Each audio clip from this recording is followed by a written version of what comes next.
Hello, hello, hello, everybody. Hello, hello, hello. And I didn't get enough sleep, so... Wow. Get rid of this.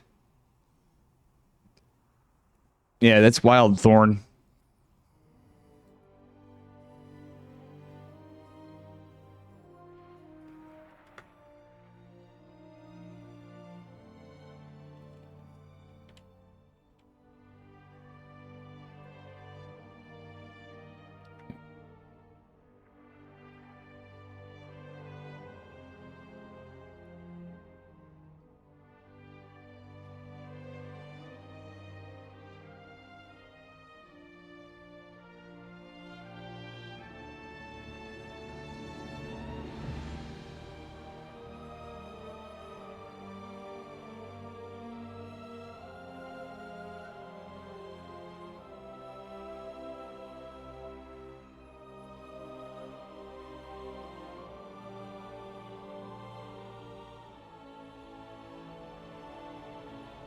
All right.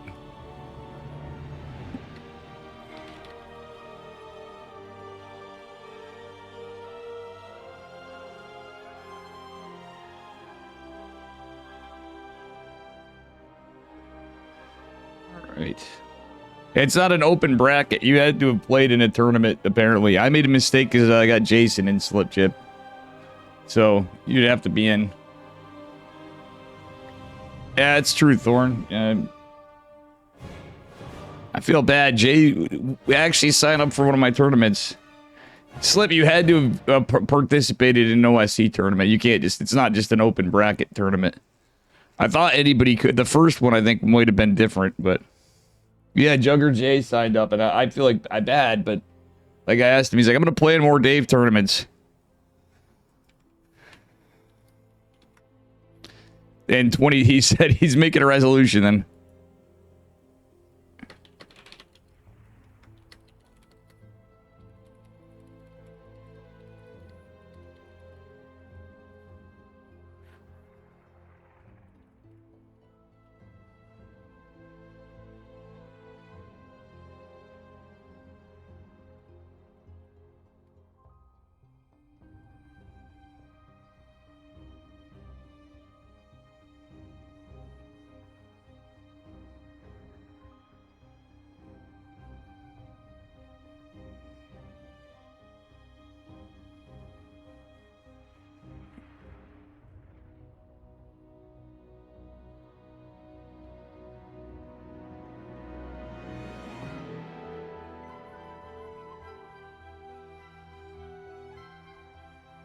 What's up, guys?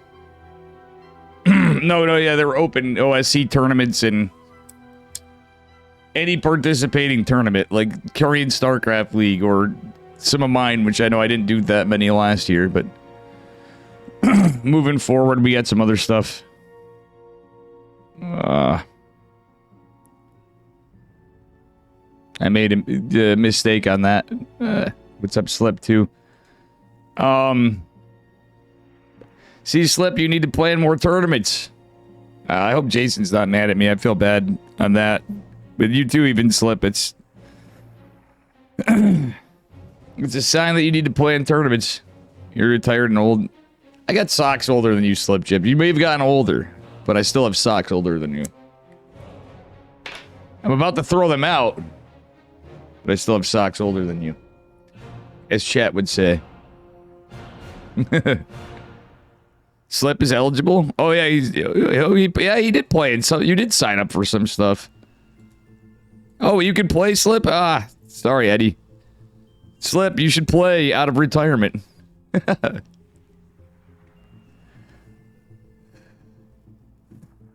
Slip's gone now. Oof. No, he's not. Let's see.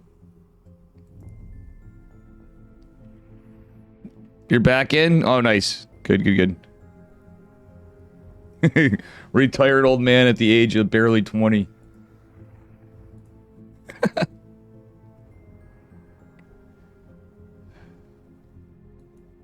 More like wash jip, am I right? It's OSC. It's the in-game channel. Eddie is the owner of OSC, admin, etc. This is the World Championship. Second challenger on my end. Then we had the other stuff earlier this week. Pretty much, Thorn, exactly. He skipped some years. We've been doing this that long. Slip, how old? You're newly 19? So that means I met Slip when he was like...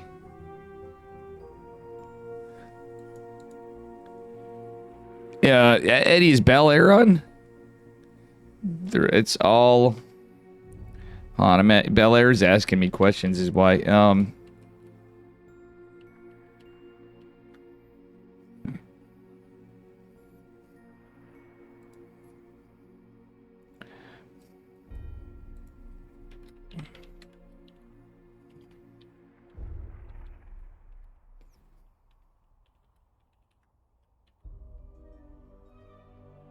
This is pretty cool. We're a little further along. Oh yeah, I know Bel Air quite well. Yeah, Bel Air's awesome. He's just asking the format.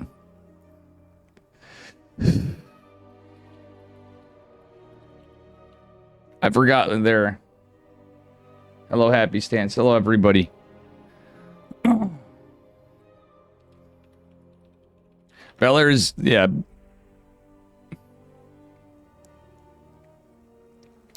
But I believe we're mostly best of 3, less the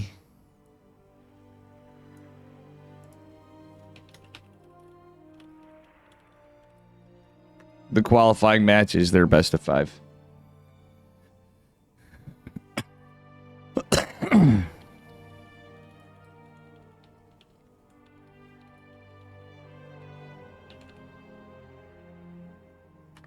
I haven't talked to Bel Air in a minute. Bel Air's good stuff. I'm glad he's casting.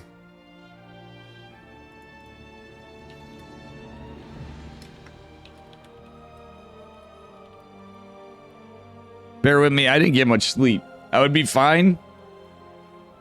I ended up late. Not being able to sleep when I tried to. Let's see here. What do we get today? I gotta get some fucking water, too.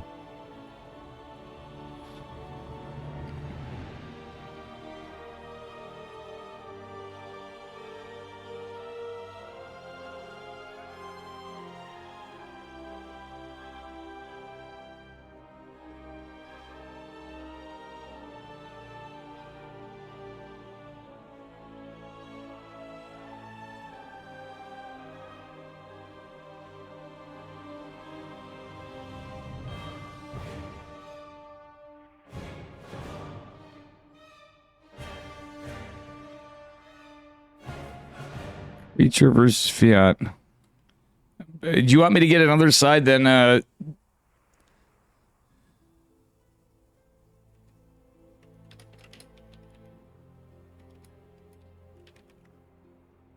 Actually, Eddie's busy between a million things. I don't want to bug it, but...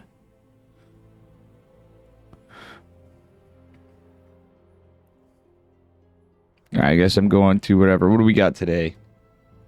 So there's a lot of people sign up. Slip signed up at the last minute. We got Defiance versus Azura. Slip versus UED Soldier. Oh, dear God. Patches is playing.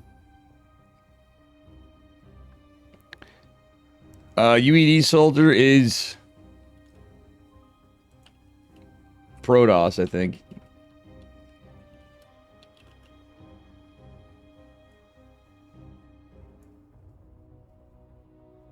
Yep, he's a Russian Protoss from CSO.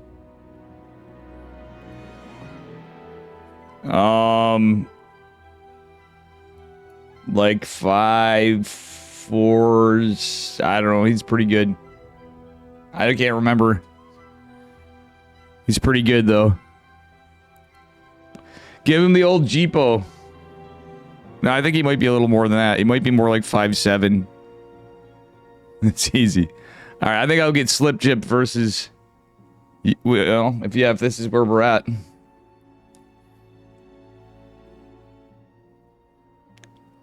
Foxer's, oh man. Slip, you signed up at the last minute. I got my boy Foxer playing against Ashbringer.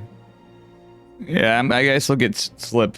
Foxer has got a shot going on to fight Alex. That's a banger. Creature and Fiat are going into inexorable. Seb is playing nice. Versus IO Sup going into Lunacy.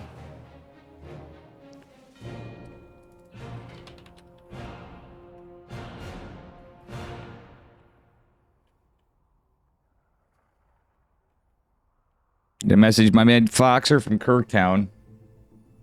He's 6K, easy, yeah. Oh, Jippery. You had to sneak this in on me at the last second.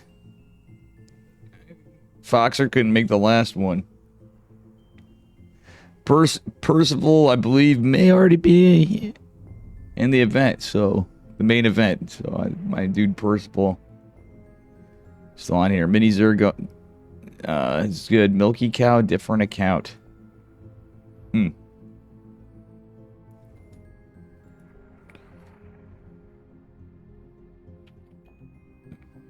Slip, your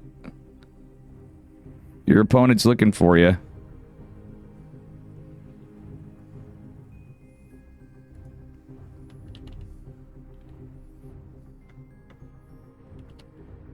Okay, good, you're vetoing.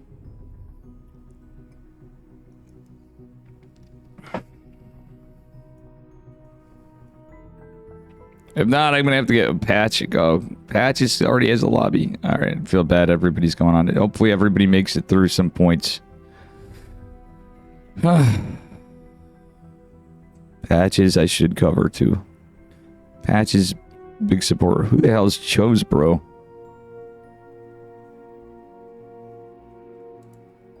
Ah, 67.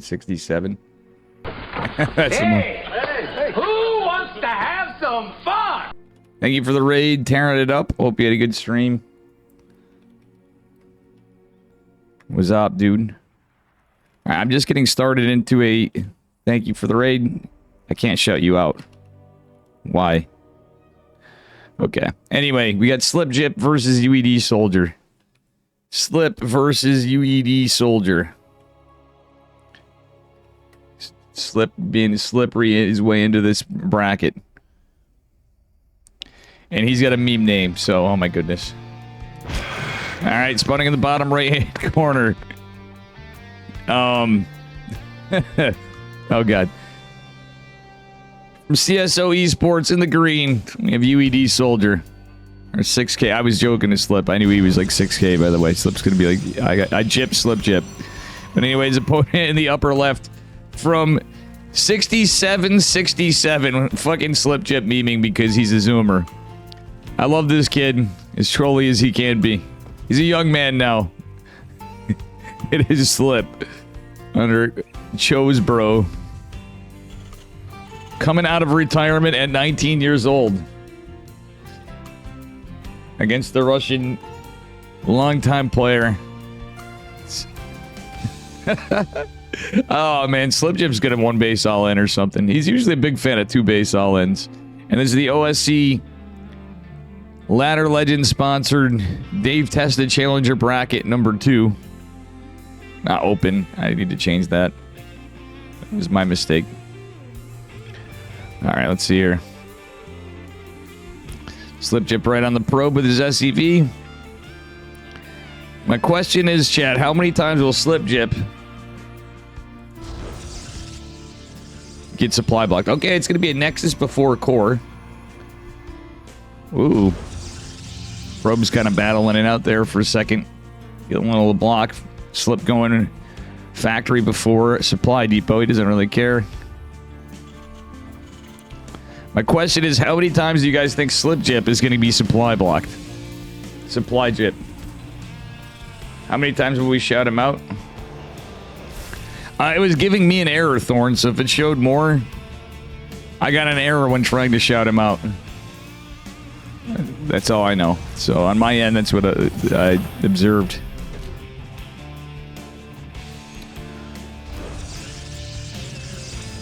Alright. Ah. He shouted out Slip Jip is indeed going to one base all in, or at least one base open. Slip Jip's cooking. It could have been covering Patches, but Patches might be a little cheeky too. But I think we might see 2 bases out of Patches. We got a lot of good players today, and I'm okay to start out on this side. This is America, baby. Is also Ranson scale up hello earlier. I was away. I was getting stuff set up here. All right. Slip Jip going double Widow Mine. Well, no, actually it was single. Where is the Widow Mine? It's hiding right here. The Beyond style, slightly hidden Widow Mine at the front. It's actually, yeah, that's pretty decently hidden, but obviously. Oh, Depth goes down. Slip Jip, but the game removes.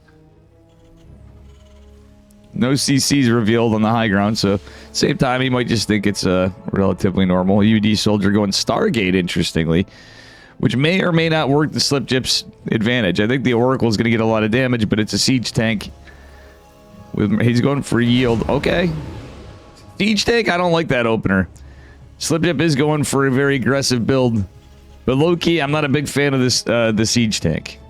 The reason why, right?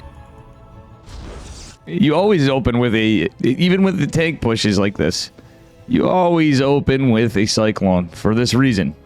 Because of Oracles, because of the possibility of Stargate. Alright, Marines. And a Widow Mine coming in. Slip Jip getting some earlier damage, so this is going to be a little tip for Tad in my mind.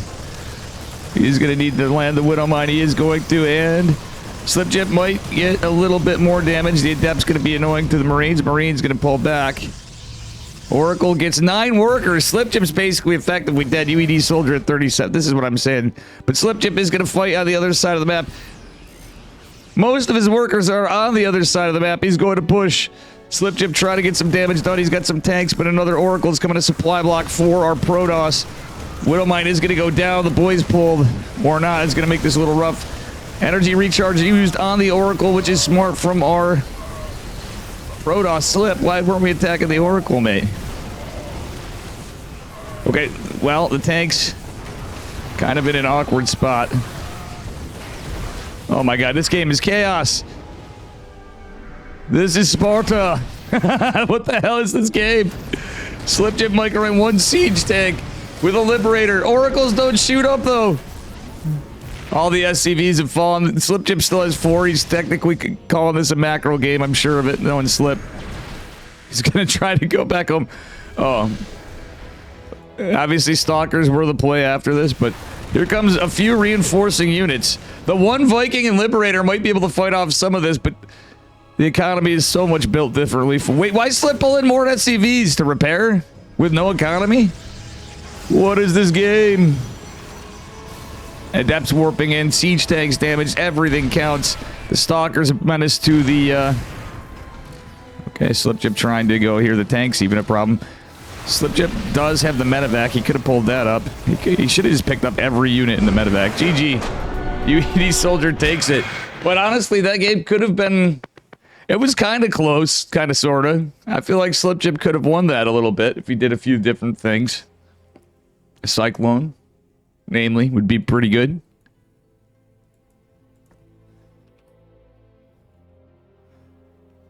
Yeah, supply Jip over here. Oh. A good one to start it off with. But I don't think... Where's Slip? There he is.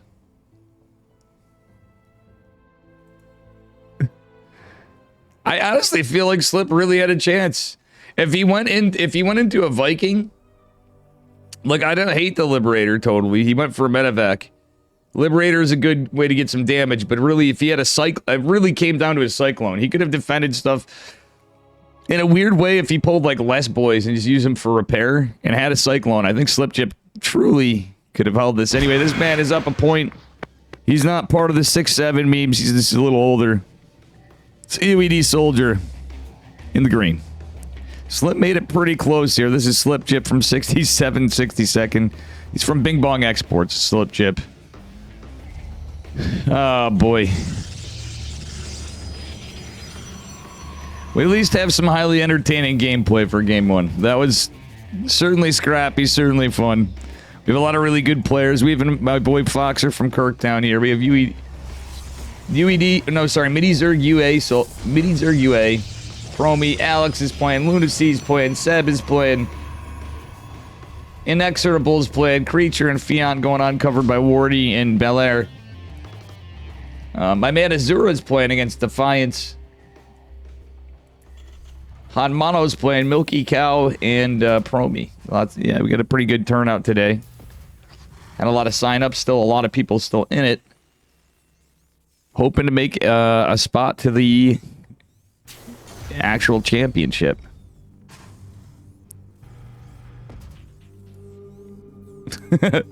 I'm really glad Slip Joke. In hindsight, I just feel bad because there's a lot of people that play a lot more, but it is nice to see Slip Chip come out of retirement.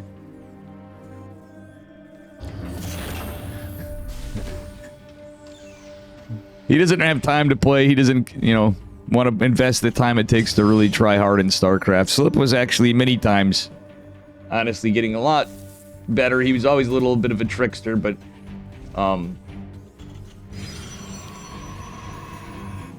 low-key, he has some pretty good micro. And again, it was just... I wish Yeti was here to see that. Yeti's going to have to see the replay of this shit, because Yeti's... Slip Jip is Yeti's old Padawan, if you will. It's going to be a Reaper this time from Mr. Jipri. Depth's going to be already on its way out. And this time it was a Cybernetics core from UED Soldier, who's going for a proxy. You know, UED Soldier likes this Stargate, but I don't think we're going to see Stargate this game. We may still. I have a feeling it's going to be ye old Blink. Now here's going to be a difference in things. Slip's going to go right up there because he's been out of practice. This ain't watching Percy play. A lot of people don't. Like, they're saying it's just going to be a proxy gate. So, heavy aggression build from our Protoss. But guess what? The proxy's going to be scouted. Sliptip's going to see that. He could bunker it up. He could cancel the Reapers. The Reapers are early enough around where I really wouldn't hate it. Okay, he's going to have to be careful of this Adept. The Adept Shade's going to probably go forward anyway, though. That being said, Hellion's going to be here. SCVs are very certainly going to fall, but these two Reapers are going to be really necessary. That one Reaper's fighting the gateway, not the pylon. Second Adept here is going to be a bit of a problem for old Jipri boy here. I like the Widowmine after. Slip actually getting some decent damage. Is going to lose the Hellion, but 3 Reapers do beat an Adept. Yep, for sure. Fortunately, everything's scouted. Slip, pull your SCVs. His rally point's a little off. It's okay. I'm just giving him some crap because he's a bud. That being said, Warp Gate's going to be finishing up the gateways down. Slipchip should go attack that proxy gate immediately. Not the gate, the pylon. If he had his Reaper hitting it, he could have done enough damage earlier. UED Soldier going for 3 Adepts, which will take out 3 Reapers pretty easily. It is possible the Widowmine gets something done. And honestly, there's no shield battery here. Warp Gate's done, so units can be warped in, though, on cooldown a little bit. Widowmine might buy some time here for a moment. One Widowmine shot, low-key. Could be all it takes to get some serious damage here. But the 3 Reapers are going to make their way up. 3 Stalkers are out to greet them, but they can get some damage, potentially. Slip's going to have to micro his heart out on the other side of it. If he builds SCVs behind it, or builds units even. Really, I'd like to see SCVs, but it is Mr. McJippery over here. You can take the StarCraft away from Slipchip, but you can't take the macro away. The Slipchip macro, I should call it, away from old Jippery boy. He is going into a tank, and for a guy that's out of practice, he's trying. Again, would have liked to see some more SCV production. It's a fair amount of Protoss units here, though, but we do have the medevac. Slip's going to try to fend this back. It's kind of an awkward spot. Well, now we get a lot of Stalkers. Blink's underway. Slips is rallying. Slip, siege the tank, Slip. Oh my god, he didn't siege the tank. This is where you want to see. Oh my goodness. You really don't want to lose that tank. And it's taking some damage. Slip can go into the bunker. Now he can siege the tank. Viking coming down. Honestly, Vikings earlier on, it did take some damage. I don't understand. No, that's a supply depot. Slip could use the Viking. A landed Viking actually could get some good DPS this early in the game. Another tank coming out is pretty good as well. The Widow Mine over here, hoping to catch some reinforcements. Slip if he repositioned it like here. He could potentially pick off reinforcements, but UED Soldier is going to take a third base behind it. It's well underway. It's going into charge, etc. Lately, I've been changing it up from calling him Charge and in a nod to Brood War, and it's calling him Leg Enhancement, which is the upgrade from Brood War. Slip Dip's holding it down. He's going for a Banshee, which I'm not the biggest fan of. We'll see. Trying to get some damage, trying to be annoying. Slippery Jippery is. Low-key, I don't hate the Banshee now that I think about it. If he gets a few,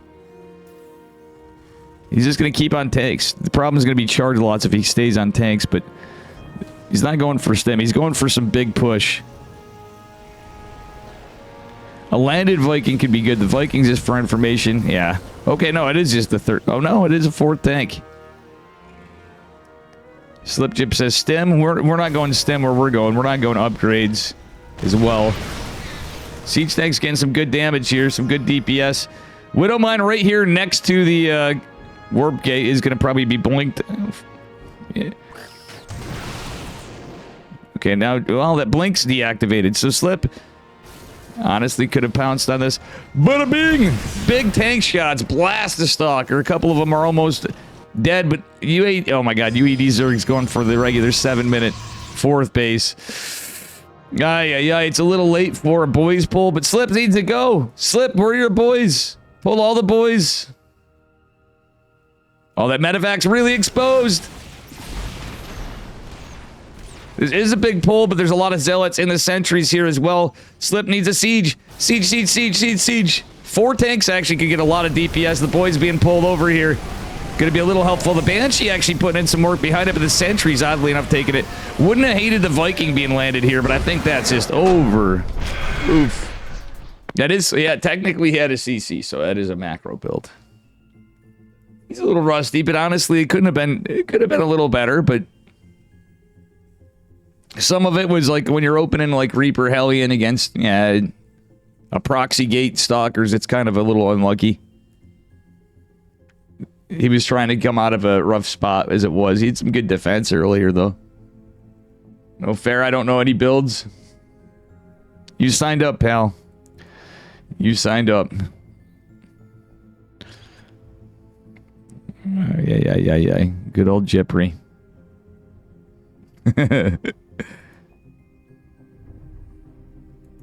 UED Soldier versus Han Mono. Going from... Oh, my goodness.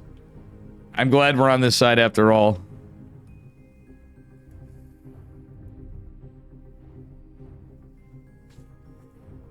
Han Mono versus UED Soldier. Triple versus Foxer. Foxer. Yeah. Okay. I might go that way. I would like to.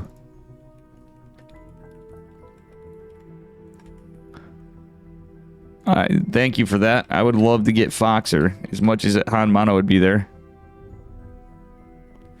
Foxer and UED Soldier would be fun too, but I'm asking Foxer if they're starting. Foxer versus Triple could be based. I'm gonna put a question mark in the title. Thank you for playing, Slip. Those were entertaining games. Your game 1 was damn close. Nice. Foxer versus... Wait. Alex. Foxer versus Alex. Wait, what the hell happened?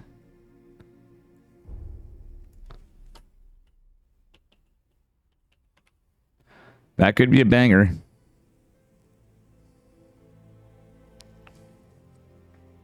Poor Han Mono. He's like, Dave's in the cover me finally, my old boy. Mr. Han Mono. Who likes to bully Dave?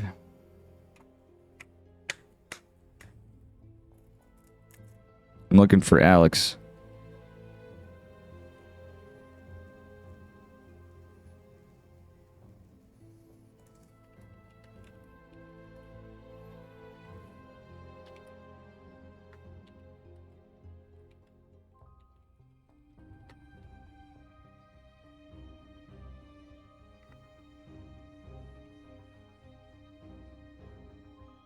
I'm going to tell Hanmano.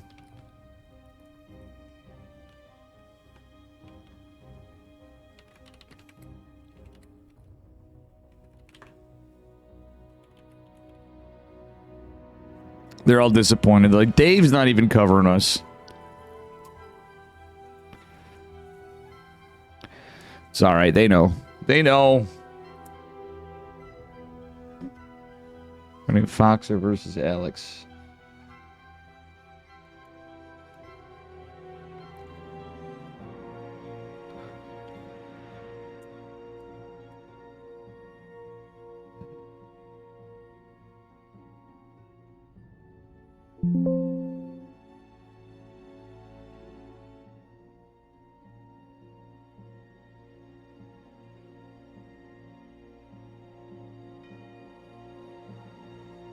Wait, uh-oh, I need that. Should have made some fresh coffee. I might have to start that up, but I think they're... Poor Jugger Jay. I was hoping he was playing. That's my bad. I hope he's not mad at me. It's my bigger concern.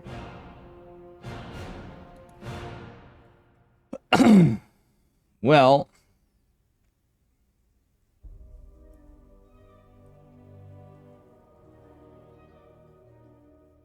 Vel.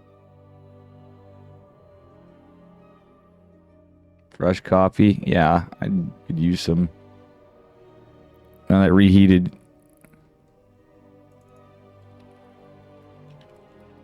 I'm going to take a minute while those guys are getting ready. I should have immediately.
I'm back.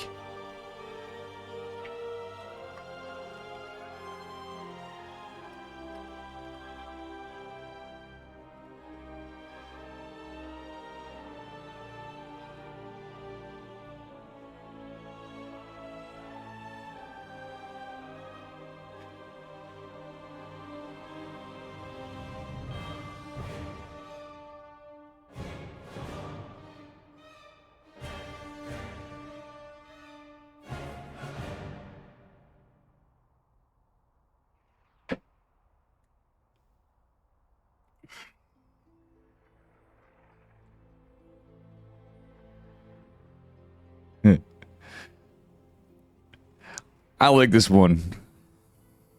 This one's big. We got a Kirktown American player against one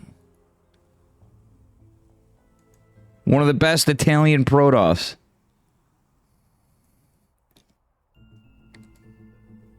Oh, shit.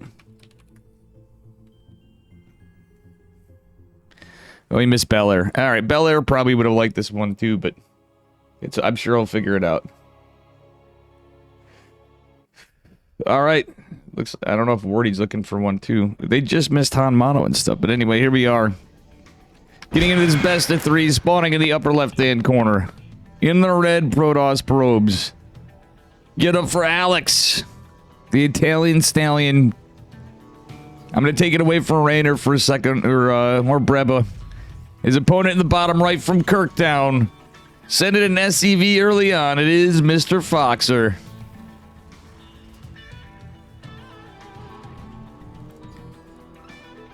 Now, I don't think I have the bot on, and I'm glad I don't. Johnny Watt, exclamation mark, forearms. How you doing, Johnny Watt?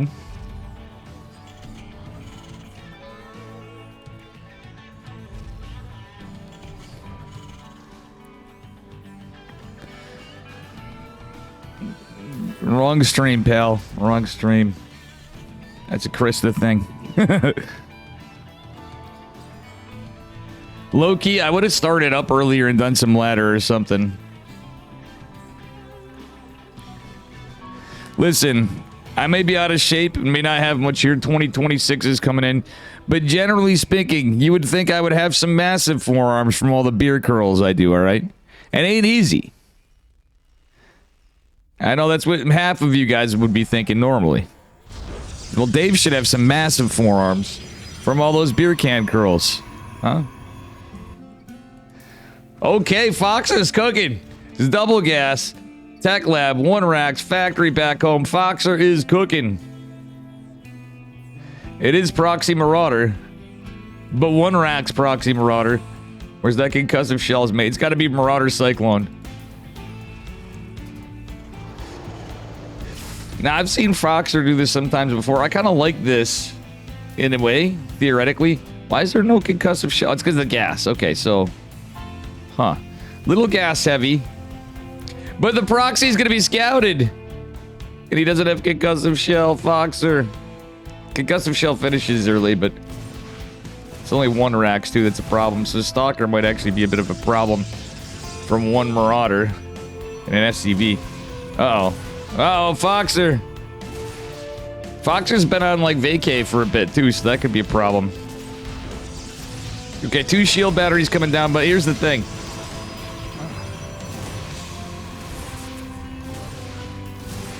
It's going to be depowered for a second. Can this bunker come down? 3rd Marauder coming. Yeah, the shield battery is going to be a problem in a second. The boy's being pulled. Oh, that bunker going down is a little rough. Foxer could go back. He is concussive now. He is a Hellion coming. Fascinating. Starport going down behind this.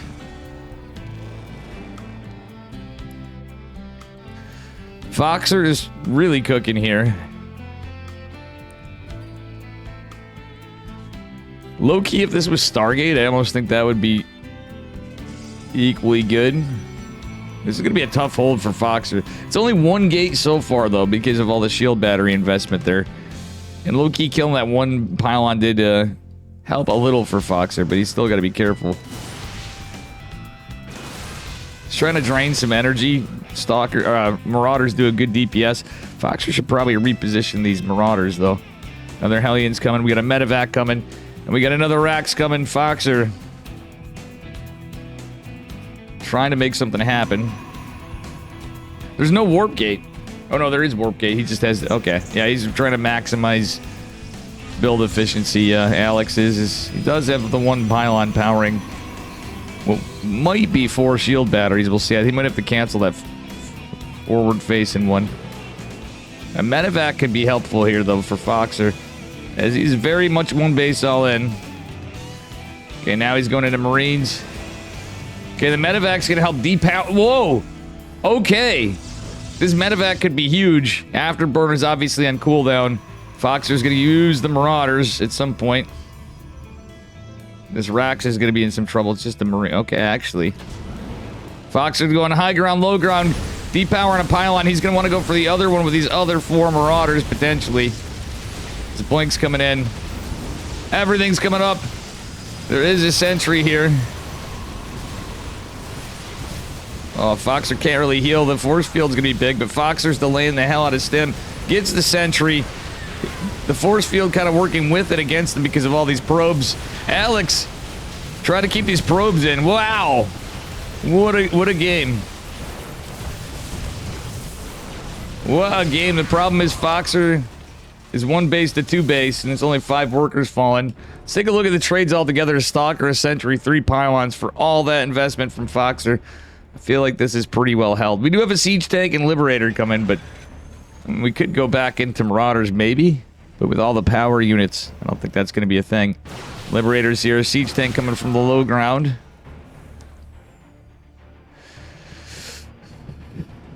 Tank's a little far forward. Blink's like a ways off, so if Foxer could reposition this quick, we get a better angle. He might actually be able to get some good damage in. Behind it, another tank coming, another Liberator eventually coming in. Oh, no!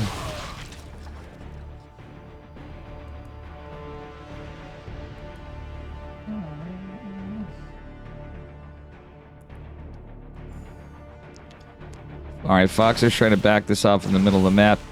He could have probably floated the racks, too.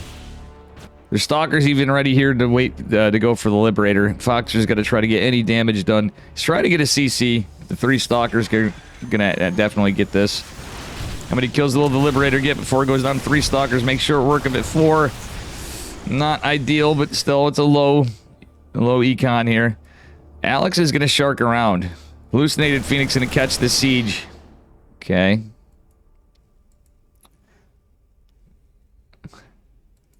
Well, you can't blame a man for cooking, especially when he's been on break. Patches, please tell me... please tell me you're not out yet. I'm assuming this might be almost done, or at least going closer before your 5-4K. Patches patch clash. So Foxer really does have to pull the boys here. This is definitely pull the boys. Isn't even gonna get a Stalker yet. 3 siege tanks coming in. It's a lot of Stalkers, though. The tanks are unsieged. Honestly, he kind of had to do that. Nice micro with the medevac at the last second. 3 slow Zealots coming in, though. The Sentry going down to the Liberator. Zealots actually going down to the Liberator is pretty big, as we still have some tanks. Foxer's trying to find his way in. Gets the Observer. Needs a siege of tanks, but there's a lot of blink here. Foxer with some big repairs behind us. How many SCVs are mining? Not many, but he has a little bit, and a little bit of bank of gas for some more repair. All these shield batteries going to come into play as we have Big Daddy Immortal coming behind us. Tanks a sieging, boys a pulling. Cheese a brewing. Oh no, Foxer wasn't on the repair. The Marines getting a lot of DPS of these probes. Foxer does have 2 CCs. One, is it or both in orbital? Only 1 orbital command center. The Immortal awkwardly trapped for a second. That one medevac putting in the work low-key, but now we got a bunker to try to help to buy some time, but there's so many shield batteries. It's just pure unstim Marines with a medevac that's running out of energy. The SCV's being pulled, and that be that. You're happy with your performance? You messed up game too big because I scouted a building Stargate. Ah, yeah. Slip chip. Okay. They want me to coin flip game 3 server. They're going to EU for game 2. Eddie, you good with that, or do you want to coin flip it? Gotta find a coin to flip. I can just eat. I'm gonna virtual coin it if not. I usually have a coin somewhere around here. Ah. That'd be for game 3. I do have coins around here. 1-2's good for you, though, versus a 6K player? Yeah, dude, that's pretty good. Low-key Patches Slip Chip almost beat UED Soldier in game 1. If he built a Cyclone as his first Tech Lab unit, because it was Stargate against the Slip Chip 1 base all in. Google coin flip. None of that. We're going to use a quarter that's covered in coffee and cigarette ash. I got some fresh coffee that I need to recap this on. Sounds like a big noob. He's a retired Jip. Yeah. It is pretty funny that he would, of course, Slip would use the 6-7-6-zip meme. 6-7-6-7 memes. That I wasn't expecting, but yeah, I'm not surprised. Obviously. Alright, this man is up a point from Platinum Heroes in the red. We have our Italian Protoss player. It is Alex on Winter Madness. His opponent in the bottom right in the yellow SCVs. We have from Kirktown, Mr. Foxer. When he's on EU, he's got that Mlem tag for Clem. Coffee quarter works too. Yeah, I mean, I just gotta mess this shit over here. I could use Google coin flip, but I have it right here. Let's do it old school. I have some coins for that purpose of coin flips. Low key.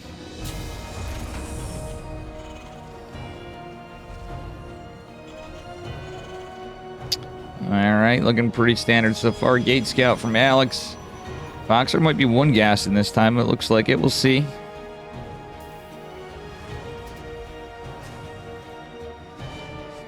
Alex might get cheeky here too, though. It is a possibility. So far, it's looking pretty standard. I think Foxer was cooking a little bit too much there. It was kind of, it did seem a little circumstantial that Alex searched there. I mean, real talk. It would be kind of a, you know, commonplace for a proxy. Foxer going for a low ground CC. We'll see. SCV's fighting this off. Foxer hoping to get his command center on location. Is going to, but that both SCVs a little injured. The probes get taking some damage, and we do have a core just coming to Alex. Looks like he is going core before Nexus. Is it going to be a 1-1-1 from Foxer? My guess is probably. Okay, gas before supply depot. I'm not confused here. But otherwise, it's very standard on the Protoss side of things. Marine checking around for proxies or the probe. Don't blame him. It is going to be a tech lab opener for Foxer. It's just...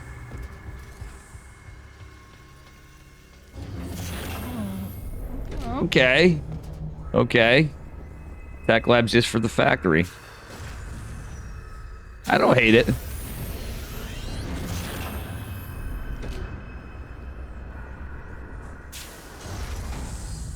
So to appear, yeah, Foxer's going Cyclone before anything. This is going to be a 1-1-1, it looks like, from the looks of it.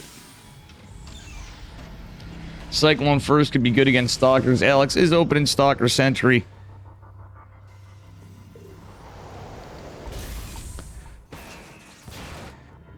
And honestly,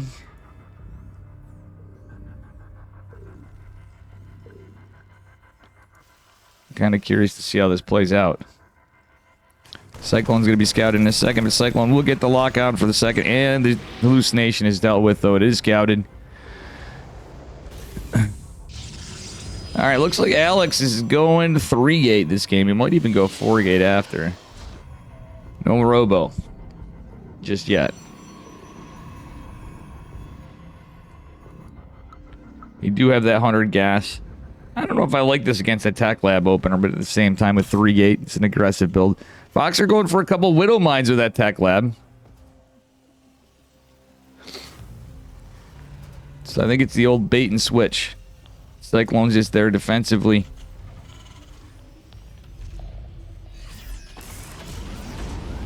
It's just a double Widow Mine drop.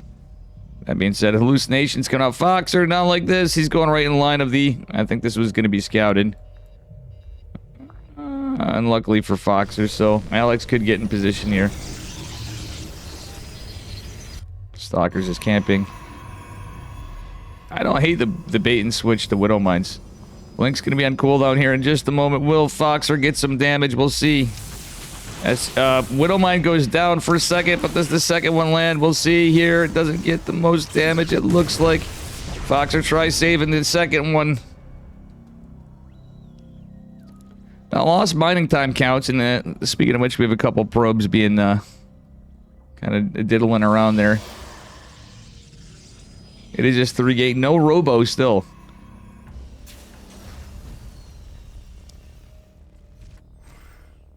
Foxer keeping all these stalkers back at home.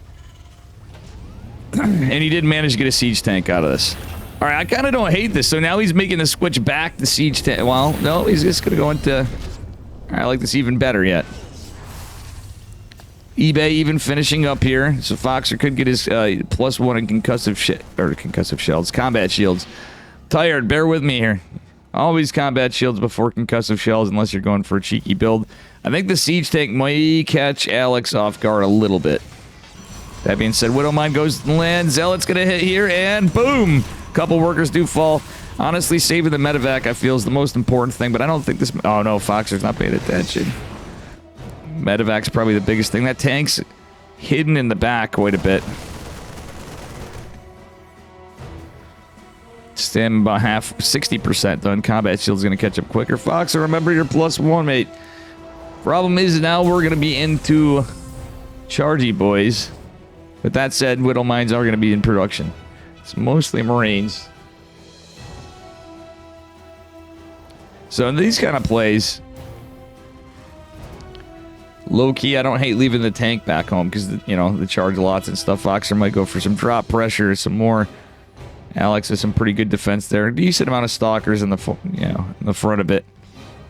No zealots just yet, but we already have Psionic Storm coming. We have High Templar coming. Okay, there's the zealots. It's not a lot. Sentry in the center of the map for information. Okay, Alex didn't see the drop. Didn't anticipate. Okay, now I'm just kidding. He does. I think that was a bit. Oh no. Oh no. Foxer, not like this. Zealots going back home. That was a massive pick so far. 2 medevacs lost, 8 Marines, 2 Widow Mines. Or 4 probes. I think we had a recall. We did have a recall. From Alex. Foxer got a 3rd CC behind us, so I ain't hating this, really. Alex could go for that 4 base kind of play, etc. But low-key, as bad as that was for the losses, Foxer is macroing behind this, which I like. Playing a little bit different of a game. Alex has got a pretty good late game as well, so that could be an issue. I wish Bel Air was on, because I can go get my coffee. Foxer trying to... Okay, he's expecting a drop. But there's no, like, War Prism. Unlucky. 4th base going down. Well, not yet, actually, from Alex. Alex is taking his time. But a Zealot run by is mounting on the other side. Like the Widow Mine placement, the Sentry's being damn annoying. The Sentry needs to go down at wherever the hell it is. Hoping for Foxer's case. Alex is going for lots of Zealots, going for Immortals, going for Charge Lots, going for a Prism now. Alex kind of waiting for his time to try to get some damage done, and that being said, it's another Widow Mine drop. Concussive Shells finishing up +1 armor. As well, you have an armory and eBay coming down for Foxer. Alex just... Alex has a forge, but he's not done a single upgrade. Which I know some would say, Protoss, it doesn't matter. But guess what? Upgrades do eventually matter. And Foxer, if he gets into 2-2, etc. People used to laugh, there's no such thing as a 2-2 timing, but when your Protoss opponent doesn't get anything done...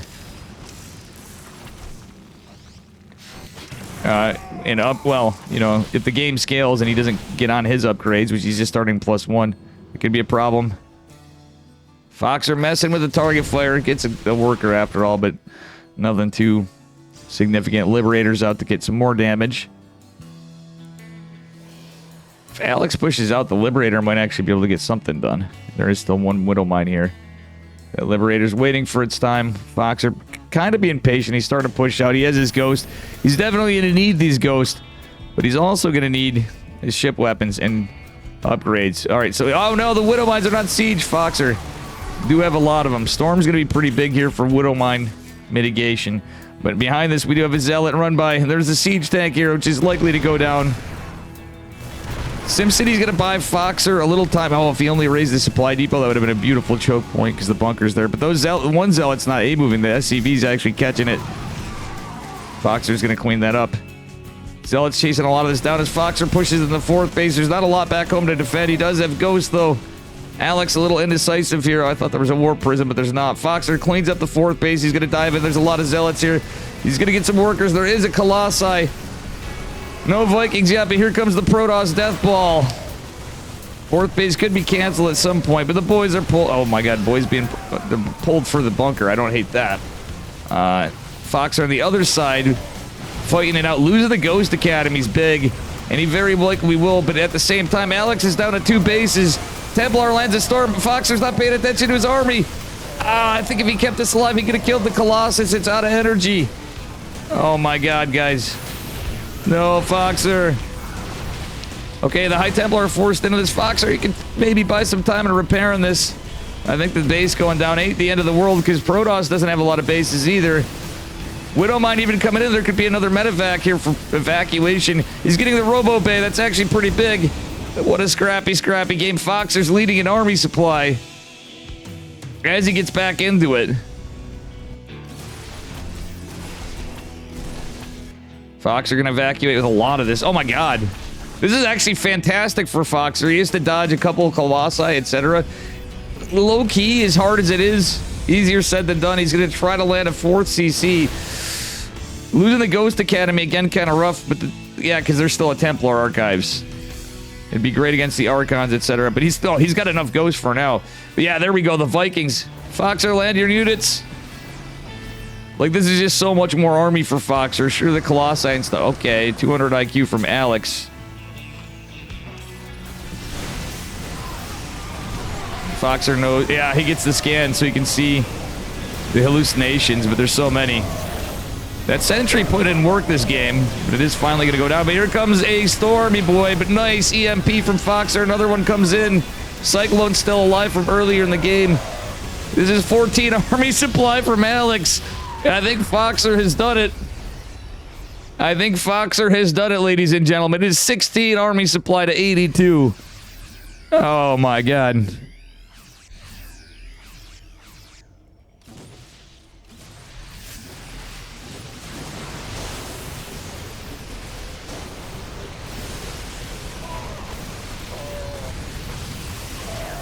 GG. We are now 1-1. And for Kirktown, Foxer takes it.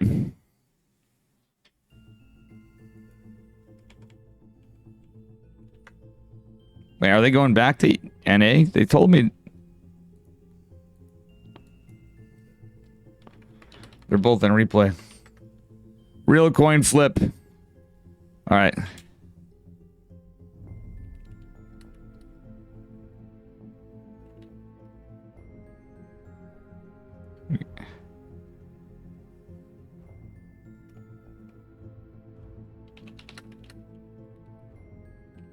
Okay. Coin flip for coin flip. Oh, okay. Alex, heads or tails? We're going to determine if we're on the US or... Hey, Gene Sim, how you doing? Or East Coast, US or EU server.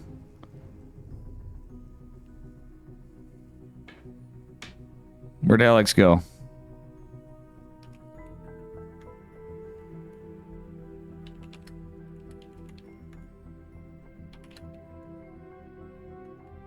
Okay, Alex wants tails. Tails is the dirty side. Let's see. Coin flip. And it is tails.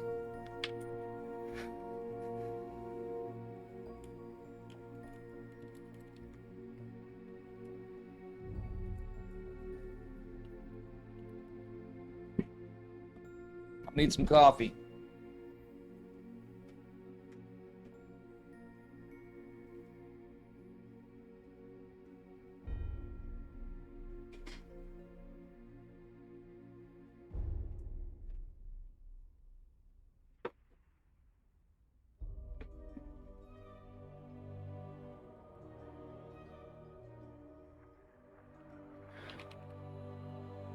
Telling them none of that Google.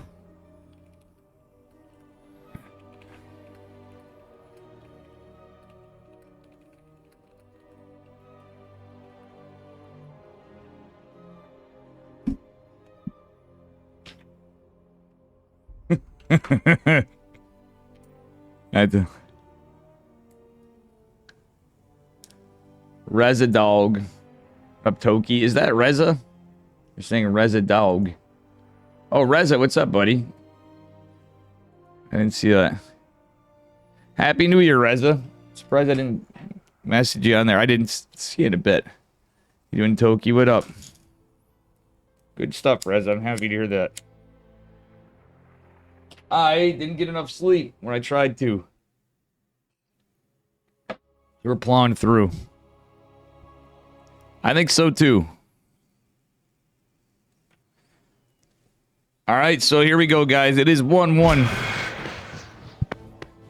Spawning the upper right-hand corner of Tourmaline in the red from Platinum Heroes. We got Alex. The Italian Protoss player. His opponent in the bottom left from the United States of America. He unfortunately didn't get his hopes for the coin flip for server. In the blue, representing Kirktown, it is Foxer. Also Mlem for, you know, he's got to support his boy Clem.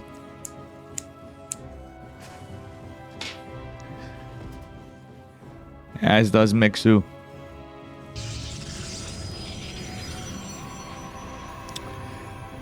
I hear you, Rezer. I'm thinking we're going to have a good year myself, too, for all around. I hope everybody does. Me, I don't give a damn. I'm trying to stay positive and do stuff anyway. Though I had some little concerns lately, but we're okay. Everything's going as good as it can in some ways.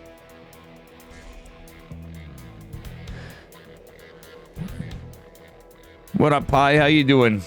Alex versus Foxer. And we've had some spicy games. Welcome, Pi.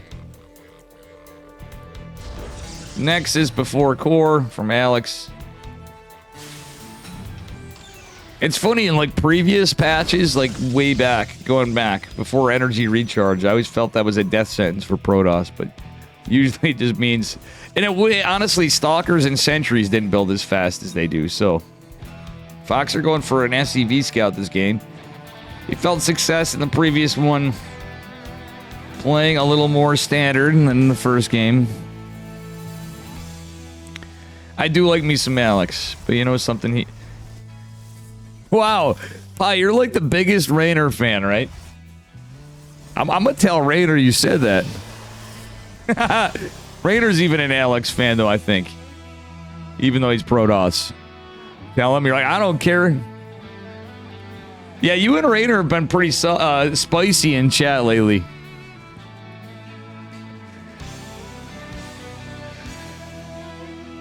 Yeah, I think Breva is my...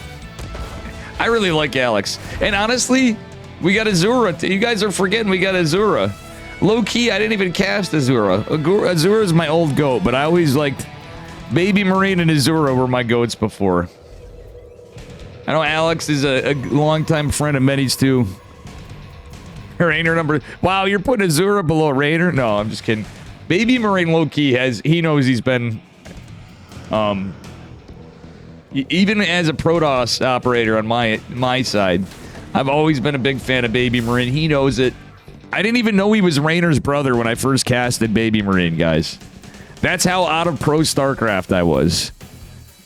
And then I found out. I'm like, oh, well, that's cool. They're like, oh, he's Raynor's brother. I'm like, well, that's all right. Meanwhile, I think it was like the year Raynor won a world championship, too.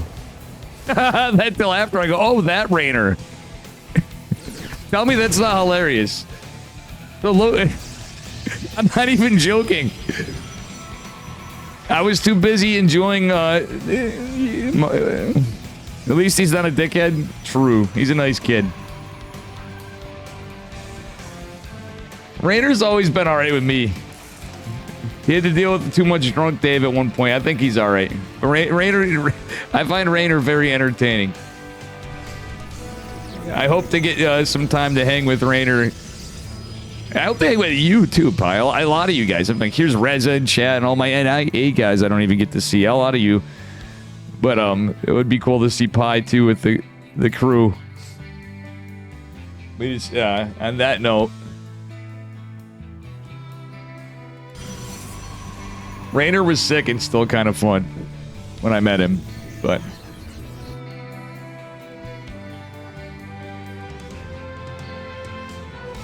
you do have his comment. You have your rivalry. I definitely will say that. The friend rivalry. A lot of stalkers up from Alex. It's being really defensive. Foxer again going for Widow Might drop, and his Medevac's taking a serious beating. The probes kill the... Oh, that's so... That is so rough when your Widow Might dies to probes. But that's a lot of lost mining time. Like, look at how massive that is. That actually does add up. A good amount of stalkers or not, and the third base going down. That was actually a good lead for Foxer. Should he go for a third CC again? This game not quite as fast. A little different build order. He went right into bio again. No power units. The last one he had tanks. He doesn't have tanks this time. All right, so I was busy yapping. Leave it to Pi. I blame Pi, guys. I'm not being a dickhead, but I'm just saying, Pi got me all distracted. Foxer did save the medevac, but when you have this powerhouse army of stalkers, it's not really, it doesn't seem like that much with no siege tanks. We don't even have marauders out. We're going to have like one marauder. And the hallucination is going to get in there pretty soon. It's right at the right time. The blink's going to come in, and Stem might be a target. Oh, shit. Foxer got lucky. All right, so he didn't get lucky on the coin flip, but you guys realize how lucky it was that Alex was not paying attention right then. Uh-oh. Foxer's attacking the rocks. He sees all the stalkers. Medevac may catch Alex by surprise, though. Like, virtually all the army, less the High Templar. Some slow zealots for now, and by the time this medevac makes it over there, who knows, they could be charged lots. It could be an issue. Eventually, this more bio Widowmine army will be a little better. Foxer's gonna have to go to repair, though. The medevac taking the longest journey on the upper side of Narnia to get there. I mean, I don't hate it. He's sharking around and real talk. Oh wait, Foxer's bamboo. This is high risk. Oh wait, but guess what? Alex is gonna see this. He's gonna go try to catch this army. Recall is gonna happen at the third base. We got charge done here in just a second. Foxer's trying to set up a multi-prong, but he's gonna have to be careful. Foxer needs to stage these Widow Mines. Medevac drop's gonna pull Alex a little out of play, but guess what? Here comes the assault in the third base. Psionic Storm gonna finish up here. We do have a lot of energy on one of the High Templar. Widow Mines are here to kind of get some damage, and guess what? I think they might be in range of the storm. Nice drop from Foxer. Not getting a lot of damage, but keeping Alex busy. That being said, this looks very, very... Okay, never mind. He got a third behind it. So he's contained Alex to 3 bit. Oh, no. Foxer's going to... No, he doesn't lose the medevac. The Marine's buying him some time. A larger drop in the main base. Foxer getting some work done for Kirktown. Only 2 zealots making their way out. He depowers one of the gates. Foxer finding some big damage here. There's a 4th base going down for Alex. Alex, you mad lad. Sometimes that can work out. However... we shall see what happens from here.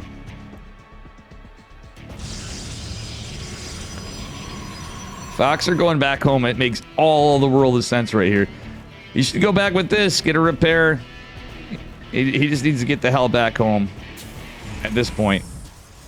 And just muster up more forces. Try to get ahead. Doesn't have an orbital on location, but the fact that he's at third base is pretty good after that damage.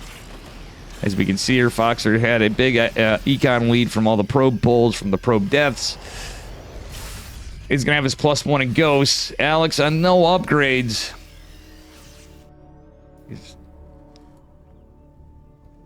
Storm can still get stuff done, though it ain't what it used to be.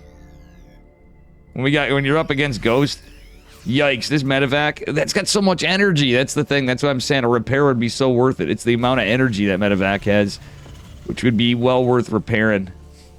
But he's biggest thing's pumping stuff out. Like, let's be real. Foxer's microed really well on a lot of this. But diving into Storm's going to be bad. Foxer, okay, he's starting to... Well, he was splitting. Storm going to hurt some zealots as much as the Widow Mine. But now we got Ghosts on the field. Uh-oh. Foxer standing in the storms. Let's try to get that out. Gets an EMP. Steady target would have been good too, but I think the EMP's a better success rate. Oh, another EMP, but there's some full energy High Templar behind this and one with a decent amount. Foxer, non-aware. He should see it. He didn't see the energy, probably, if he didn't, unless he has always show energy and health. Yikes, Foxer with the stem and the storm. Do take a lot of energy. I guess that medevac survived for now. That's invaluable with all the energy he has for health. Alex has established his 4th base, so he's rebuilt all those probes along over. Still, I'm not hating it for Foxer, who's gone into 2-2 behind this. He's keeping that ghost... Look at the army supply. Oh, God. That is one thing. Alex has made the Colossi transition. He's just going into +1. Doesn't have extended thermal lance. Alex trying to set up for a zealot run by, but I don't know. Okay, Alex is starting to get a larger army, but the 1-1 even going to be pretty big here. Only a few Vikings for Foxer. Foxer, if he can land some good EMPs, doesn't get the one he was hoping for. Does whiff a little, eats a little storm. But he's going to dive in and just bum rush this army. Still, there's Storm. He's got to be careful a bit. Splits off in the back end. These medevacs in trouble. The Storms can kill the medevacs and the Vikings. Medevacs mostly out of energy. The ones that do have it are injured. Less the one in the back. Still, Foxer's army supply very good here. Alex warping some units in. He gets a big zealot run by, but I don't know if it matters that much. It does, but the fact that Foxer killed that base is pretty big. Alex dropping Manor Nexus right in front of Foxer's face. But all these, between the medevacs and the Vikings, they're very injured. That one zealot getting some work done. SCV's trying to go back to build a 4th command center. I don't know. Alex, there's some good income. Let's look at the trades. Crazy sauce. We don't mind going to drop for a base attempt being taken again there. And a Warp Prism going out for good measure from Alex as well. Alex is about to fight a 2-2. This is where 2-2 would matter for Terran. That being said, it's an econ game as well.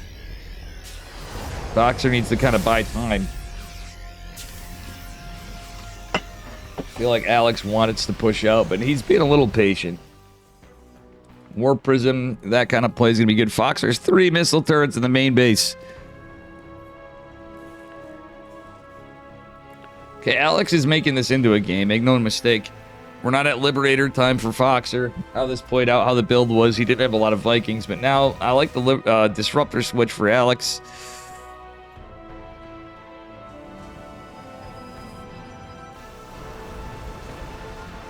We shall see what happens. And I do like the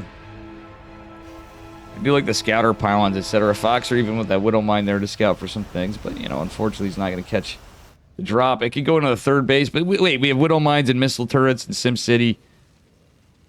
Foxer does have room to grow. He built a lot of SCVs. Honestly, I feel like Foxer going to see that. He's going for his first lib. Alex goes into 2-2. Foxer going into 3-3. Personnel cloak being researched by Foxer. Vikings landing disruptors, catching some strays of the chaos. Okay, Foxer is getting some good fight in here. Keeps a lot of this army alive, but he's got to be careful with these High Templar with the disruptors. Nice hot pickup in the back. Foxer needs to drop these units behind this. Widowmine catches some decent value. He is going to drop some more. High Templar still has Storm. Foxer with a decent split behind it. Has a Liberator. There's a fair amount of Ghost. Oh, God, Foxer. We lost, like, our whole army right here, almost. He's picked up some stuff. He needs to evacuate ASAP. Foxer, we have a full medevac of Ghost and Marauders. We need to get the hell out. Oh, no, Foxer. It's the Zealot run by behind this, I think, messed with him a bit. He was looking back, and he lost a lot of his army. Yikes. That definitely favors Alex a bit. Alex Chrono boosting behind this is upgrades. But Foxer well underway for 3-3, so he will still have an advantage once that kicks in. Fusion Core coming down. 3 more racks for Foxer, so he's going to his 8 racks. I don't hate a drop attempt from Foxer. Alex doesn't have like a lot of static or anything. Big Zealot run by. So a lot of the components of Alex's army are Zealots. So should that be dealt with? Foxer might be fine. He's got Liberators. He's got Widow Mines. He's pre-staged some. He's like, you know what? We're just going to let Zealots run into their death if they go over here. Decent Scouter pylon from Alex, though, for this drop. If Foxer goes all the way at the edge, it will dodge the vision. I will say that. Just going to get a pylon. At this point, Alex is rich. Indiana Jones over here, or rather Han Solo, I should say, going in. Alex mounting a little defense against the drop. Foxer trying to go get some strays out.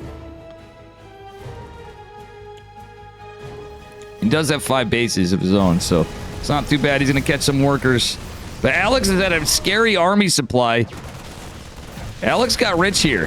Foxer gave time for Alex to get rich. He's still pumping units out, though. Ghosts, Liberators, how many ghosts we at? 6. He's going into maybe, arguably, I would say a little too many ghosts, but with how many High Templar there have been at all times. And with Personnel Cloak, he's going for the Percival style. Actually, the Clem style, I should say.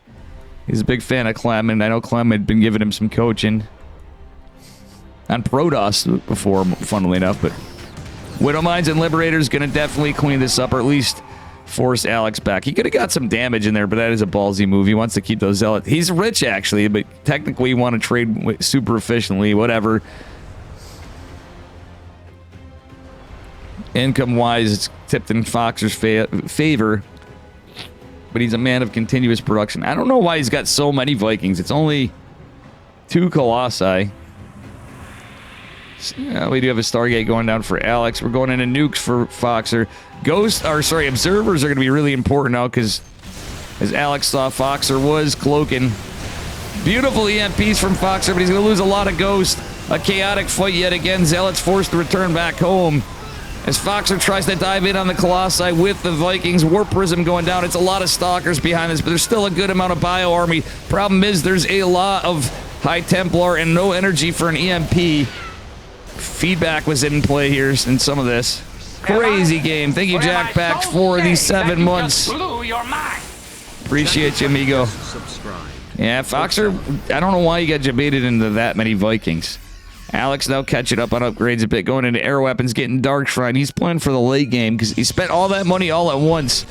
Foxer's leading an army supply. He's got to heal up a bit, lick his wounds. I like the 4 Liberators. He has advanced ballistics, but I'd like to see +2 when Foxer can. Yes, he's spending his money very effectively. That said, Alex trying to, but he's going more in terms of production, establishing some new bases because he just dumped all his money into tech.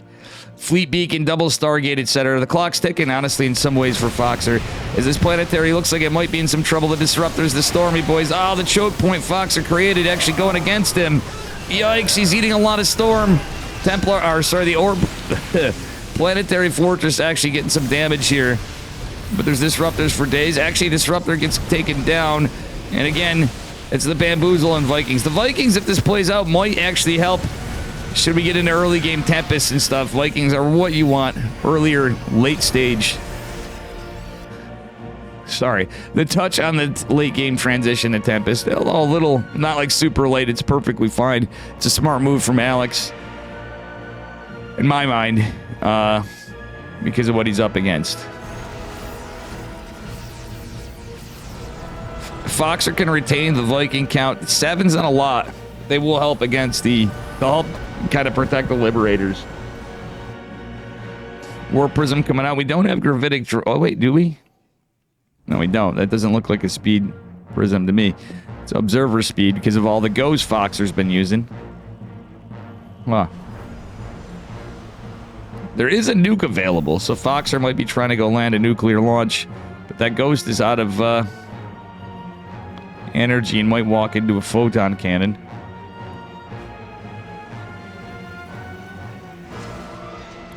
Foxer going for a pretty mind-up base. The ghost is in harm's way.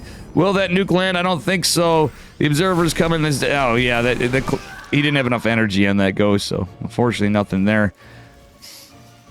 Well, Liberator getting pulled back. I think Foxer's gathering up. The reason why I say that is he's nothing to defend against the drop. Scouter pylons everywhere. We're just set up for a kind of a little bit of a turtle fest. Lots of action here and there in the fights, but it's kind of wild how this turned into this. All right, so we're going into 5 Tempest, and for the moment, that's all there's going to be. Alex going into +2 ship... air weapons, I should say. Foxer getting his +2 ship weapons just now. A little late to the party there, but I think overall he's had some good moves. Both players have. Oh, no, the Disruptor gets a massive connection. Army supplies close. A lot of this is Stalkers, though. The Disruptor going down is pretty big. There's Zealots, a High Templar behind it. Foxer, get this Disruptor. There's a fresh one, though, right there. Foxer's going to try to land it. Oh, Disruptor catches a Zealot. It's a close one. Or is it? It's 66 army supply. Warpins could be available. Alex does have 12 gates. He didn't go to a gate-heavy late game. Trying to go for a tech switch. The power units. I had to check upgrades again or something I was going to comment on, but Alex didn't remember it. Big thanks again, Jack back. As we are gaming here.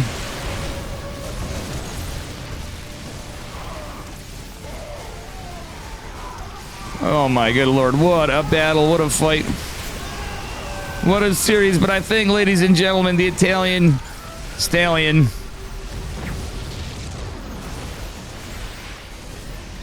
I will give Pi I will say this to Pi on this. Rainer is always the Italian stallion when he's fighting a laser. That's always a thing. From the old memes. Yeah, this is looking pretty Jover, folks. Tempest and Disruptors are not. GG. Boxer's going to take it at a 2-1 in a pretty, honestly, in my eyes, close series.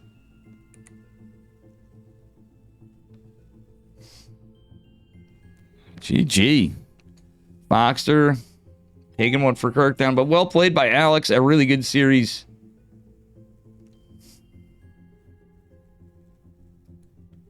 And it looks like we have Boxer versus Mini Zerg, who's been on a tear, as Thorn was saying. TVZ coming up.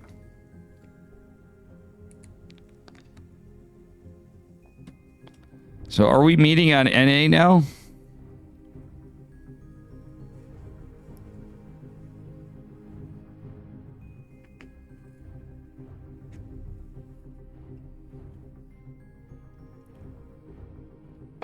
All right, guys, give me a minute. I gotta use the bathroom. Fortunately, I have a prescription coming that I should get so it doesn't die to the snow. Again, this is what I want to get rid of. There we go. All right, I'll be right back, guys. Give me a few.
Back.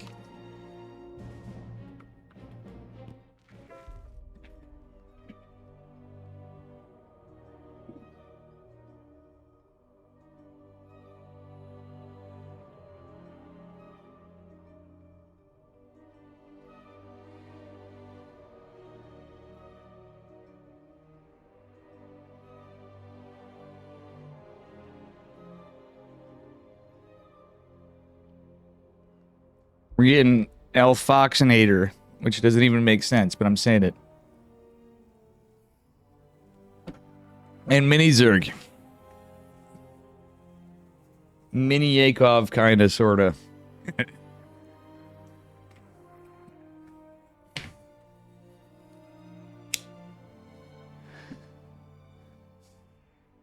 Alrighty, alright.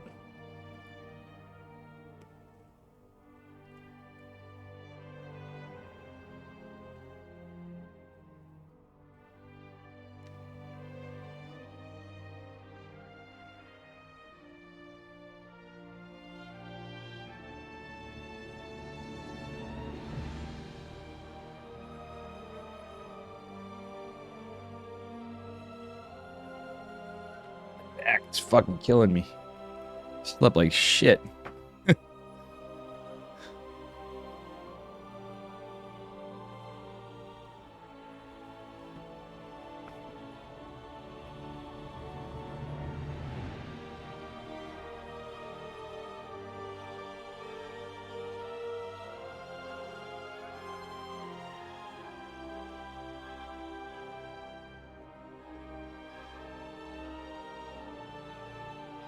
All right.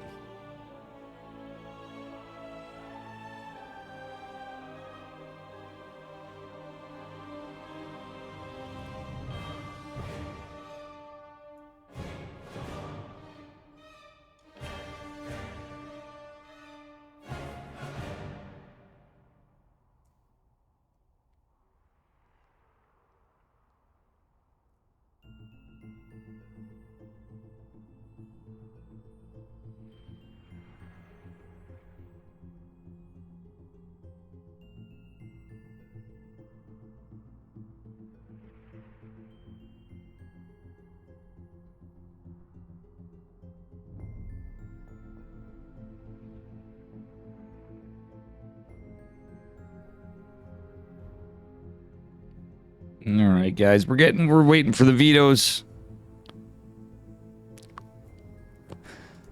Belair is going to be casting this too, covering this as well.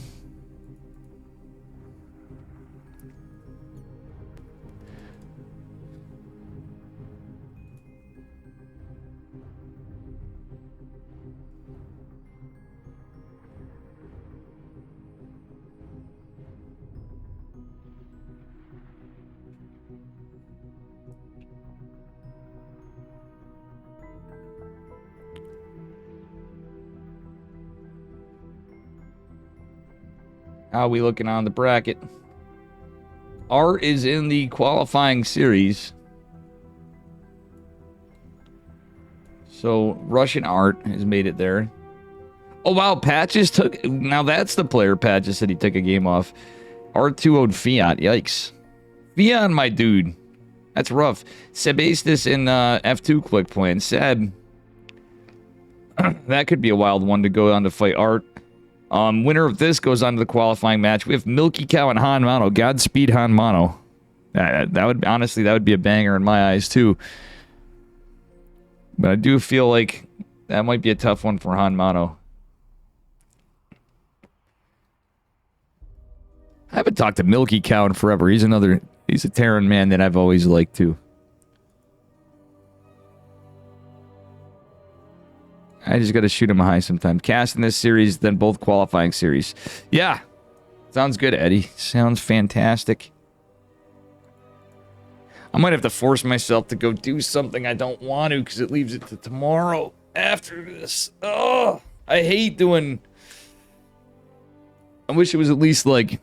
It'll be worth it in the long run, but I have to do some work for my dentist this weekend. Which came from last week. Wish I made time. Well, we had some pretty bad weather here. I wish I made time for it during the week, and I'd say that, but in reality... The weather's been pretty rough here in upstate New York. And particularly in my area.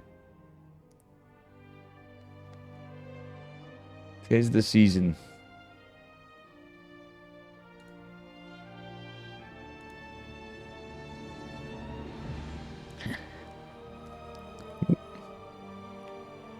Where anybody was dreaming for a white Christmas, I was dreaming for a rain. I would have taken a rainy Christmas.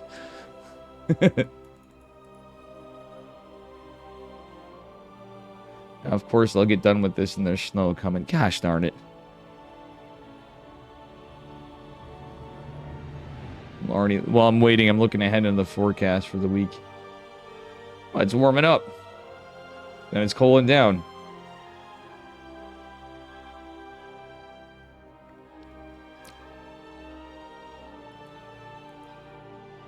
Get a little January thaw for 2 seconds. Giddy up. Thanks for the follow. Stupid thing. Dozier. Appreciate it. Be like Dozier, smash that follow button. Please and thank you.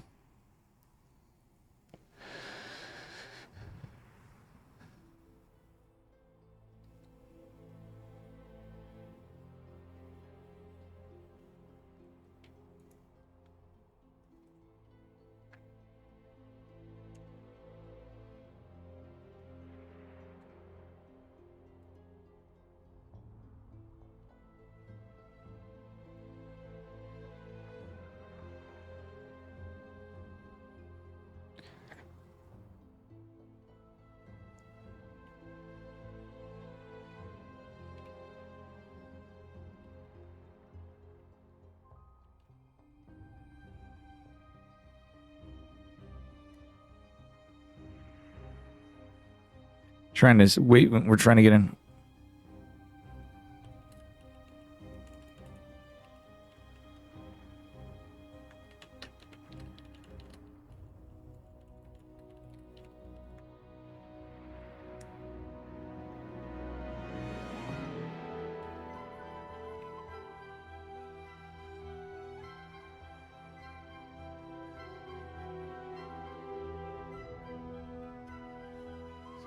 Looks like we're all on this one, all the casters.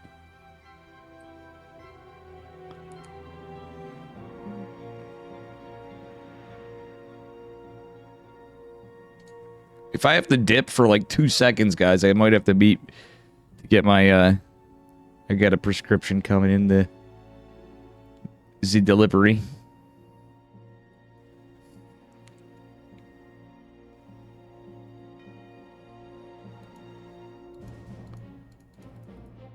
Foxer's the one needs a minute, I guess. It's all right. Just waiting. By the way, guys, please check out OSC. Eddie, sorry for that. Please do check out OSC. I've had the timer with sponsorship for Ladder Legends. I made this scene before. I tried sneaking in OSC in here too, but there was just not enough screen real estate. We got it on there. It kind of seems weird that I put my own picture on here. I'm like, well, Eddie did a good job making it. I like the DT in the background, by the way. Eddie knew. Thank you for that. But guys, consider being a Ko-Fi sponsor, OSC. I actually gotta check my stuff just in case. Eddie and OSC have been partners with Mr. Dave here for God, a bunch of years now. Now that I think about it, it's kind of crazy. I've not been in the tournament business for near as long as Eddie, but it's definitely been a good amount of years. We're starting to get there. That's crazy to think about for me. Anyway, this is, I believe, our last best of 3 potentially. Here we are, a fresh series spawning in the upper right-hand corner. Representing Kirktown in the yellow. It is Foxer. And his opponent in the bottom left. I can't remember the name of his team. But from the Ukraines. From Ukraine. The Ukraines. Ha! It's Mini Zerg. We're on Tourmaline for our first map. As we get into this Foxer.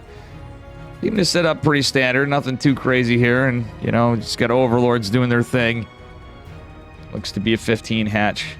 Actually, it's 16 hatch from Mini Zerg. He just did the 15 extractor. Still 16 hatch. No, Ukraine. Me crane. What up, Fractal? How you doing? Hey, we're not teasing Ukraine. We're just memeing here. Of course, leave it to Fractal for his first message of the day. We'll go easy on you, Mr. Fractal. Am I? Or am Hello, I Adobe so One Kenobi. saved Thank you that for the just 3 blew months. your mind? Adobe One Kenobi, Appreciate I you, just buddy. Subscribed. My favorite Dave. Alright, we got our pool coming down. We got gas coming down from a mini Zerg. Boxer going for a standard scout and command center. I have a sneaky feeling we'll just see 3cc. It's possible he changes it up. I think we're going to see 3cc Cloak Banshee. Maybe 211, but I highly doubt it. Pretty standard looking opener from both. One of the top 10 Daves in StarCraft 2. Hey, what other Daves are there other than... There are other Daves. But that's actually technically... You know, Thor, that is a very, very true statement. That is based and true. I am one of the top 10 Daves in StarCraft 2.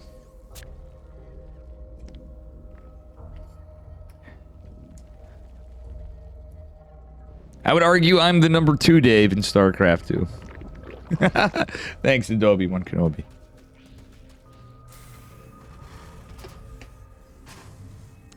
Then again, technically Hydra is a much better player than me, and he's kind of a Dave. Now that I think about it. Hydra from the Netherlands, my old Protoss sensei.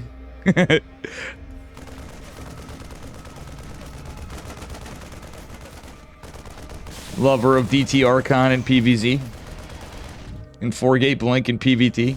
It used to always be. I do appreciate Adobe One and Jack back earlier. Guys, do me a favor. If anybody gets in new, smash that follow button. We're getting to a later time. It seems like any time I'm on earlier, it's always a struggle sauce. But there's a lot of StarCraft on earlier on. Dave will be your Dave'leberry. Yo, that is based. I'm glad, Adobe, I know we're on the same time. I'll be your Huckleberry. Yo, where's Yeti for that one? I see what you did there. First Hellion going. Okay. Foxer just getting those Hellions out earlier, just getting the pressure on. You just want that map presence to be annoying, if nothing else. Maybe deny some creep spread. And honestly, Mini Zerg, much like young Yakov, he has the Yakov tag on EU. He's honestly quite good at spreading creep. So, the more presence Foxer can get with Hellions, if nothing else to clear creep, I like it.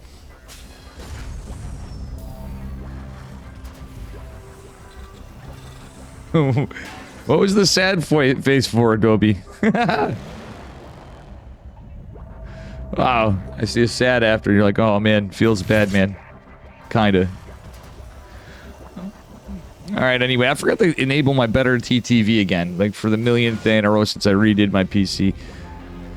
Alright, looks like it is going to be a 2-1-1. I'm not the biggest fan of 3cc 2-1-1. In this case, it may not be bad, because this looks like Cloak Banshee, usually. And if you don't scout this a lot, like, a lot of Zergs are just going to expect it to be 3cc Cloak Banshee, and it's not.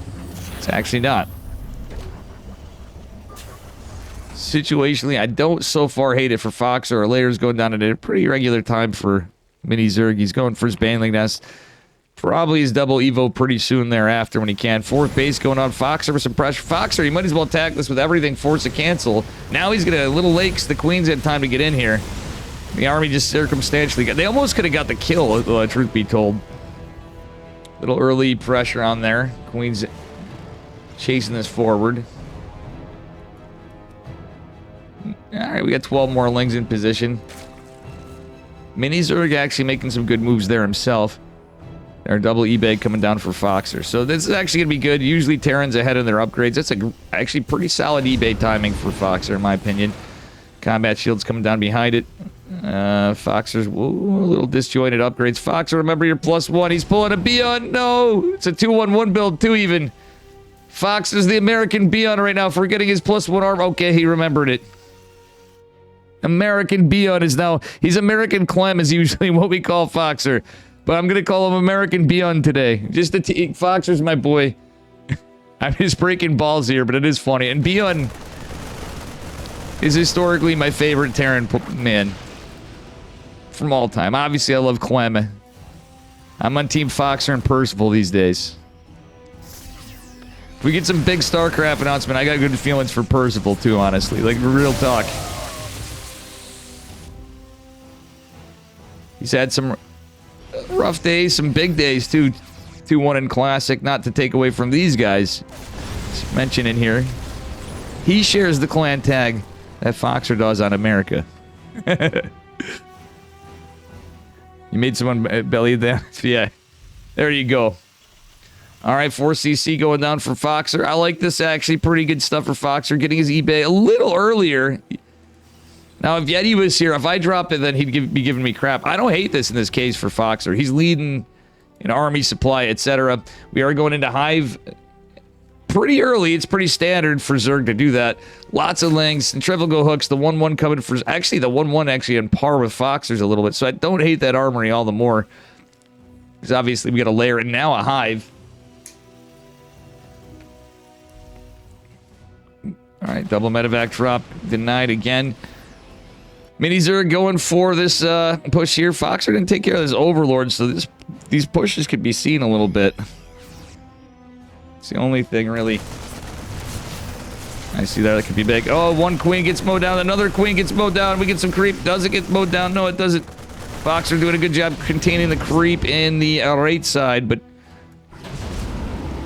Medevac coming in. I love the siege tank down below and the protection from the Marines, though Banelings could hop in on it. It's actually a really sick position from Foxer right there. Diving in, getting 9 drones. And I believe he may just be able to kill this hatch, even with all these Lings, these Banes. The Marines kind of tackling, and Hellions distracting some of the army. Foxer a little bit split up, even if not unintentionally. Is going to want to pull back. Foxer, pull back. He's focusing on the forward aggression. He's going to mow down the queens, but there's a lot of Zerg here. Actually, Foxer might be fine. It's a lot of Banelings. My point being the siege tank. Siege would have been helpful here, but it actually helps in tanking for a lot of the Banes. The remaining bios should clean this up. 4th base going to go down for Foxer. SCVs, They're going to live here. Medevac's coming in to heal. Marine's going to mow down the rest of these Zerglings. Foxer got some massive damage to Mini Zerg. Mini Zerg getting some counter rebuttal. But at the end of the day, Foxer's landed his 4th base. He's going to mule down. He can sit back for a moment. Love to see him kill that Overlord, though. That being said, it's a 4-base Zerg now. But now we're getting into Ultralisk. Foxer... he's on ARAX, but he doesn't have his tech labs. Yikes, this is a point in time with the early Ultralisk. We have chitinous plating on the way. The clock's ticking for Foxer to get Marauders. Marauders, Liberators. He's on Pureling Bane going into Widow Mines. I don't hate the Widow Mines, but really, Ultralisks are just going to chew through this if Foxer doesn't. That's the one thing that can really bite him. That I see. Like, obviously, there's a lot that can happen in StarCraft 2, but its position is these Ultras, the chitinous plating. Yeah. And we don't have the wall rebuilt. But here comes the Ultras. Here comes the Banes. The siege tanks. Well, one of them's going to be saved. This is a 4th base orbital. What the deuce? Foxer lifts. This is pure... Oh, he's remembering. He's seeing now. He's like, darn it. It was quite fast Ultralisk. I mean, I know Hive Tech's pretty... Oh, it's just before Chitinous. Chitinous is going to kick in here. Foxer had just an opportunity, maybe. Oh my god, he's so overstimmed. Oh, not like this, Foxer. It's such a good lead. Lings and Banes coming in. Oh, just like that.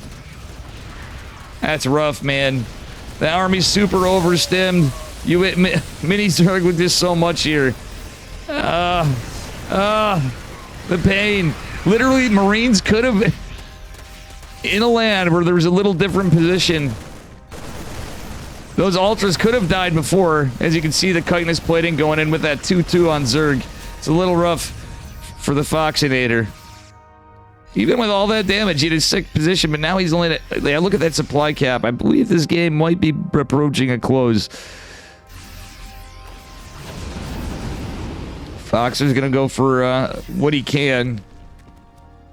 Economically, it's obviously leading the Zerg too, but real talk, the fact that Foxer eliminated that base earlier, get some good drone kills, etc. was alright, but... Oh no, the Marines are leading the charge too. To quote Cyril, it's gone from worse to worse for our Terran man as he tries to push across the map. He's trying to stem in. He goes, yeah! But I think this is looking pretty Jover for the Foxter. With these Banelings right here, etc. It's kind of rough. Yeah, he's not going to be able to kill this base. This is Jover. Oof. A rough one.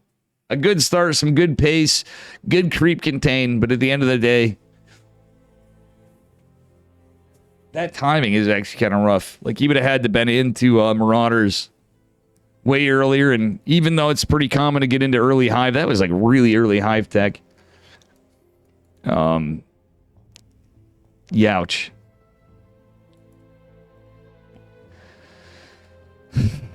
All right.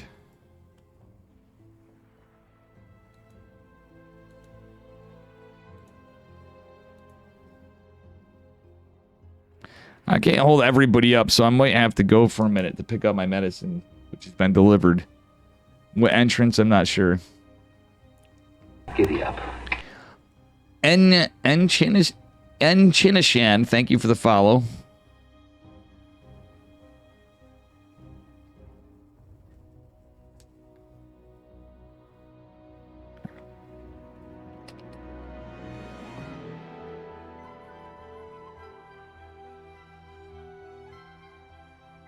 Mid-game, yeah, it was weird, because, yeah, I was basically Inject City hitting, but Foxer killed. He literally got a really nasty single siege tank position. I think after his army was a little split up, and that counterattack after was kind of rough.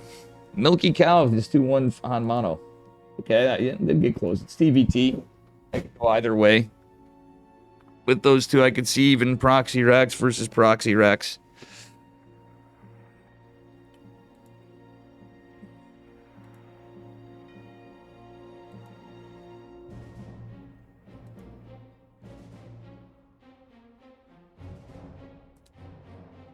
Forgot to go on Twitter on this before I'm...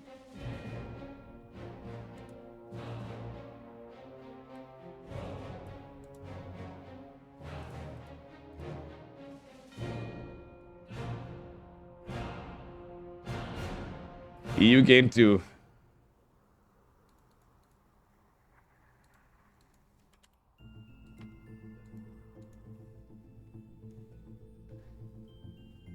All right, we're going on game number 2 here. Yikes.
We're into it.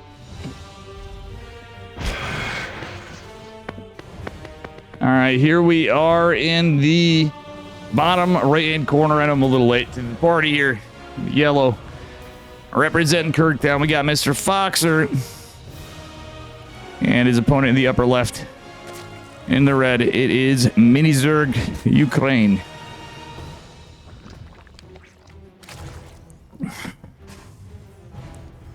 Flobio, that's his name in EU. Sibajan, it is still Foxer. Hello, Sibajan.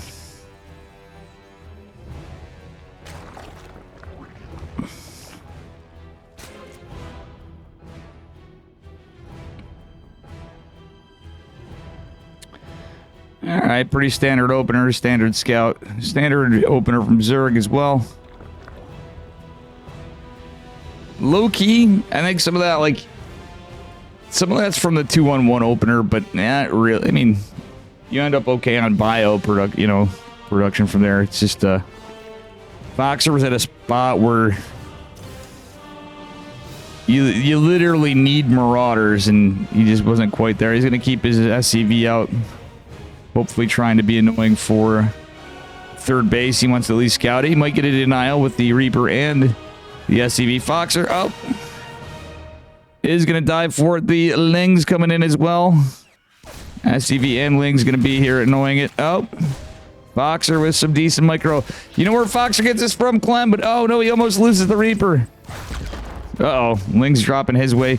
Not really the biggest delay on this. Foxer could send his SCV back home. Foxer backs off. Doesn't want to be too greedy there. If you guys see this, why I say this is Foxer, other than being friends with Clem, that is a common strat to get the denial on the third base, to get the creep tumor. Foxer gets a drone. Foxer gets another Ling, but I think he's going to lose his Reaper. He doesn't. That is a hero Reaper. 4 kills earlier. A drone and 3 Lings is pretty big, but Foxer has to be careful. If he can keep this Reaper alive, it's important for the Hellions. Okay, now we're going to see 3CC Cloak Banshee, most likely. Okay, Foxer even sending his Marine out on path. Low-key, he could maybe have gotten an Overlord, and so this Marine's probably as good as dead. He's just being annoying. He wanted to catch a Overlord, I think, but that said, Metabolic Boost is finished for our Zerg. Third Command Center finishing up here shortly for Foxer. He's going to have that nice tech switch for the tech lab to the starport. The Banshee. No cloak yet, obviously, because he doesn't have the gas. It's looking pretty standard, pretty solid. It's a little unlucky for Foxer. If he got his Reaper back there, too. Like Hellions, there was a world where he could have killed that Overlord. And that being said, we do have our cloak coming down for Foxer. Ling's a brewing. Overlords are coming. We'll see what happens from here. Dave almost missing KSL. Yeah, I did almost miss KSL. You literally saved my ass.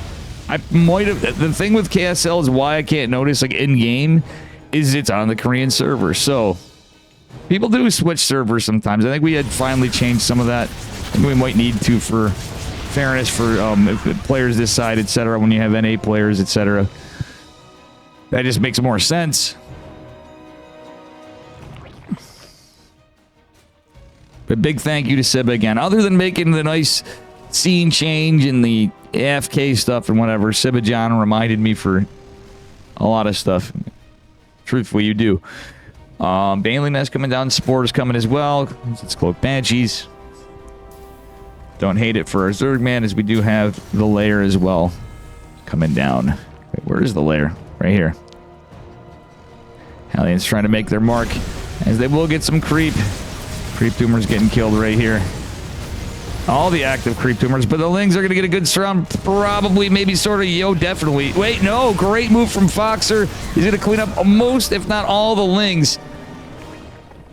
Foxer's doing what he's got to do. Like, he's getting some decent damage. It's not like game-ending stuff by any stretch. Low-key would be 200 IQ with all these stray Overlords. Imagine if he built a Viking. Just one Viking, like he goes into his medevac, when he gets to his medevac timing, That'd be pretty well. Foxer just now fixing his SimCity a little bit, getting stuff alternating around, starting another reactor for his racks on the starport. That's usually what you do. You might get a couple medevacs out after, but typically speaking, that's everything's picture perfect there. Mini Zerg with his 4th base, finishing up at 6 minutes. Means he got a little early. Banshees tried to get some damage. We did lose 1 Banshee earlier. I'm sorry I missed that. Infestation pit coming again. Gosh darn early. Foxer doing a decent job of cleaning the creep. It's a little bit smaller of a map, so it's not like the end of the world. I don't hate the repair on these guys, but real talk, I notice Foxer keeps them in the Hellions. When you get to the armory, like a lot of times, like many people will swap them in the Hellbats when you get your armory. Like this defensive siege tank this game, like right here. He's just going to camp out for a bit. He did a lot of earlier damage, but Foxer may actually catch this game. Mini Zerg is not a guy. You could go 8 racks against him, honestly. Like basically the Brekkies, they call it, going 8 racks and 3 CC. But I feel like how fast the hive comes usually, it's a little risky. All right, Foxer playing a little safer. Has his armory coming. Is 1-1 going to finish up? It's a smidge. It's not super light. Actually, it should time out about right. I'm not trying to be super critical of Foxer. I think he's been playing this pretty well. First series was a little unlucky. This one, I hope he just remembers to get his, when he gets to his 8 racks. Do we have our extra factory? I didn't see that. No, he doesn't have his 2nd factory. It's pretty standard to go 2 factory behind it, but Foxer knows what he's doing. That's my point. He's a much better player than I am by a million times. Let's be real. But, just little stuff that adds up against the player, like how Mini Zerg plays it. He could actually kill this hatch and get the hell out of there. I like the fact that he's keeping the pressure of the medevacs, but he really is going to want to pick up. Does lose a couple Marines, but real talk, he gets some damage. Mini Zerg just building right away. Yeah, it's a little bit later of a fourth factory, but he is going into the 8 racks. Hydra Den going down with the, well, it already went down. He's going in just in case for Hydralisk to catch medevacs, etc. That Ultra Cavern is going down as well. Medevacs trying to get damage here. Minis are trying to get to his natural will. Foxer's actually baited him around. Meanwhile, there's a push set up on the other side. Ultra Cavern's not done this time. It's going to be, again, a Hydra follow-up for the moment. How many Banes do we have? Oops, sorry. We have only 8 Banes at the moment. Foxer going to lose all of his Marines over here in the drop, and he's diving in YOLO into the outlying 4th base.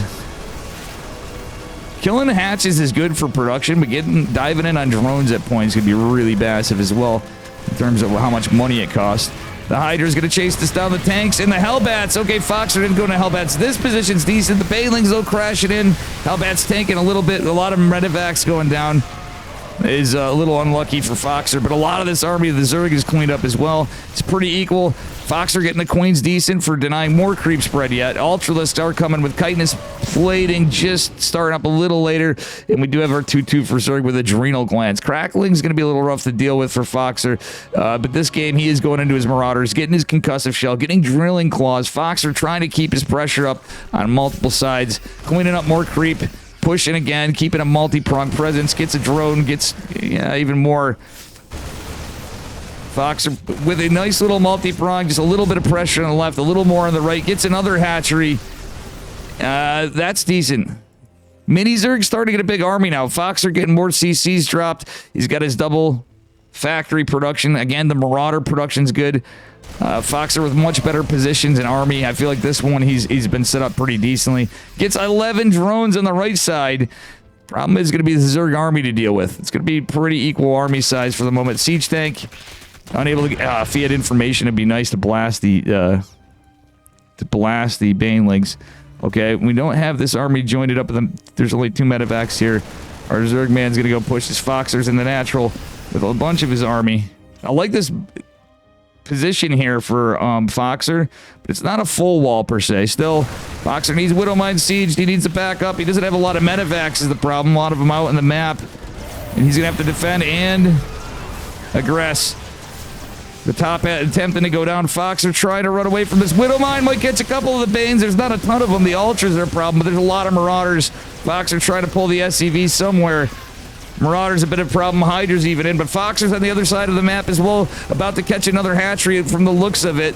Does he get the natural? This game is scrappy. Planetary Fortress is here. Mini Zerg forced to fight back. Foxer catching a lot of this. Foxer actually down in supply block that all hell, but it's a one-hatch Zerg about to be almost a one-hatch. Yeah, oh my god. Do these Marines do it? Almost. 64 drones are still out, but what an awkward spot of a game to be in. Foxer down in supply because he lost all of his supply depots from his wall on both sides, which is kind of rough. And the Zerg has a pretty scary army when it comes down to being in terms of ultras, etc. However, there's no production for Zerg. If Foxer takes some good fights here, I think we lost. Did we lose the Baneling Nest? Well, I'm not sure. Widow mines are going to come into play here. There's only the one. It only catches one Ling. Foxer kind of surrounded a little, but all these Marauders are going to have some great stopping power against the Ultras. The third CC falls, but Foxer's got more command centers. He's already rebuilt one. And behind it all, he needs supply depots. He just now has his 3-3 coming. Foxer, we need supply depots, but he doesn't have money. Mini Zerg did have money, but his production's been denied, and he's lost a lot. Foxer could actually theoretically mount the push, but I don't know what we're into now. We're gaming. I like this. Foxer's going to go send out his medevac. The Spore Crawler's going to die. Every Spore that dies is good, too, honestly, for drops. This hatch going down could be big for Foxer. That's obviously a point of defense. But with the Ultras as injured as they are, and Foxer's Marauder count still, his army's looking pretty good. The medevac's had to work overtime, but he's in a really good position. Mini Zerg is gaming, but this one, I think Foxer is playing much better. Both these guys giving us a hell of a series. Real talk. Foxer just do it. Yeah, that's what you got to do. He's going to go in for another drop, a double drop over here. This is the debate of all time. Do you guys see why Foxers did that? He's pulled a lot of the army away. Okay. Mini Zerg's caught on. There's some Marauders here. These Ultras are still pretty injured. There's a good amount of Banelings hidden in here. But there's more Ultralisks out. But Foxer could theoretically snipe that and get the fuck out. Pardon me, French. Oh, Snick 6-6 snipe from Foxer. How you doing, Pluto Dynasty? Really smarts, double drop. True. Really, it honestly, Foxer's been playing a hell of a multi-prong kind of game. Mini Zerg's been obviously got insane damage on the other side, but now Foxer's just leading in supply. He just needs to not die with the Banelings, but there's enough Marauders, I feel like. Foxer's got this one, I'm pretty sure. It would take... I don't want to jinx him, but like, look at the army supply. Look at the amount of CCs. Yeah, the worker count be damned. It's a 3-hatch Zerg with a 4th kind of going down.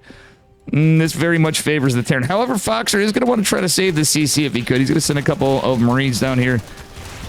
Bro, raise the CC. He can just A-move. Like, honestly. Ling's going in over here. Man, don't matter. Foxer, he's given time. If Foxer just A-moved across the map, he could have instantly killed this, but now he's buying time. Now Infestors are here. This is the kind of stuff that he could die to. We don't have... Oh, I say that. He's going into Libs and Ghosts. But Infestors are really something that can help this out big time for Mini Zerg, and he's made it there. I know Mini Zerg's been on a tear, but I mean, I am really hoping Foxer gets him.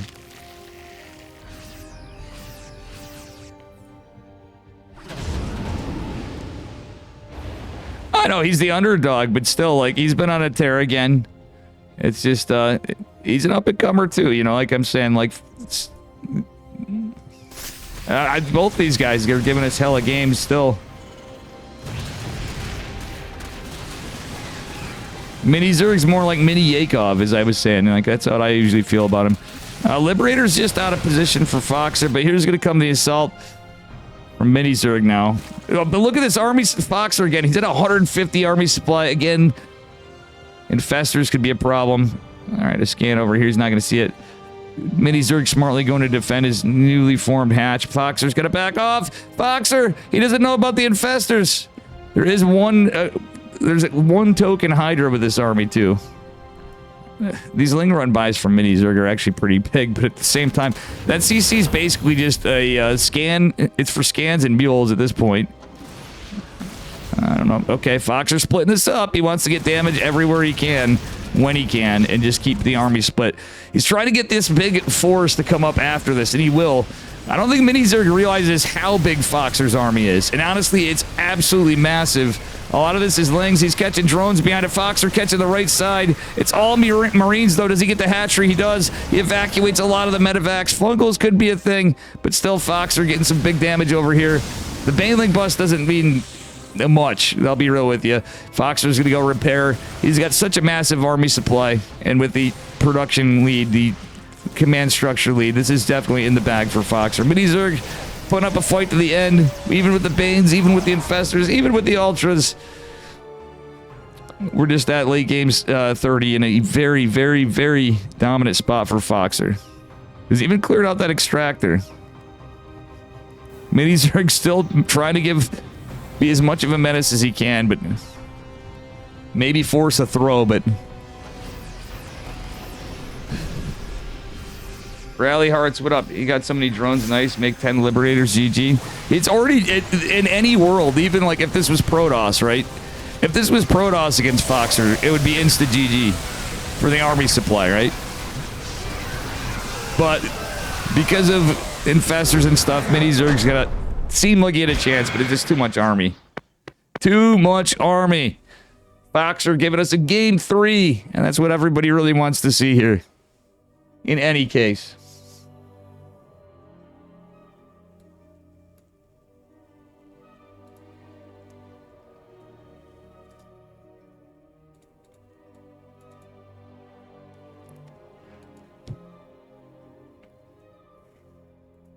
If it's a best of 3, we want a game 3 winner. We'll go on to the lower bracket side to fight Milky Cow.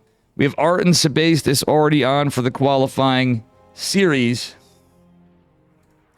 To who makes it into the 2025 season 13 rather OSC Championship, sponsored by Ladder Legends. I still have some of this stuff on there. How you doing, Rally Hearts? By the way, good to see you. Hope you're doing well.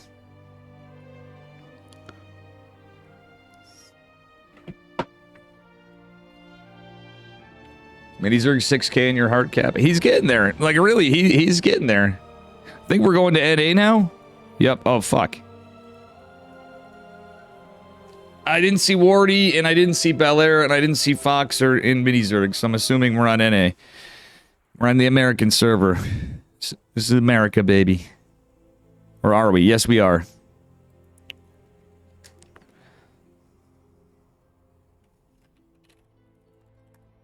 Oh. USA. USA, hell yeah. Pluto and Rally Hearts coming in here.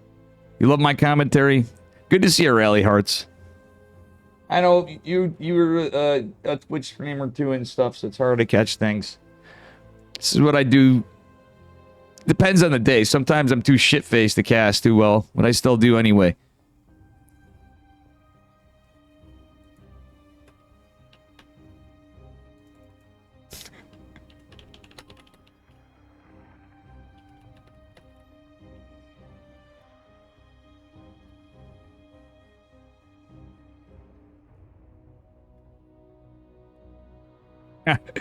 Pluto's not even subbed. She's asking for a sub. That's funny. All right.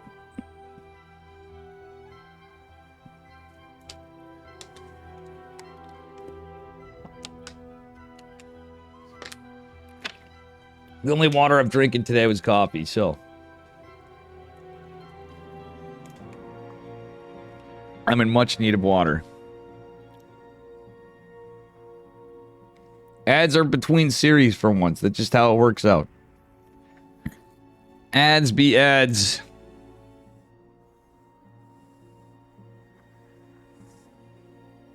Rather, we're not between series, we're between games.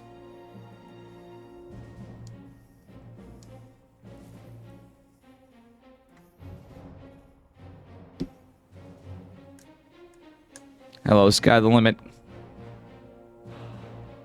Happy New Year to you. Happy holidays and all that. Good to see you. Pluto.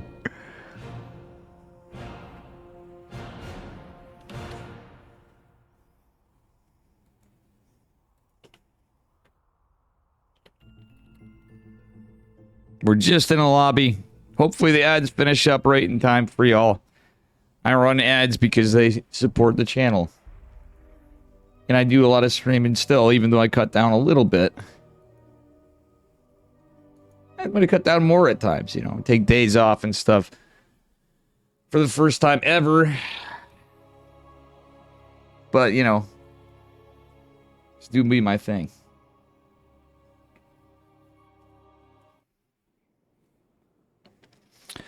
All right, this is match point. We're on the American server. And representing Kirktown, that's right. The memes of this and many streams, actually. We got a good number of people. We got my man Foxer, our American Yellow Terran. His opponent in the bottom left from HTT. He's red. He's Ukrainian. It is Mini Zerg. I definitely root for... I'm hoping Mini Zerg... I think he's going to be a big up-and-comer for sure. I'm happy to see some up-and-coming Zergs. I see 6K incoming for him. We saw Fiat make a big move, or Swedish Zerg in the past, and I called that. Thorn's calling... As many people are Mini Zerg. The results speak for themselves. But low-key, he's had some big victories lately. Oh, I'm sorry about the score. It's 1-1. I misclicked. I did actually misclick. I didn't have the control click there. Overlord coming in. Foxer going for a solid opener for match point in a tournament. I don't hate this. I was doing a bunch of this yesterday. 2 racks Reaper. Solid opener. I laddered so much yesterday, I didn't even realize it was a Korean StarCraft League. I had plenty of these games. 2 racks Reaper is really just, generally speaking, a pretty standard build. I know everybody has different ideas for their supply depot. Myself, I want to actually ask Fox. I could ask Foxer about this even. I could ask anybody. I like putting it up here so you can start up your next level of SimCity. As crazy as that sounds, so your factory's there. Usually you have a 2-on-1 or 4 racks follow up, but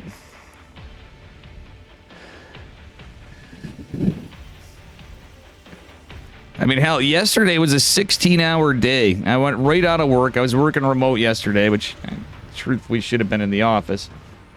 All right, this is going to be scouted by Mini Zerg. Mini Zerg may still go for his 3rd hatch. I mean, usually people do, but we'll see. I got his metabolic first, which is what you want.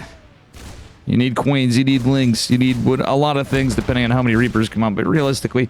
All right, okay. Foxer's cooking. He drops his, he is going for 4x. This might be like, okay. Yeah, he's going, or he's at least going for 3. I'm not the biggest fan of the 3 and 4. Like earlier on, it could be good before Banelings. So Yeti was just talking to me about this last night after. I ended up spending some time talking to Yeti. Talking shop in Terran Land. And yeah, this is exactly what it's going to be. It's going to be the 4-axe follow-up. And what timing for that? This is actually great. What a good time for that. Yeti was kind of going like, Dave, you ought to try it out sometimes. It could be pretty good. And I'm seeing it. I'm seeing it. That was actually clutch timing from Mr. Yeti Spaghetti for bringing this up, because now I actually see it. It's been a while since I've seen this exact play. It's going to look like a 2-on-1 for... Oh, not if the Marines are... Well, those ones might not be scouted by the Overlord, so that's just fine. 3rd base is down. Reaper's going back home. And the Baneling, here's the problem. This is why I don't like it, though, which is why I was mentioning to Yeti. If this is deduced by the Zerg, and sometimes even against the 2-on-1, you get a Baneling nest. Well, Banes off creep aren't too bad. This is like layerless, right? So he's going to try to go for a big Bane bust. Stim is a ways out. Yep, yeah, it's just a Bane bust, but truth be told, SimCity could protect this. There is a little gap here where the tech lab is exposed. and how this is SimCity. The Reaper's going to catch this. Foxer's got to do everything he can to wall off. But losing Stim is like... Yikes. He's got a target fire. He's not hit the baits. Oh, there goes the Stim. There goes the wall. Is this over like that? Is this over like that? It's 21 drones from... That's one thing... Food for thought, guys. It's 21 drones from Mini Zerg, but it's 3 army supply for Foxer. He's going to try to rebuild the tech lab. He can pull the boys. He can certainly pull the boys. That tech lab's in trouble. Mini Foxer. Cancel it. Like, that's not enough lings to really kill the SCVs, but the wall here is going to be rough. Foxer's got to buy time. He's got to repair that bunker. Or that bunker. That barracks. This is a very pretty much all-in Zerg, so it's kind of like, well, this could go either way. The Baneling's trying to morph Foxer. Okay, forces a cancel on him, but he's got to repair everything. More Banes is going to morph it again. It's going to be round 2 with less SCVs. Oh, the debate, though. The bait and switch. If Foxer can get good damage on this. Again, this is Stimless Marines. And honestly, Stim can hurt you more in some ways. It's just the DPS you get with Stim. He's going combat shields. I mean, this is honestly looking kind of grim for Foxer, because at some point, it's not. I don't know. It's the SimCity that makes this rough. Like, if Foxer, he has to leave this as it is, and he can't effectively do anything with this tech lab. Like, he needs to build something. I wouldn't have hated him just abandoning ship on the tech lab and building one up there. He could have built one up north. Now that I think about it. He's got 2 racks on the top side, is the pro and the con. I think it's so chaotic. There's so much going on. He's lost so many SC. Oh, not like this. Oh, Foxer, I think just may have lost this game. He's going to try to... all right, Mini Zerg with the Banes going in, but I think the Lings are going to get back in time. Yeah, because Foxer's trying to wall with the high ground racks. He still has 3. He's trying to buy time, trying to SimCity. Can Foxer get this up in time? I don't even know if it's going to be enough, because again, that one little choke... Actually, let's see. Yeah, that choke point's still there. The Banelings didn't lead the... What's been happening perpetually is this tech lab's been the bane of Foxer's existence. Oh, no, no, no, no, no! Ah!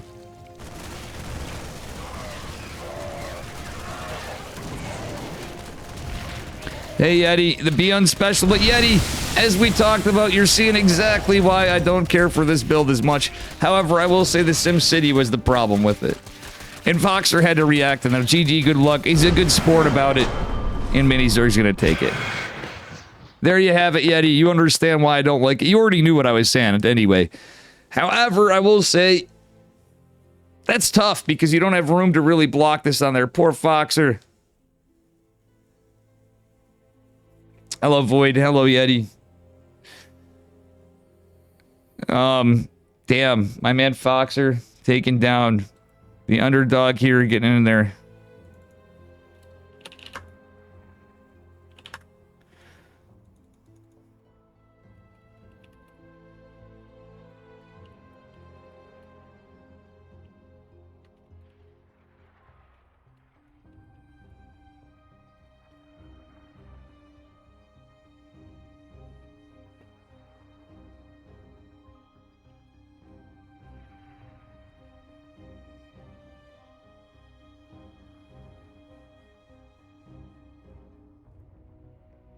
Okay, can all go on wait on EU.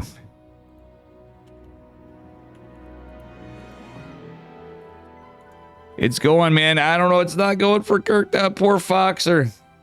He has been on vacation and stuff. I don't think... He probably didn't have too much stuff. Yeah, we've had lots of banger games, honestly. Foxer had a crazy run with Alex. Alex got taken down. Mini Zerg and Foxer got close. All right, so Bel Air invited me to a lobby.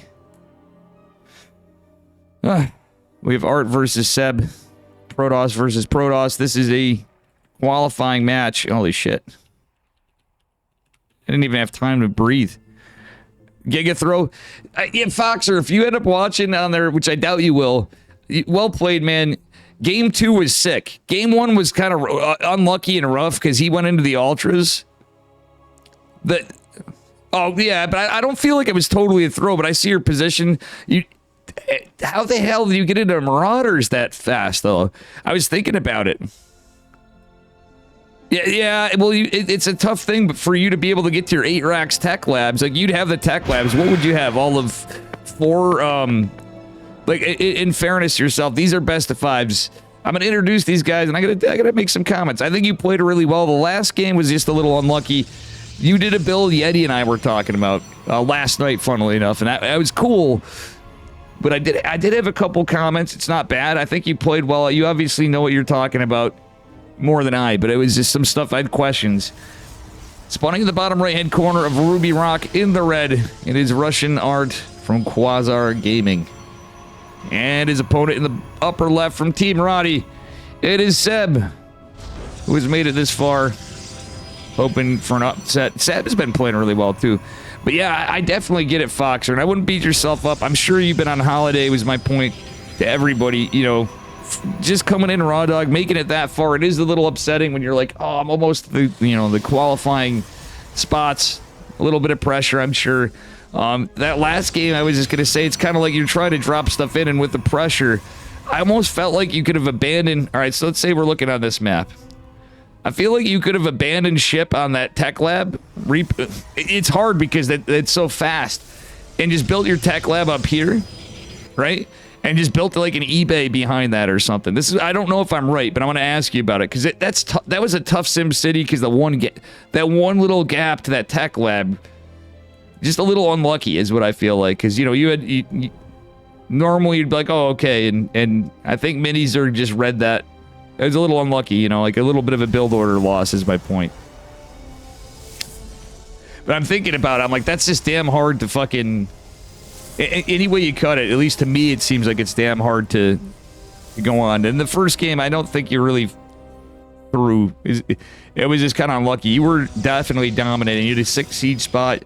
I feel like if you look back at the engage too, a little unlucky engagement. For where you're like, you had your Hellions and Marines out before that, and he did just have ultras out of nowhere, and didn't have chitinous for a while, but it was kind of, once I saw those ultras pop, and it was like, yikes, man. Oh yeah, for sure. And you were a good sport at the end of it. Thank you for that. You played well today.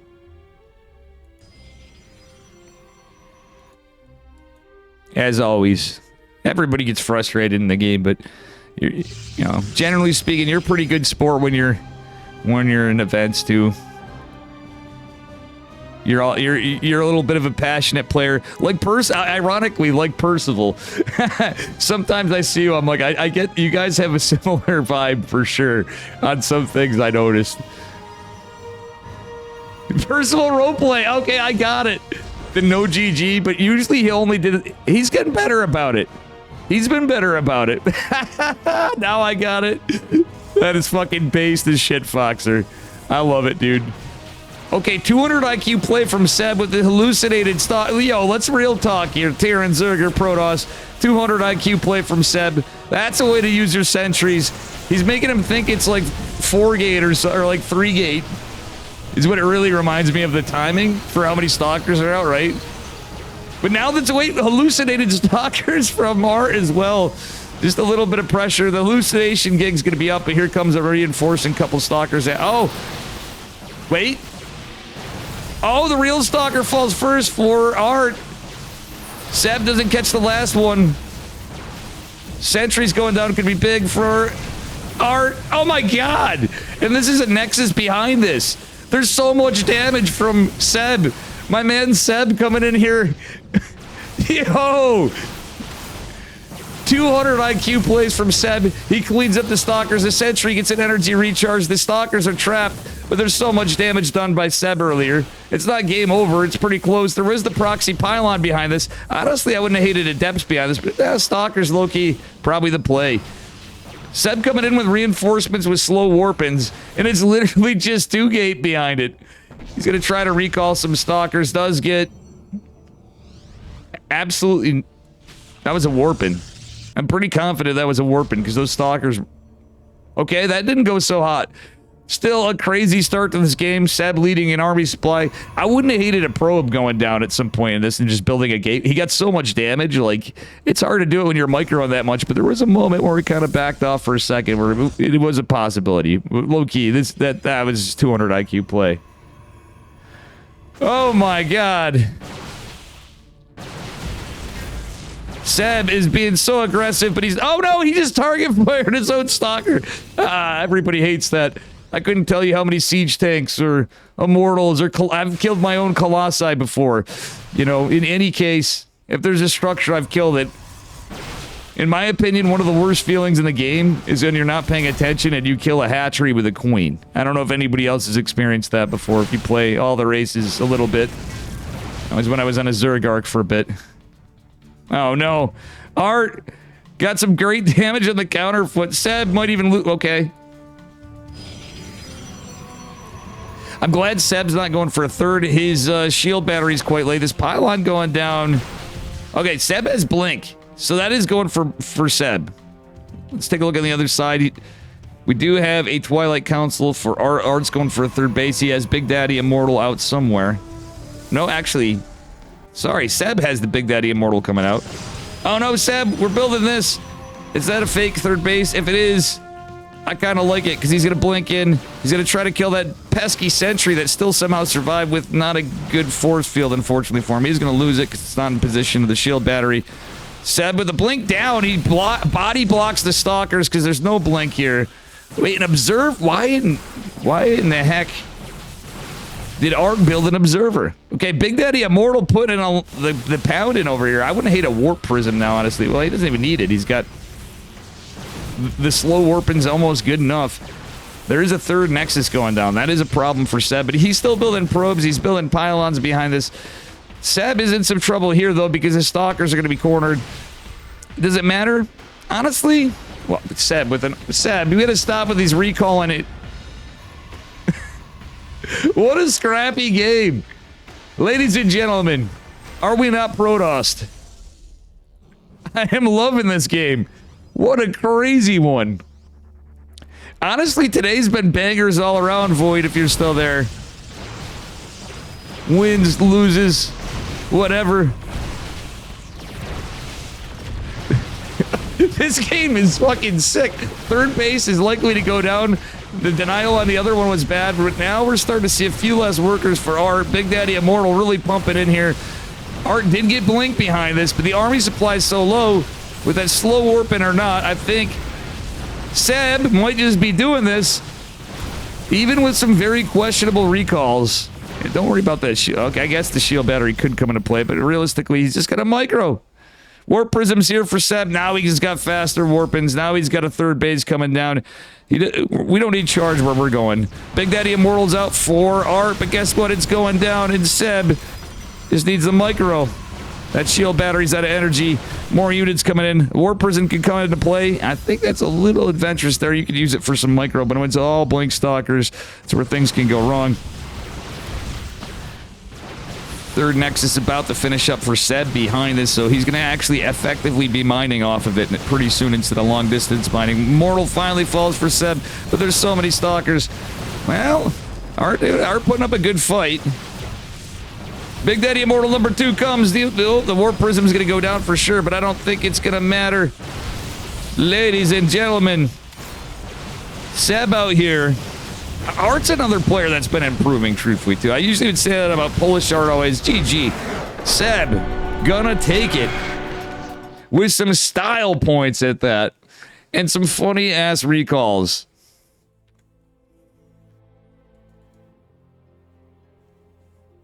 Now, I'm just gonna check and refresh. I'm curious.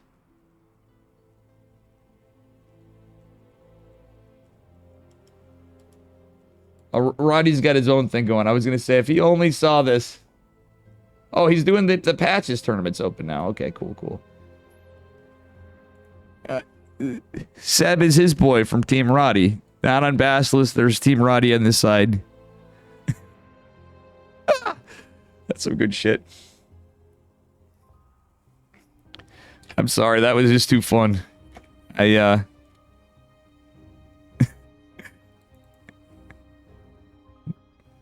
We thrive in chaos. Seb is a fucking gamer. Holy shit.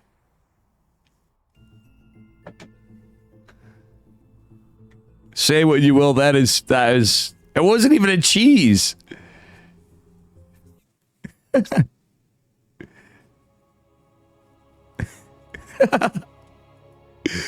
Oh, man.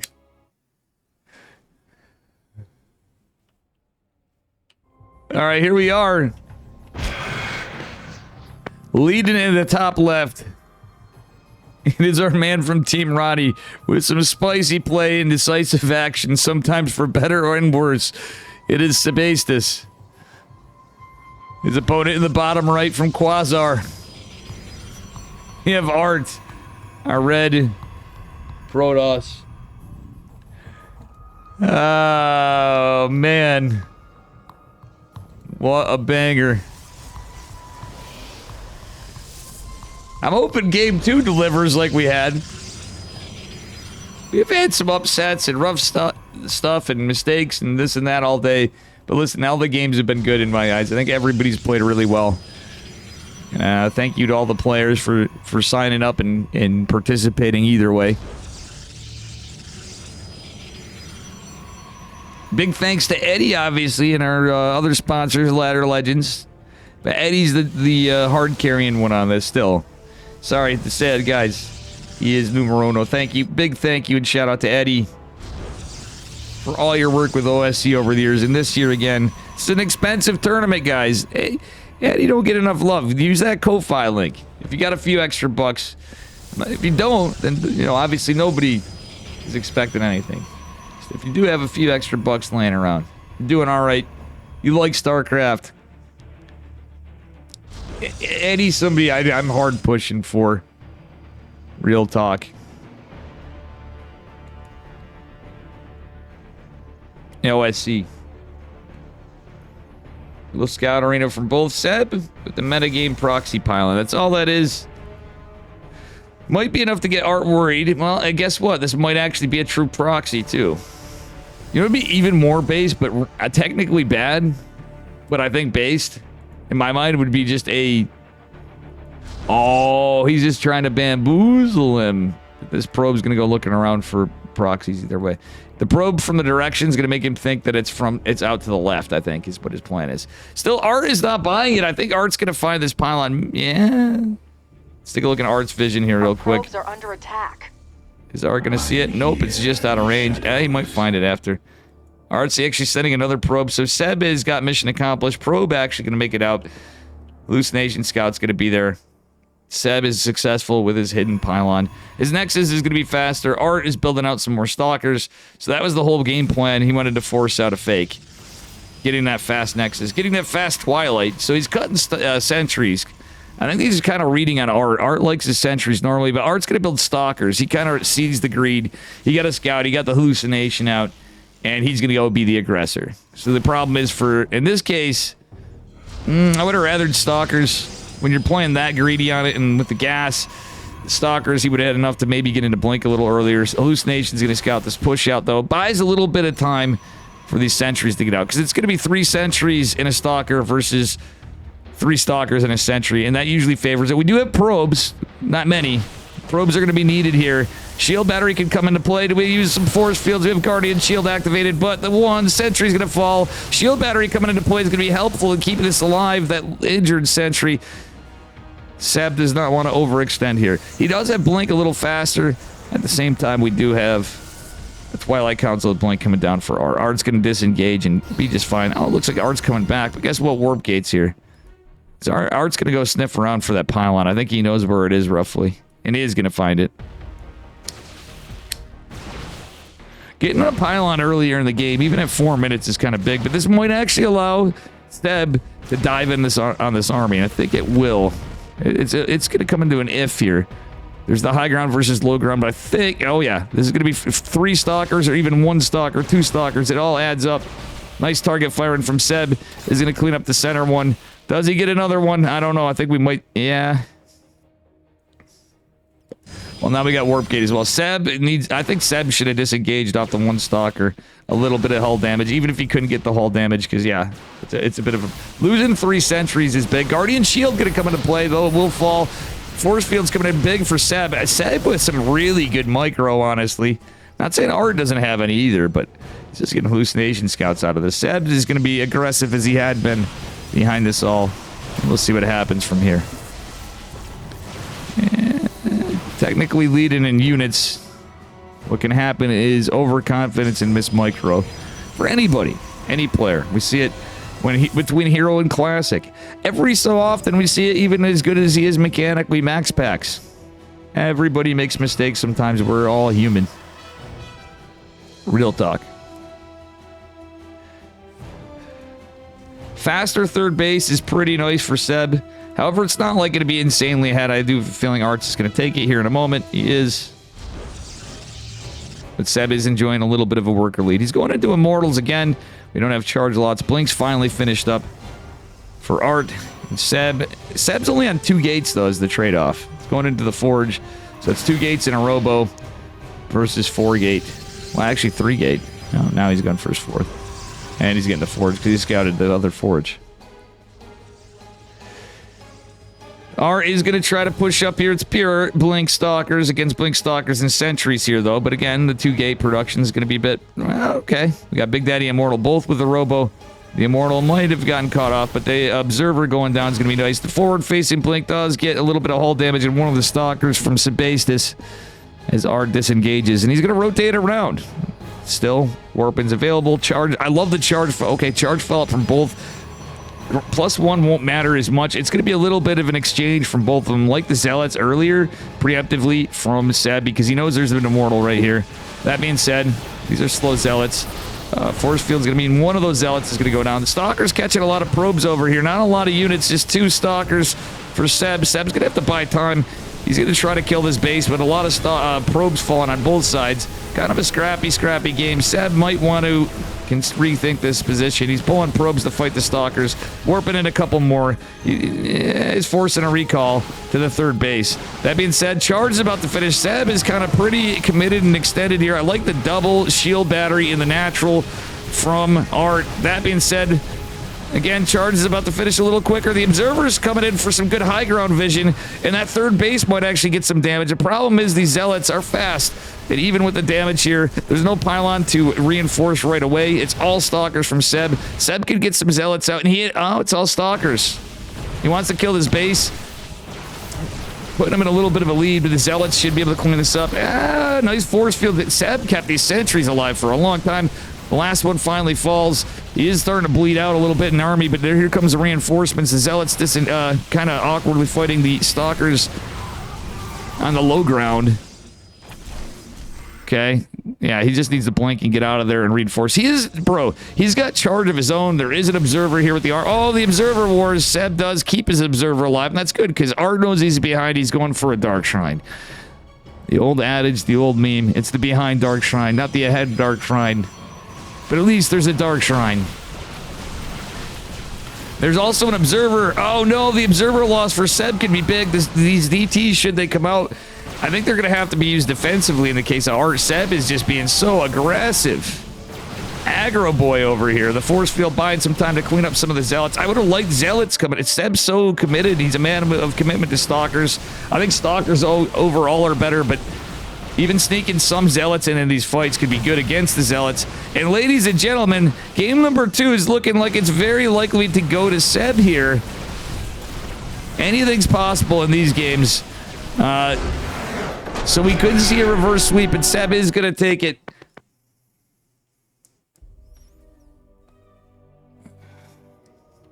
Woof.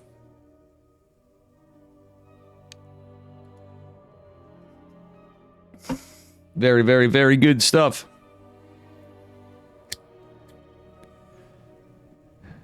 Now, should we get done with this in time, I might go right over to Patch's thing if it's still going on too. Maybe. I don't know. I think I'm going to probably try to get some shit together today because I need to. Game number 3. Art's hoping for a reverse sweep. It's Seb He's playing very decisive, very aggressive, and not even like really cheesy. Like he metagame proxy pylon. Sure, it's a cheeky move, a good strat earlier on, but nonetheless, it's pretty good.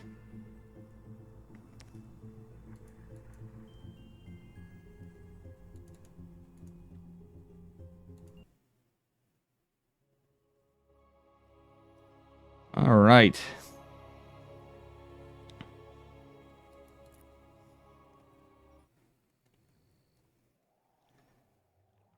Here we are, potentially match point. Winner of this series will be one of 2 qualifying spots in the second challenger bracket here. Here we are on 10,000 feet in the upper left-hand corner of the red, representing Quasar. We have our Russian Protoss player back at it again. He's going to need a reverse sweep, as I've said many times. It's Art. His opponent in the bottom right. He's based. He's yellow. It is Sebastus, who needs only 1 point to take this. I gotta say, his PvP game is freaking solid, man. Art ain't no slouch. Seb is a solid. I feel like Seb's got like a little bit of an up and coming kind of.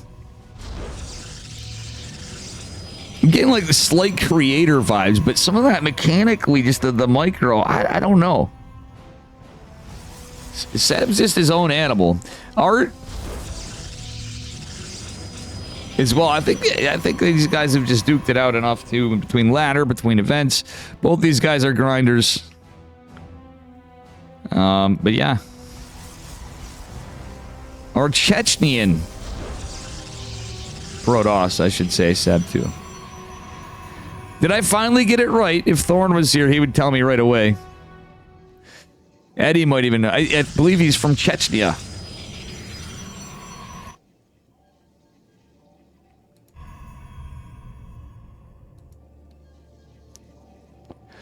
Pretty standard stuff here, Scout. Seb might be going for Proxy Robo. Proxy Stargate, it looks like.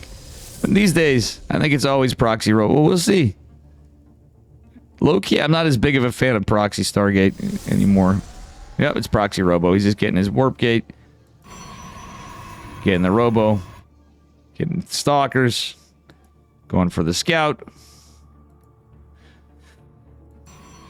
Is it going to be Proxy Robo versus Expand? Because Seb at the same time has been bamboozling a bit. So this might get away with it. If this should this go unscouted at the same time. Oh ho ho! Okay, wait, Art changes his path. He's forgetting about the Zerg shit. Yeah, I don't think Art sees this. Nope. Art may go back. Oh, yep, he's going to go check. He is going to find this overall. Robo will start. Immortal might be able to go down. I think this was scouted. Big Daddy Immortal's here. Probe. Where'd the probe go? I'm here. Okay, he didn't scout it. But he definitely knows one's there. That is damn lucky. Okay, now he's going to scout it. Yep, there it is. Chechnya, not Chechnya. Yeah, more... I grew... Yes, that I always say the Czech Republic, because that's what I grew up calling it, Two Thorn. I was just trying to be more accurate, but it's not Chechnya, it is... Czech. No, Czechoslovakia. Or Chechnya. Proxy Pylon for Adepts, I'm assuming, from Art. Art has a solid wall of defense. He's going for Warp Prism. He's going to be the aggressor. Warp Prism coming from Seb behind this. Warp Gate's finished up here behind this for both of them. Proxy Pylon could be a nuisance. Seb's got options. He sent the probe back home. Sentry coming. Warp Prism coming. This is where we're duking it out. And there is going to be the two Adepts coming behind this. So that could get a lot of damage as well. Sentry's not here for Mr. Ooh, barriers activated on the Immortal. But there's none there. The Adept's going to make their way in. This is a problem for Mr. Seb, who does not notice it.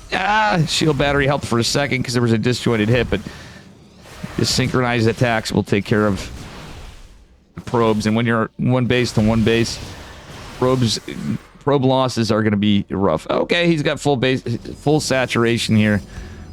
I think that's okay for Seb. He's going for an observer.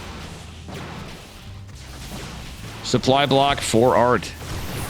Oh, no. Okay. Whoa, nice pickup. Oh, no. Barely saves the sentry. Oh, I say that and he loses the sentry. Yikes. Second Big Daddy Immortals here. This supply block is rough for Art, but guess what? Defense even behind this. That observer could come into play here too, but guess what? I think we're going to see the Immortals and Stalkers go to take care of the pylon on the robotics facility. Gateway falling down. It's getting close. The shield battery's out of energy. We do have energy recharge available. Double Immortal drop's going to be a thing, and the Robo going to fall on the side of Seb, who's supply blocked as well. He's about to be more supply blocked. The Immortals forcing the attention of the army up here, but guess what? We have energy recharge on the shield battery. Another Immortal coming in. A lot of probes falling down. The Immortal away is going to be rough, but there's going to be another Big Daddy Immortal coming for Art. It's close. This is damn close.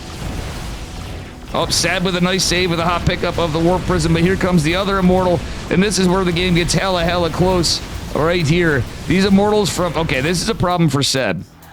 Problem being these Immortals at full health. He's trying to get mineral attack. He's lost power to his Robo. The probe's still out.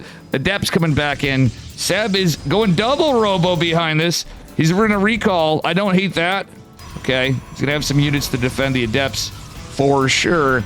Art with a decent army supply did take a bit of a beating. Adepts are here, but oh no. Okay. If there was like one sentry after, we could have, with the SimCity here, I don't hate it. The double Robo scouted. It's going to be Blink. Wait, double Robo. He could have actually been 200 IQ. Well, he's going to need to... Yo, Seb catching that is kind of big, but he's going to take a big beating from these Immortals. In the pylon's not scouted. Stargate is a good counter to double Robo, too. We canceled the Blink. Yeah. This is a proper Protoss versus Protoss, ladies and gentlemen.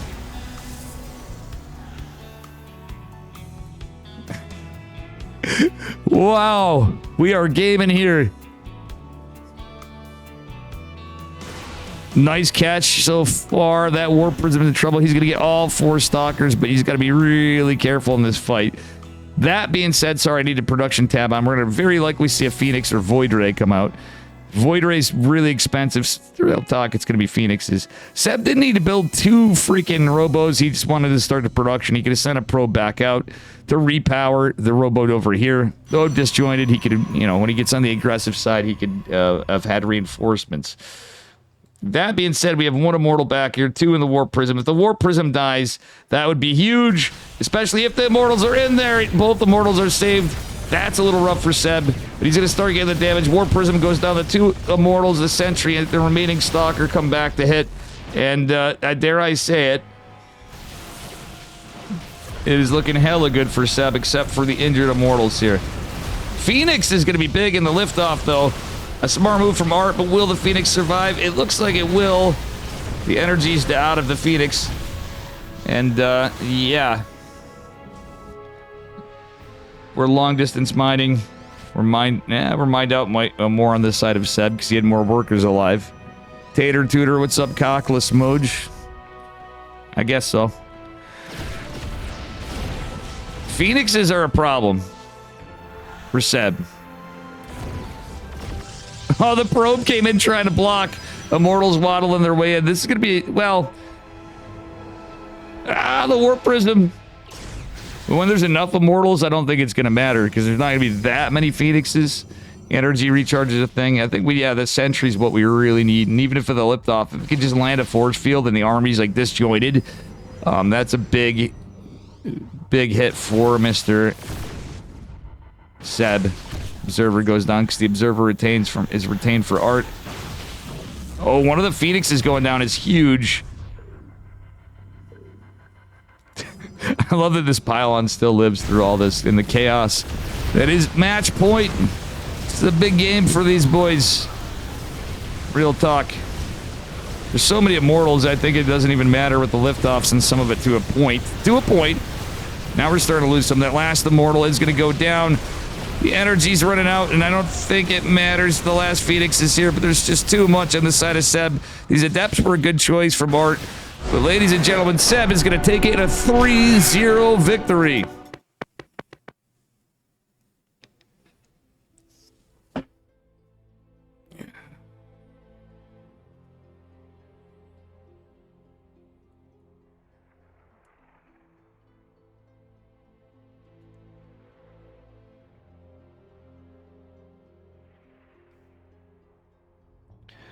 Woof, we got another series. Need a minute, please, and thank you.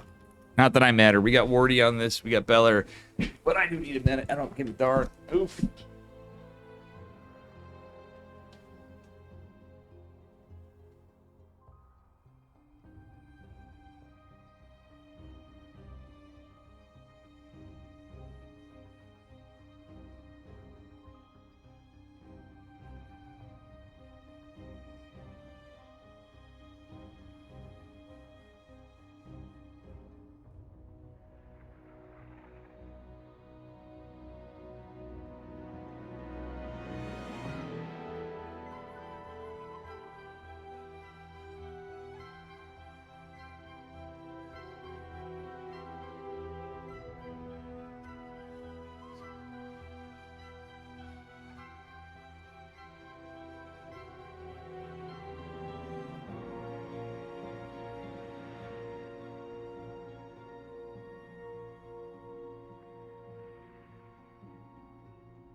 Oof. Mini Zerg versus Milky Cow versus Mini Zerg.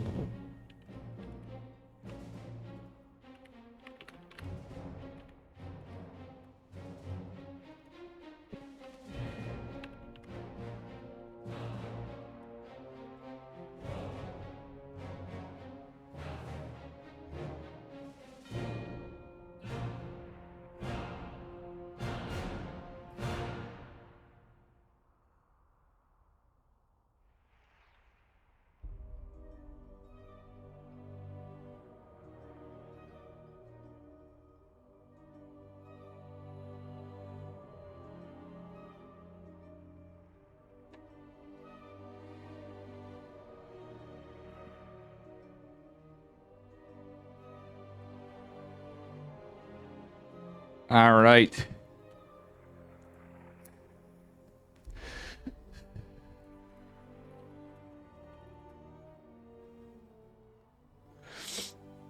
Banger incoming again.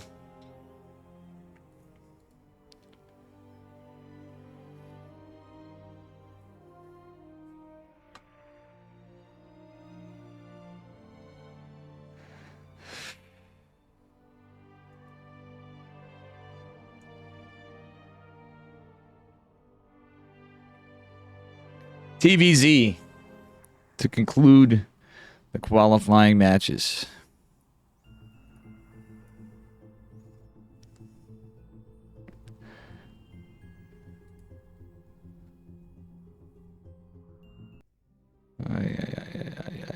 Let's see here. What do we got?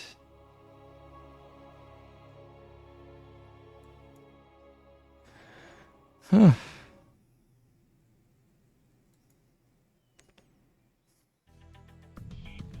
All right, ladies and gentlemen, boys and girls, we are on the last qualifying match. Spawning the bottom left-hand corner, bringing us some spicy games before. He's back at it again. Our Ukrainian Zerg, Mini Zerg, in the red.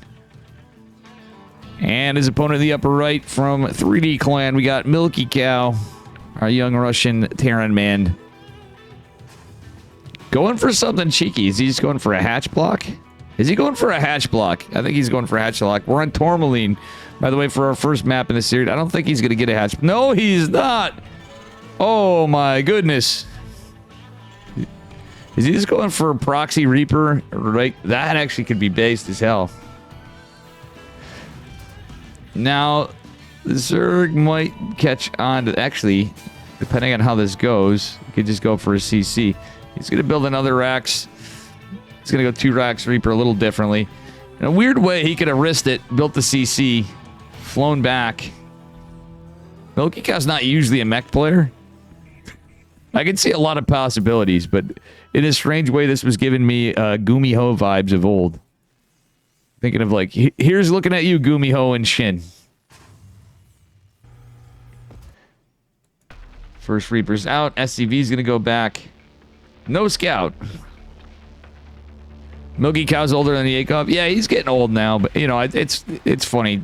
The passage of time. I remember when I used to call Vanya old. Or young. Not old. And now Vanya's not even, like... He's not even playing, really. Mini Zerg getting his pool up. His hatch is finishing up. Pretty standard for him there. Reaper's just finishing up now. This is going to be immediately here. Might be able to get a drone. Right off the rip. It's going up the Reaper cliff. He's trying to get that drone. Oh, nice save by Mini Zerg. Will the other drone fall? It's going to be a close one. It's forcing some spores. That's a lot of money tied up right there. That's 200 minerals tied up. And when you're going to have a lot of Reapers and some coming really, really fast. Yes, the Queen will be out soon. Oh my god, look at the micro on Mini Zerg. Little miss micro from Milky Cow for a second, but I think he will get... When the other Reaper comes, he may just maybe get these Lings. Queen's still a problem. It's not at that Reaper count. Oh, Milky Cow is going to... Oh, he loses a Reaper. He loses another Reaper, Milky Cow. Not like this. He is going to go to a factory before Rax. Third base is not denied.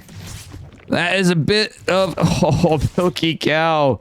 Why? If we just went down to the third, he could have denied the third. And with this kind of a game, like it'd be... No. Ay, ay, ay, ay, ay. Yikes. Yikes is all I can say. He's still going... Okay. He's just going... I mean, he's going into a 2-on-1, but... It is a late third. I'll give him that for Mini Zerg. I guess that's all he was able to get. Mini Zerg with some really good micro, though, on the... I think that was a little bit rough for Milky Cow, not gonna lie. Percival's still the youngest Korean pro? I do believe you're right. This Han Mono got like a year or two on him. I can't look up the statistics. I mean, I could be like, everyone's like, Dave, use your phone. Like, I'm too old for typing on this. I voice text because I'm such a boomer. All right. Voice texting's horrible, as you all know. But sometimes people think I'm drunk, and I'm like, no, I'm voice texting. I've had some pretty funny results from voice texting at that. We'll say it. Still a 3cc. Okay. Okay, this is playable for our Terran men. There's a lot of drone... There's a huge drone lead, obviously, when you're that late on your...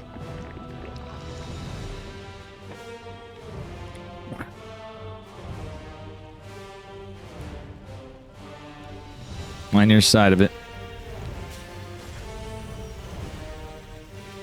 Alright, I don't hate the Rax number 3 coming on the back of the 2-on-1. Liberator is an interesting choice. It is a thing. For Milky Cow, I kind of like it.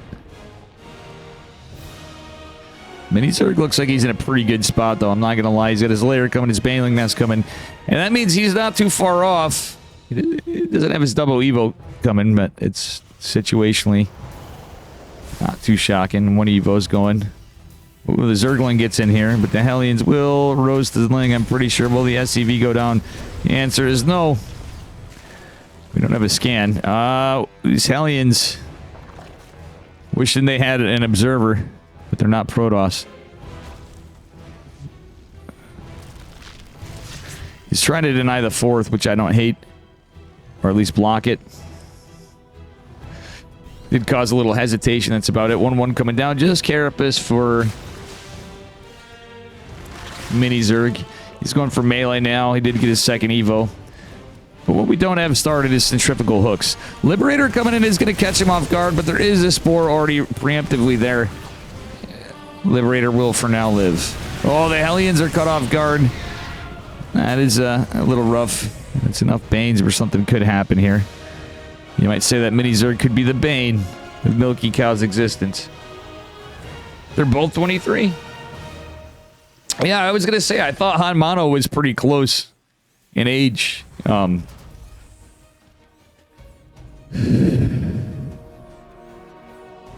So I actually got to tell you guys, I did have a kindness asked, and I'm thinking of doing brackets. I did want to do something before. We were going to hold off. And I think I'd like it too. Speaking of some of these players, for Kirkdown stuff, when I get a little time here, we're going to do a show match. There's just been so much. I'm not being against a man of my word. But I will say, other than the fact that we got Infestors and Centrifugal Hooks coming, that I'm hoping to do a little show match between Percival and Young Yakov at the request of Percival. I'll see what Foxer wants at some point. Maybe we need a rematch of Mini Zerg and Foxer, because Mini Zerg's coming up. Mini Zerg seems like he's... Oh my god, these Banelings. I was going to say he has a chance... Wow, Milky Cow did eat a Baneling after all. He almost had a chance to mow down 4 Banes, but he was on creep. That being said, there is a Liberator here. There's an army right nearby. Medevac drop, not really... Yeah, I don't know if I agree with this too much. He's going to pick off a few Lings. I guess every trade's a good trade if you know, are effectively getting damage. Yikes, that's a rough spot for the Medevac. Tourmaline seems like it's a bit a gotcha on there. I know Foxer felt like he was saying too he had a rough time on this one. He's like, it's a bit of a throw. I think in these positions it's a little rough. It's a little bit later of a hive this game, but there's Infestors out earlier for Mini Zerg. He's changing up his style a little bit against Milky Cow. Oh, the Fungal is going to catch him off guard, but the Widow Mine might be massive. It's pretty big. Catches a bunch of Banes. Banes crashing into one Marine. Okay, nice hot pickup after on the back foot of this. Another Infestor here. Trying to be... Oh, well, all the Infestors gathering up here. Infestors kind of stand at the edge of creep. Ling's doing what Lings do, being a nuisance. Widowmine catches, not the biggest hit. That was a nice little split off at the end from Mini Zerg. Milky Cow playing a Widowmine heavy style. But here comes that pesky Ultra Cavern. I will say this. I wanted to comment before, and it's only 5 racks. Second factory's going on. It's a late 4th base, but situationally how this game's played out, we're not going to see what we need against Ultralisks for a while. Oh, we got a little bit of lag there. What I mean by that is... Genoa is a year younger, but he's not active. Yeah, I remember Genoa, and I've not seen him play in a long time, I was going to say, but we don't have as much KSL. Or Geno. Oh, these Fungals are massive. Fungals and Lings and Banes, oh my, but it's about to be Ultras pretty soon. We have Chitinous Plate income, our first Ultralisk being produced. Now we're starting to get into Ultra 30. Nothing really here to defend, but a Widow Mine. It's not sieging. Okay, I bought some time. Nice worker micro from Milky Cow, honestly. EBH. And beautiful save of the SCVs. We got an 88 drone Zerg who's now going for a 6 base. Mamma mia. We got our Ghost Academy. Okay, so Milky Cow is making a Ghost transition. Theoretically, Ghosts are better than going Marauders too, but I don't hate, I still think some Marauders are good. But when you're dealing with Infestors or an Infestor-heavy army, getting those EMPs off could be good. Steady targeting could be a thing. Oh, we mowed down one Infestor. Do we get another? But the Banes, the Ultras, a lot of the Terran army's done, and what Milky Cow saves what he could of the Marines anyway. A couple of Widow Mines to defend against this Planetary Fortress going to be started. Nice pull off. A fair amount of Lings still here. We do have Drilling Claws for the Marines. Here come the Ultras. Only a couple Marauders here. Milky Cow's trying to... Oh my god, he's going to lose his base! Oh, barely saves it, but it's on fire. Milky Cow wasn't paying attention for a second. Or was it a debate? You know what? Milky Cow's real on it. His micro is pretty good. He had some rough moves earlier in the game with the Reapers and such, but he's making a game out of this. Zoiks. Those fungals might just be the end of it. We got a ghost out. A ghost. The steady target does get launched, and this factory looks in trouble as the 4th base is burning. Pretty sure this is looking pretty ogre here. For our Terran. Our Terran man's trying to cling on and make a game of this, but with the 4th fallen, he did manage. What the hell? He killed the 6th base behind this. This is crazy. I guess I'm getting a little. I've been overdoing it. Mini Zerg is like, dude. Thorn's been right, Yeti. This kid is like less than 6K, and he's been literally bodying 6K plus players. Our Ukrainian Zerg, people can say what you will about it, but like his macro is really good. His decision making is really good. Like Milky Cow's always been in. Well, you know, he's getting older now, but I've always thought of him as a younger, kind of on the, like him and Baby Marine always kind of struck some vibes. They always give me good TVTs, I'll tell you that, over the years. But oh my God, these medevacs are so beaten up. I think we're gonna see this over. Oh dear God. Oh dear God.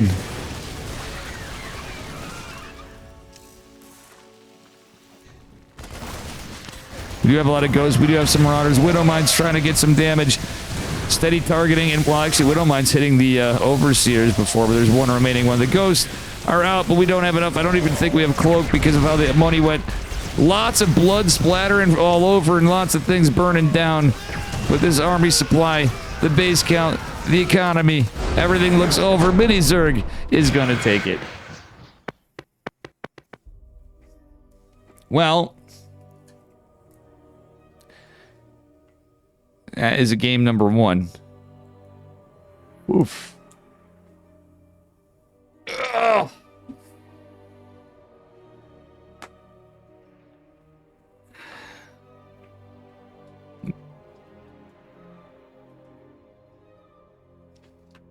Now, if you guys are wondering why we don't see a lot of the heavy hitters in this and these qualifiers, it's because, well, they've probably already made it in from their participation in OSC, from their victories in OSC events, in many other reasons. So, as this tournament goes on, you're going to see more high-ranked players, the highest-ranked players.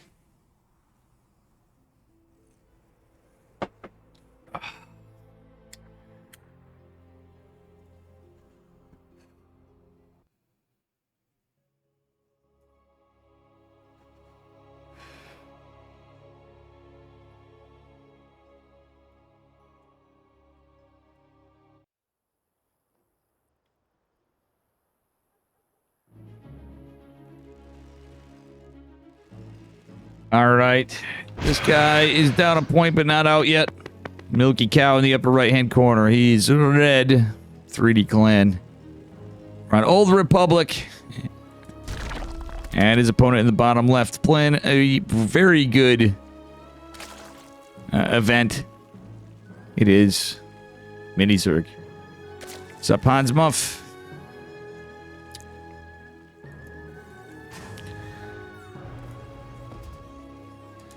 This is our last qualifying series.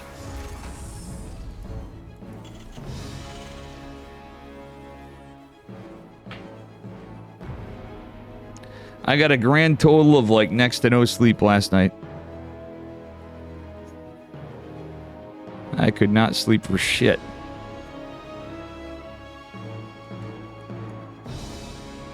We're going for 2 racks Reaper. Milky Cow. Is he just not feeling like playing it out? He's trying to hide it. Oh my God. Oh my God. It's going to be scouted too. Is it? I got to put it in a vision of... Is this the luckiest... He's not the luckiest Terran of all time. He could cancel it. Loki, he could cancel... You should... Why not cancel it? I would cancel it. He's gonna get most of the money. Well, he's already built the gas. Oh, yeah. He could have canceled it and went for a factory. 1 pixel true sublime. 1 more qualifier, 2 more. Yeah. I'm saying for this. Yeah, that's right. Actually, I'm forgetting because there was the other qualifying matches too. I was watching some on Wardy's channel this week. Myself.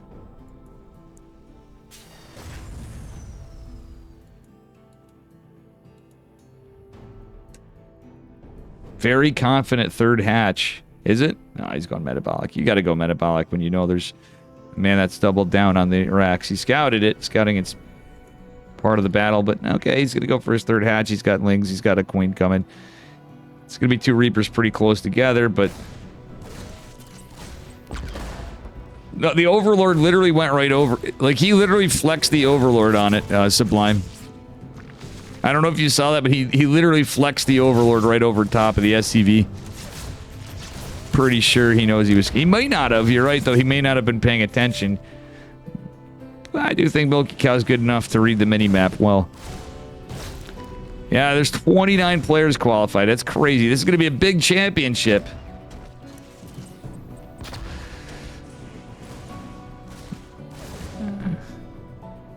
Considering different qualifiers, etc., we've had a good turnout of players, and I think there's that many players qualified into the championship. It's pretty wild. Good amount of money. This guy's checking out. The links have just timed in there. Although no Rainer is Cyril, that is true. Alright, just 3 Reapers. It's not the end of the world for Milky. He's kind of playing it the same way again, but... No, actually he's not. Okay, he's not going for the fast 3rd CC. He wants to go for... Is he going to go for a 2 base all-in? We don't see it that often against Zerg for some reasons, but... Oh, whoa. Wait, he's playing mech. With the... Okay. Okay, he is playing mech. He's just playing mechanical, man. I don't hate this as much now. Now that makes far more sense. Blue Flame Hellions coming out. And when you see 2 racks, I think this is a possibility of getting some damage done after all. Blue Flame Hellions, because we've not had any scouting on the side of the Zerg. Seeing some Hellions out looks fairly normal.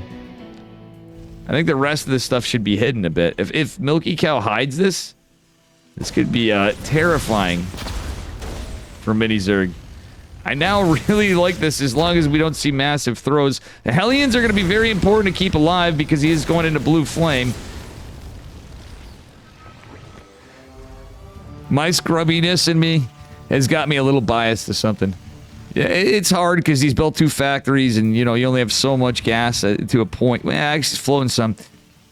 I would say double down. Go Hellbats, but a Baneling Nest shuts that down pretty easily.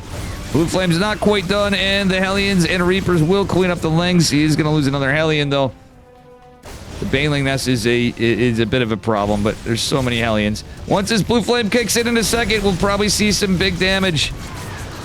Nice split off of the Hellions and the Reapers, but does he A-move? He is going to get some damage done after all. The Lings are coming in, and more drones going down.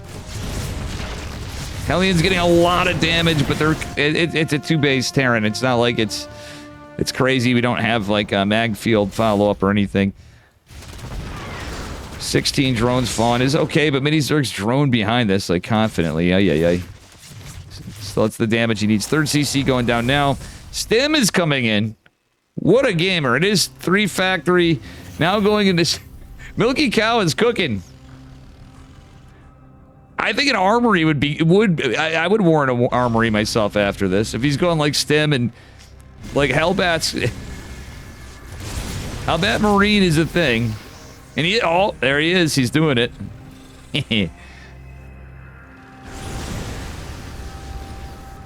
Yeah, I know Roachborn Banes could be okay, though.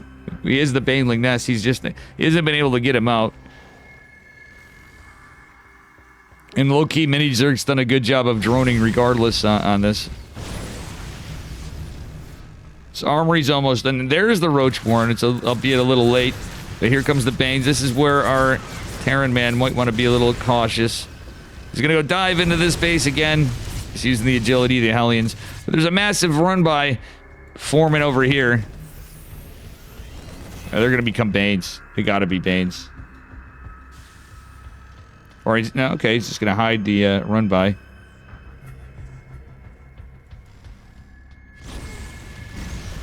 Yeah, now Hellbats I'm not so sure of, but Banes, but they are slow Banes at that, so... Okay, Blue Flame doing decent on the Banelings. As long as they can kite against the Link surrounds, you might be able to kill them. Yep.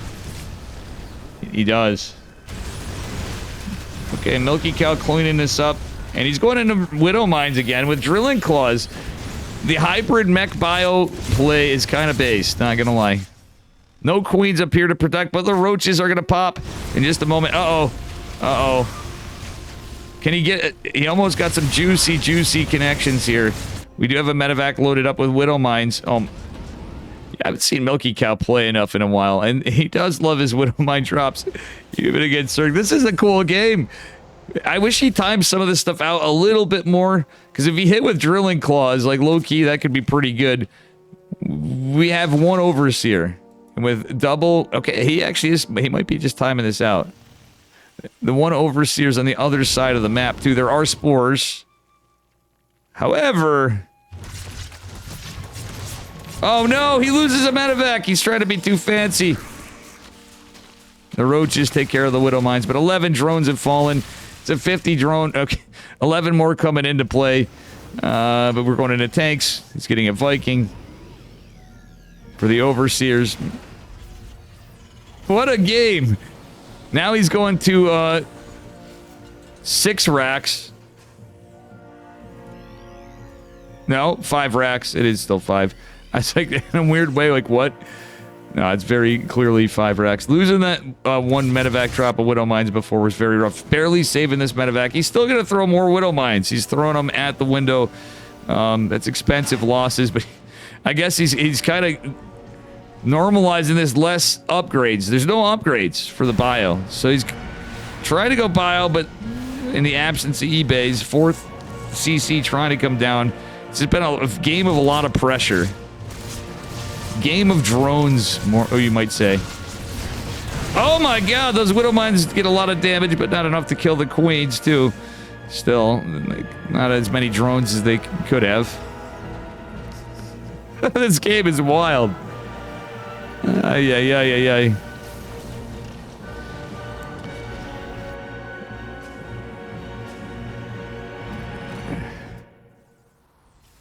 Game of drones in losses and wins. Milky Cow is going to attempt to push, but there's a sizable Zerg force with good upgrades. Not a lot of tanks. Vikings could be landed. Vikings could go in to kill the Overseers is the game plan. As a lot of this Milky Cow is going to pay attention to his army. Corrosive Bile is going to be big, only catching one of the Widow Mines. Some of this is going to go down. The tank's going to come into play a bit. It's like mech, but it's also like not mech. We had the Drilling Claws. The tanks are in some serious trouble. He only saves... Well, he saves 2 somehow, but I don't know if it's going to matter. The Roach run by here in the 3rd base is the giant Roach army. Roach Ravager army, I should say, pushes in. There's no Overseer just yet. I'm sure there's going to be one coming behind this somewhere, maybe. It is possible. Okay, the high ground tanks don't hate him. Desperation Marauders coming out with no upgrades. Okay, I like the disengage from Mini Zerg. Mini Zerg with some really good plays today. Milky Cow had been cooking this one. Milky Cow's kind of reminded me of Gumi Ho in this game, to be honest with you. The only thing missing would be like random Thors and all that nonsense. Random Thor drops. The old days on the Terran side when you had the armory, Widow Mines would make this, we definitely would have seen an armory earlier, but, you know.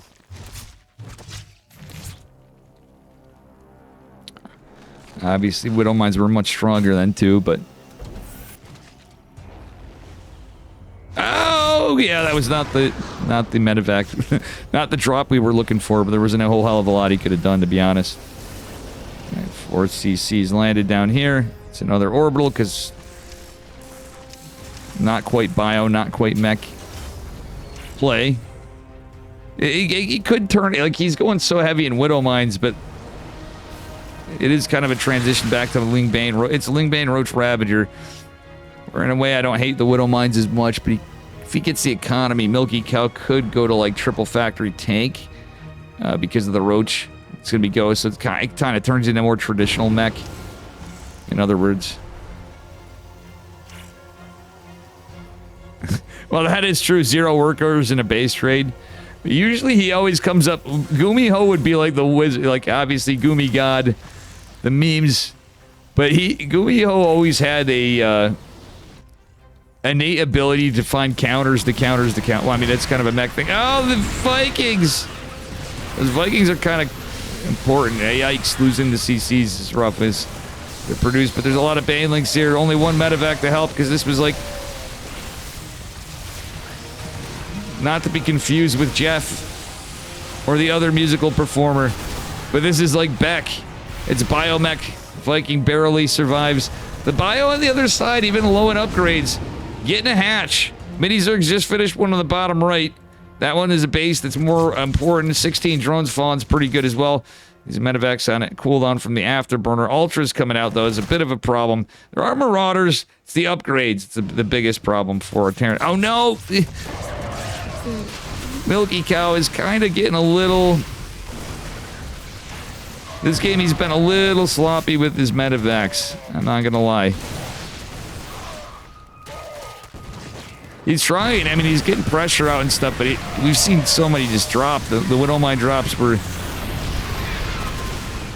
valiant effort, but not what he wanted. Not what he needed. Very confident tank drop is going to block the CC from landing. Yikes. Here comes the Ultras. He sieges the tank anyway. Widow Mine's trying to come in here. Tanks from the high ground actually dealing a lot of DPS. And here come the Marauders in the chase against the Ultras. And a boy is pulled with this. Wow. We are gaming. CC trying to come down again. This one might be like the previous game where we see one on fire. There's going to be a lot of STEM Marines. He's going to have to cancel that and lift it. He's going to do so. It is on fire again. I do like Milky Cow's position in many ways better than the previous one, but now we're going to see Infestors. We're going to see Burrow. We got more Ultras coming. We do have Anabolic Synthesis. We don't have Anabolic Synthesis, actually. Anabolic Synthesis for... Oh, I say that and he's researching it. Is the Ultraless Speed upgrade, for those that don't know. Neo Steel being researched for this hybrid style, as we do have +2 infantry armor being researched as our Zergs finishing, going into +3. The Carapace upgrades disjointed because it's mech. It is a wild one because it's ranged attacks. Carapace, a mix of everything on both sides. This hybrid, strange style of play from both. A big push coming in for our Zerg, and again, CCs are just dropped. Widow Mine's dropping. Nice cancel for Milky Cow on one of the command centers. And Milky Cow's gonna go push on the other side. Speaking of base trades, nice catch on the Infestor. Does he get another one? He does. But there's one with a lot of energy. There's two with a lot of energy. He scouts him. Doesn't have enough for an EMP. Does this hatchery fall? It will not. Nice hot pickup, though, from our Terran man. Behind this, we have a Spire. Quite light, but obviously, with all the tech trades, with all the transitions, this has been a wild one. Vehicle plating being researched for Milky Cow. This game is wild. Milky Cow, sower of chaos. Our queens here. Don't just throw your hope. Yeah. Okay, I like the split off of the Lings. But these Marines are very injured and overstemmed. He didn't have time to heal them. Milky Cow didn't. The scan over here revealed the army. Minis are going to change position. Going to the southeast. Because there was a little... Oh, it's a Liberator. It's just a Liberator. Okay. Notice the change in position in the army. Liberator's going to be a little effective if he can re-siege it. But he's going to defend. Milky Cow does. This Widow Mine's coming in, getting a little chiseling on... Literally just chiseling on the plated Ultralisks. And that another drop attempted into the natural. Doesn't get the Queen. I will say the creep spread's not really been a big issue this game for Milky Cow. It's partially because of the map size, but how aggressive he's been this entire game. And a little bit YOLO, if I'm going to be real with you. Barely Trading is when you're that even with a Zerg, that's not usually the greatest sign for a Terran. That being said, this Liberator has prevented some of the... For the time it got rid of the larva, that was pretty good. He is going to dodge the Spore and the Biles, but now we're getting into some Corruptors out as well. Corruptors to this army can be a problem. There's 7. That is going to be... Oh, killed on a cancel.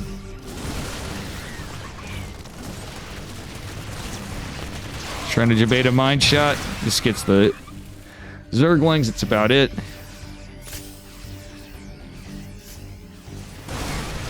Yeah, a lot of Mini Zerg's army went over to the bottom right, so realistically, that's a fight Milky Cow can feel somewhat confident in taking.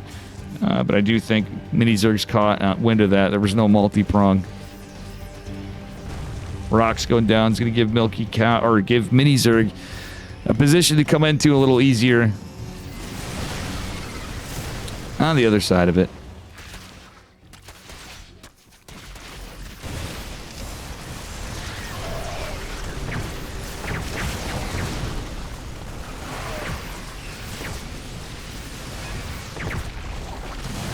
Wesley snipes over here. EMP's coming out for days.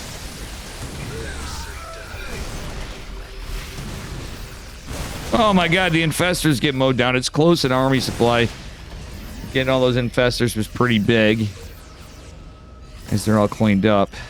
Greater Spire. Oh boy. Oof. I have a feeling this is going to be a long series. Which is all good and fine and dandy, but at the end of the day, a little wild Ling run by coming here as this Widow Mine is going to block the hatch for a moment from being taken. Bottom right base is going to be assaulted and forcing the Lings back on the Widow Mine. The Widow Mine is going to continue to block that base. Nice burrow on the drones. Lings missing their mark, but oh, the Corruptors. Widow Mine does catch a lot of Zerglings. The trades are important, but these medevacs are important. Our Terran man has a higher army supply. Losing the medevacs would obviously drop that a bit. Yeah. That's a burrowed... No, what the hell? Why is it show... Oh, that's just a critter. I don't understand. Is there a burrowed unit there? No, I don't understand at all. I'm losing my mind, chat. Then the critter actually... Is it because I'm selected on him? I don't know. You don't usually... I don't know.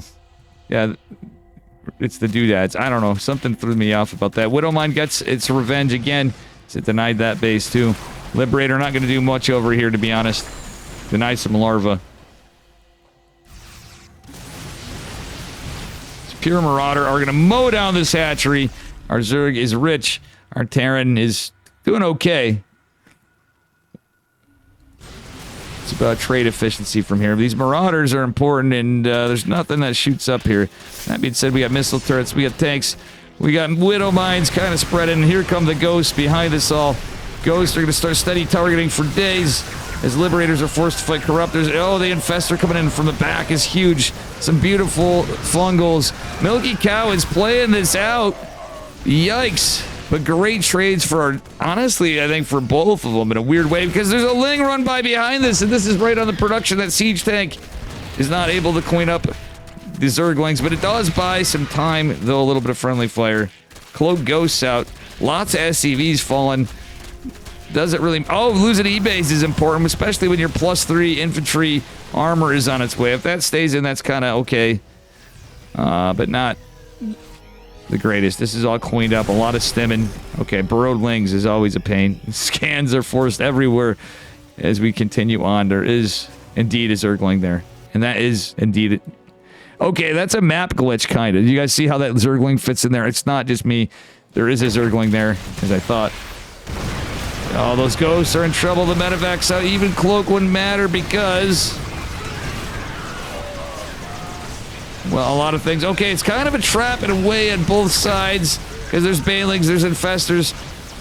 The boys are pulled. Banes are going to make connections to the Infestors as well. No, they don't. They're going to be needed for the army. Oh, man. It's a lot of Zerg. The choke point's pretty good for our Terran man, though, as Widow Mines come in. cleaning up all the overseers, but a little too late. Siege tanks falling. CC's being forced to be raised. A couple corruptors won't be enough to really overpower them.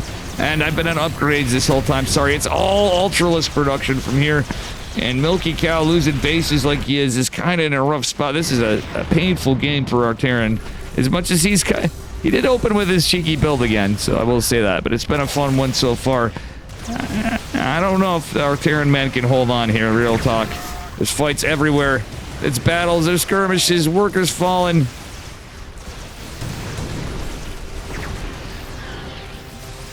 Ay.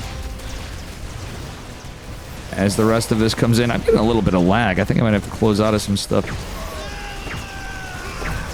I'll just get more RAM when it costs like 4 times the amount it normally does. Yikes. Yeah, this is looking very much over. As it's 8 SCVs. Command center's down. It's the last battle. GG is called. Mini Zerg is going to take it. I'm going to close out of some things. I'm double streaming too, that's why.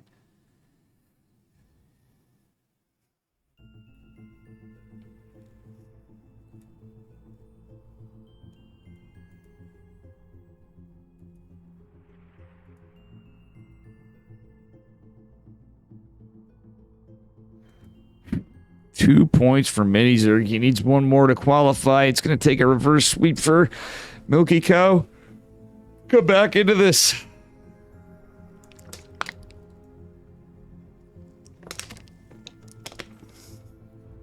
That was a sick game, though.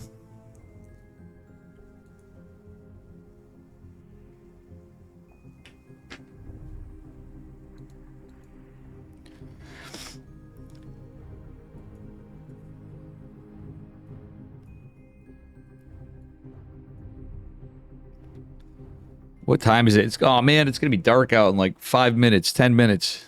Boo!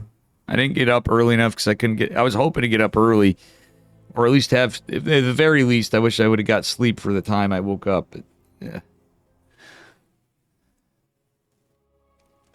Charlie was being annoying.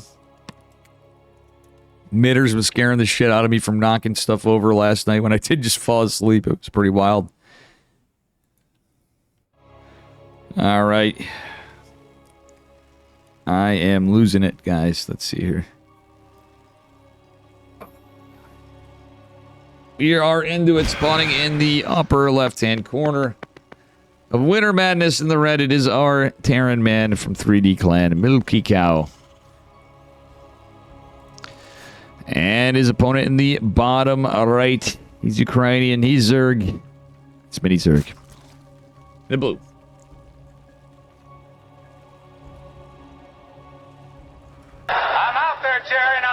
Thank you for the 100 biddies, Genesis Buddha. Remember everyone, help save the trees, please. Make sure you are using both sides. Oh boy, of the that toilet paper, me. Thanks. Thank you, Genesis Buddha. I appreciate you. Oh. Ladies and gents. We're getting to the last one. Both sides, yikes.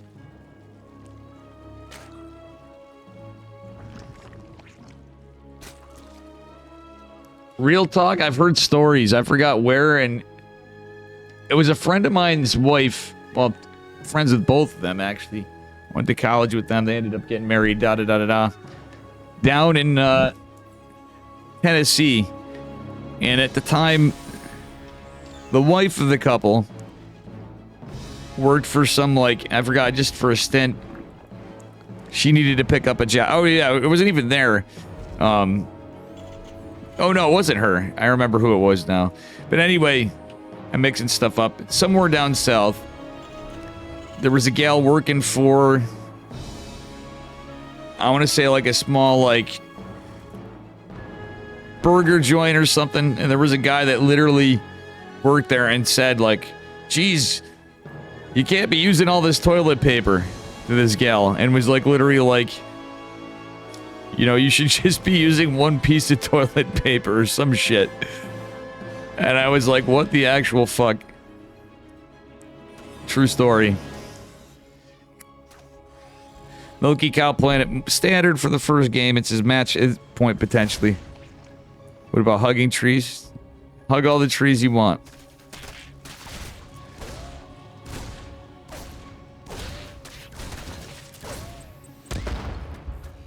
Okay, this is starting to get annoying for the Zerg. Mini Zerg is starting to get really delayed here. SCV survives, and that is a really good denial from Milky Cow. Rather than cheesing it out a little bit, which technically he did, even though, like, you know, 2 racks Reaper's not a cheese. It's just kind of how he was doing it. He still wants to save this Reaper if he could help it. Oh, yeah, you definitely want to. Does he get a Ling? Oh, my God. This Reaper is MVP. The player. The Reaper alone has nothing to do with the operator. Oh, my God. He's getting the max. Now it's worth it. Does he get another Zergling? Oh, my God. Yeah, he's getting a little greedy. Okay, maybe he's not. He knows the queen pathing. Metabolic boost is going to finish this second, but guess what? The Zergling may go down. Even if this Reaper falls, I wouldn't... Oh, yeah, Lings are coming out. Yo, bro! He's going to lose the Reaper now. What's he doing behind us? Is he macro and he's 3cc in it? He did mess up his other thing. He did lose the Reaper after all. But I think that was well worth it, considering he had his 3cc. He has his Banshee coming at a decent time. It wasn't too bad.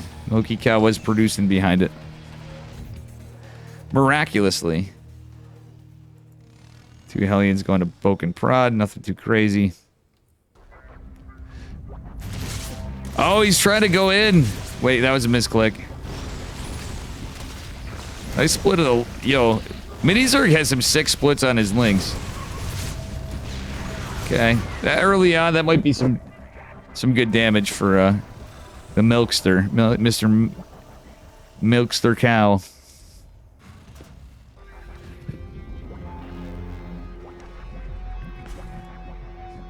Milky Cow is so damn aggressive. Okay, this is a 200 IQ play from our Zerg, because really, Banshees could potentially get something done here, because we don't have a lair anytime soon.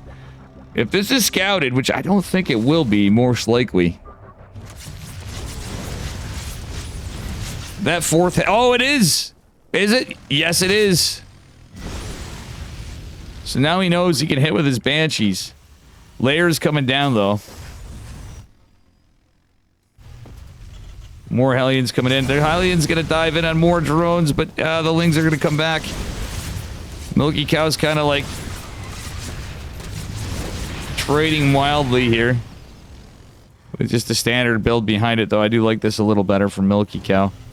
Banshee's gonna go out. Overlord's gonna see it. Layers just coming down. First Banshee sitting. Second Banshee coming in. He's gonna need a cloak. The Hellions been annoying in the front.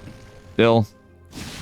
How many Hellions were lost this game? Only 5. No, in terms of damage, that seems really rough, but it was the delay on the 3rd base. If this is a cancel on the 4th, that's big. Overseer's in production. He should just keep hitting it. Like, by the time the Queens get there with the creep spread and being off, in my mind, like, he can just hit it. It's a fast 4th was a smart move from Mini Zerg, from how delayed his 3rd was. Considering hatcheries are your production structures. There is a spore. Banshees have to be... Oh, nice micro from the Banshees, but well, we got a little disjointed. It's kind of, this is kind of like a dead zone. You're kind of trapped right there in the back, right? A little deceptive. I don't hate that Milky Cow took his 3rd base as quick as he did, because he knows, all right, that 4th's finished up. Banshee's still trying to get more work. He's got to be careful. 9 drones falling. Okay. Yeah, real talk, he's going to get out of there with those Banshees and maybe consider repairing them.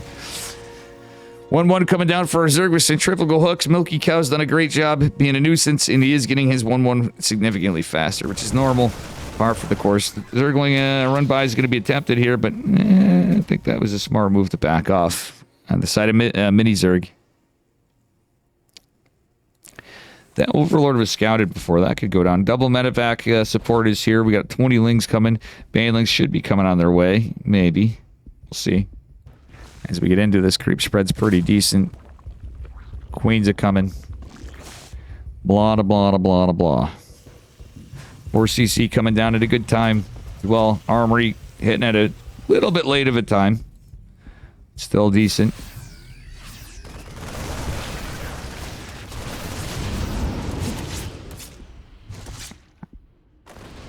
As long as Milky Cow gets his next set of upgrades that go good, it could be alright.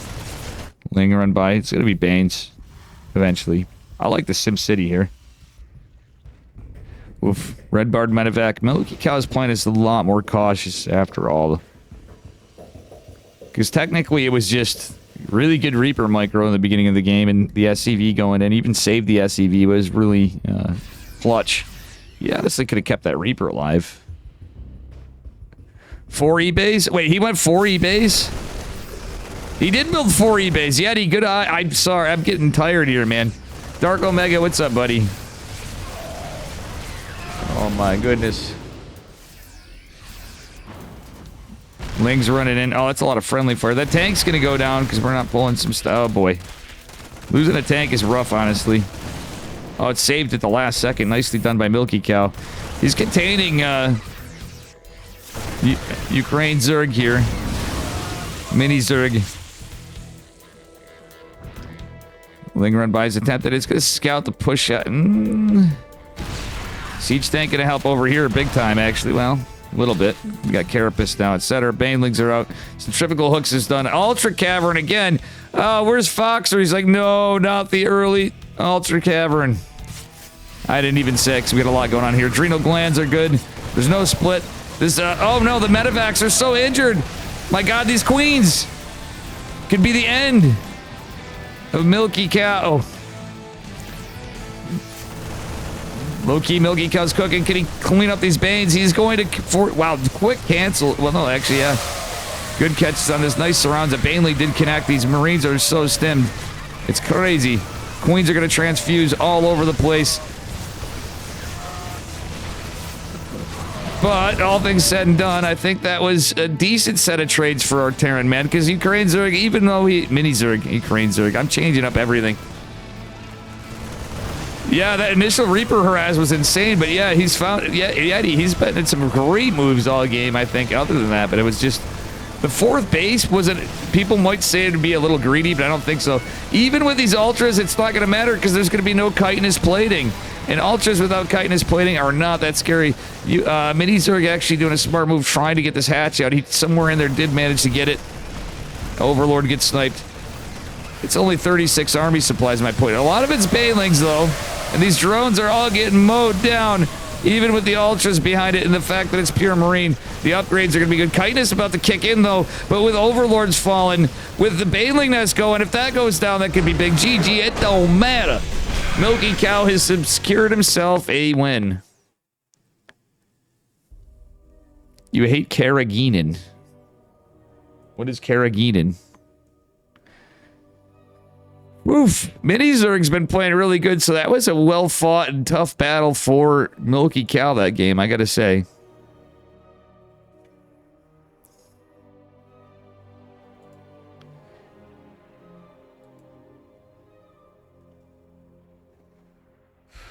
We got Wardy and Bel Air on us, so it doesn't matter as much, but I gotta say, if I,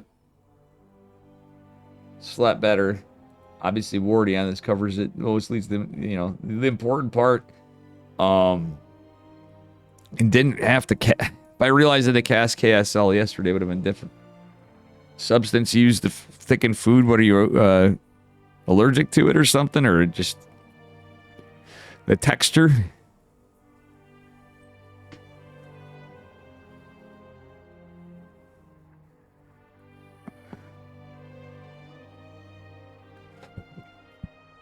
Is it?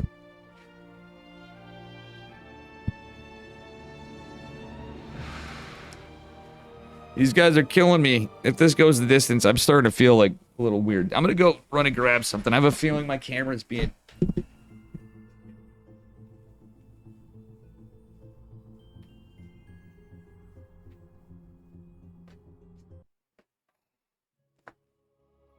This shit. It is pretty good. Fuck me, I didn't want to take this, but I got it.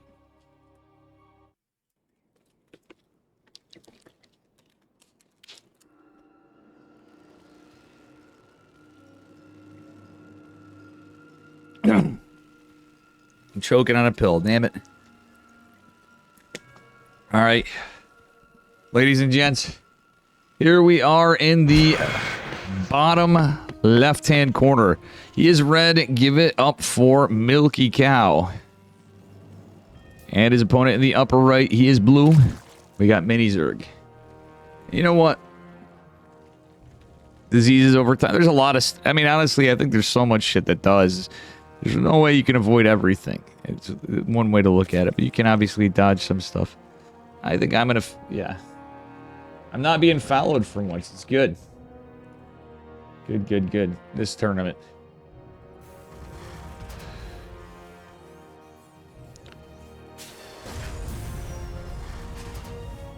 Film with a shocking twist from M. Night's Shyamalan. Oh, Fractal, that was good. Good timing, bud.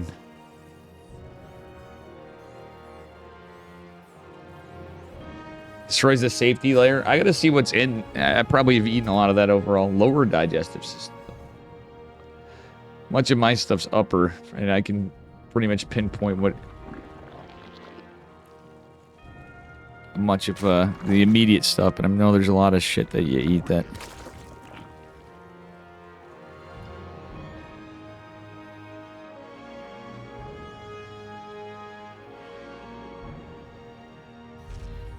Yeah.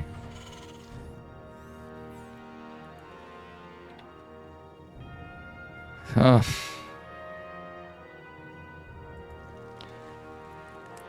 I kind of... Your entire digestive tract's fucked.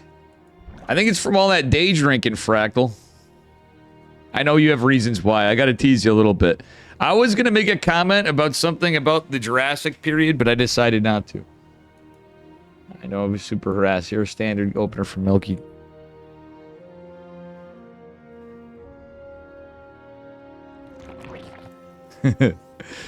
I figured I'd be nice, Fractal. But sometimes I think a little ball busting's good for you. Cause you...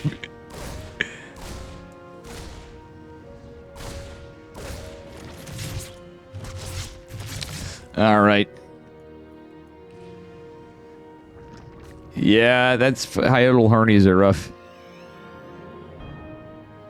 I actually like yellow... like the yellow mustard relish stuff a little bit. Sweet relish is good too.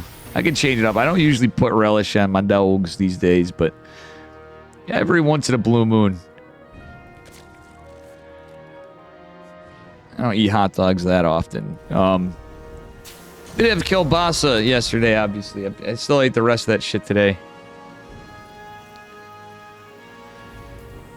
Fractal, big same. I live on Prilosec. I was off of it for a while. I wish I took it early. If I listened to my doctor earlier in summer, pre-subathon, when things were rough, if I was taking Prilosec, it would have actually... I probably wouldn't have had to been consistently on it. I took a couple breaks on it. I think you can get the points where you can take it off, but yeah, it's... I feel like I can't too lately, but some of that's the drinking, man, too, to be honest. Even in yours, with what you got going, I am almost very confident in that. All right, Hellions coming in, finding a good bit of damage here as the Queens come in behind it. Hellions sharking up here, getting a creep tumor. Are going to back off for the moment as we have more Hellions coming in to join the party behind it. And we do have Blue Flame being researched, so it's going to be a stim double Hellbat. Bit of cooking again from Milky Cow. This could be match point for him. For his opponent, rather. Nice cleanup from Mini Zerg. Let's take a look what's going on. Alright, a little bit of a skirmish here as we get into it. More Hellions coming. I like the stem with this, though. Real talk, the stem's pretty good. If he gets into upgrades this game, we get our... Spores coming, our layer coming. We got our Baneling Nest behind us. Where's the Baneling Nest? Right there. As we continue on. Double eBay. So it just looks like it's a lot of Hellions. That should be a tell that it's double factory, but it's kind of a deceptive little thing. Nice Sim City here from Mini Zerg. There's a reason he's doing that. It's to block the Hellions, obviously. Blue Flame is done. And these Hellions will Get a little bit of damage extra to the light armor units, the Zerglings, to the drones. There's a lot of queens here. Yikes. I guess if he cleans up all the lings, it's maybe worth it, but he loses a lot of them in the process. He's going to go back. We do have our Carapace and +1 ranged attacks coming behind us all. Third CC going down on location. As we continue on, Roachborn coming down, and we do have our 1-1 coming for our Zerg, and the Hellions are going to pressure on the other side of it. That being said, we have our 3 racks finishing up over here. Third base has been established for our Terran man, and the Lings are going to try to come in and get a little bit of a flank. Centrifugal hooks is kind of scary for Terran, but I think it's going to be another Lingbane Roach Ravager game. This isn't as maybe it started out like standard for Terran, so I will say the absence of drone kills is kind of rough to lose 7 Hellions. The trades are not good for Milky Cow, make no mistake. It's not a full wall. Marines kind of diving in here and not in too great of numbers, but they'll find a choke point. The Hellions coming in the back, actually doing a great job cleaning this up. Well done by Milky Cow. Did lose 6 workers, but guess what? There's a Ling run by I'm totally missing in the main base. Lings are dancing, not in the natural, but in the main base. Okay, I guess they are in the natural too. SCV's trying to fight him off. And we do have, 2 Banelings morphing right here. And it's potentially more damage. That was actually, with all that chaos, I don't think this is seen. It's not seen by Milky Cow. He has no idea about these Banelings. As the Overlord, at first Overlord at the natural we're going to see, but guess what? Bada big, oh my god, nice reaction, but 13 SC, oh my god. He tried his best to split it off, but that's pain and suffering. For our Terran. 83 drones for UA Zerg. Mini Zerg UA. My cats are bugging me for food. Charlie, you have tons of food. You don't need any. I'm positive of that. He just wants to come and meow at me at the random ways we possibly might conclude this. Milky Cow's gonna try to fight his damnedest in this one. Mini Zerg with a lower army supply. If these Banelings get... Yo! If he takes these Banelings down, this could be big, or even any number of them. You just can't get surrounded by the Lings. There's so many Queens. Here come the Hellions. And the Banelings are gonna finish after all. Queens... starting to fall down a little bit. There's Hellbats now. We got Widow Mines behind. Of course we got Widow Mines. It's Milky Cow. Widow Mines might get some big connections. Nice splits from our Zerg, but great play from Milky Cow. I think he's starting to get some big damage. That one Baneling is going to get a lot of damage. Widow Mine coming in. A lot of Milky Cow's army was cleaned up behind this, but Milky Cow getting some good damage nonetheless. He's got to be careful of the Banes in the high ground, which he doesn't know about just yet. He's okay, forcing a ton of transfuses. If these Queens get mowed down, that actually could be helpful quite a bit. He's getting some drone kills. Milky Cow's got to be careful to keep these Medivacs alive. He sees the Banelings. Does he pick up most of the army? He does. Reinforcements even get picked up. Great aggression from Milky Cow. He's keeping it going, getting his 4th CC, getting his racks 6, 7, and 8.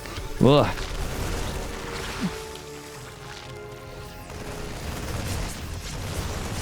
Blue Flame Helmet. The Blue Flame actually coming in kind of clutch. Now we got some more Widow Mines. I'm loving the Widow Mines here with this. It's all Lingbane. The Ultras are starting to come out, but Milky Cow just wants to end him, wants to send him. And the racks 4, 6, 7, and 8 starting to come out. It's going to be good. Chitinous plating is not even a thought right now in our Zerg's mind. As this Milky Cow going to pick up. He cleans up the Banelings. These Ultras are not going to have chitinous. Milky Cow just needs to end it. If he just pressures in, he's got to be cautious, obviously, to Banes, etc. However, I think he's in a good spot. There's not a lot of Zerg army, even with the Ultras. The Queen's getting mowed down. The Banelings are not going to come out. He's going to deny +2 Carapace. I think Milky Cow is going to take this. Ultras be damned. Behind this all, he is producing a Marauder. He's going to deny the +2. He's going to get the Baneling nest. Milky Cow with a great comeback here in this game. Holy smokes. GG.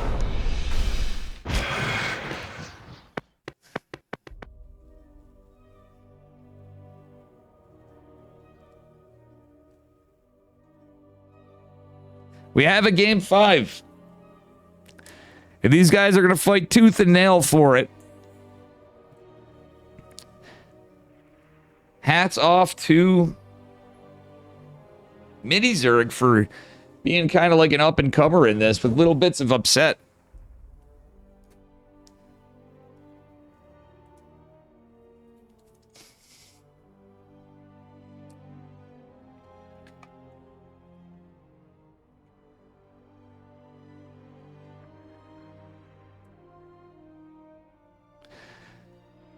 Hold on, my cats are there. Hold on, I'm gonna run and try to do something. We'll turn all the lights on.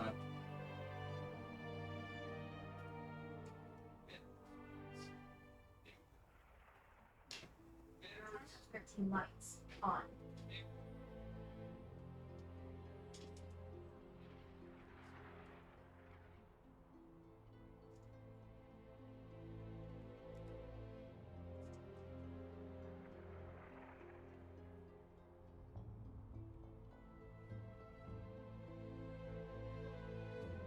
I've been stretching as I could, but I can't get enough stretch. Oh!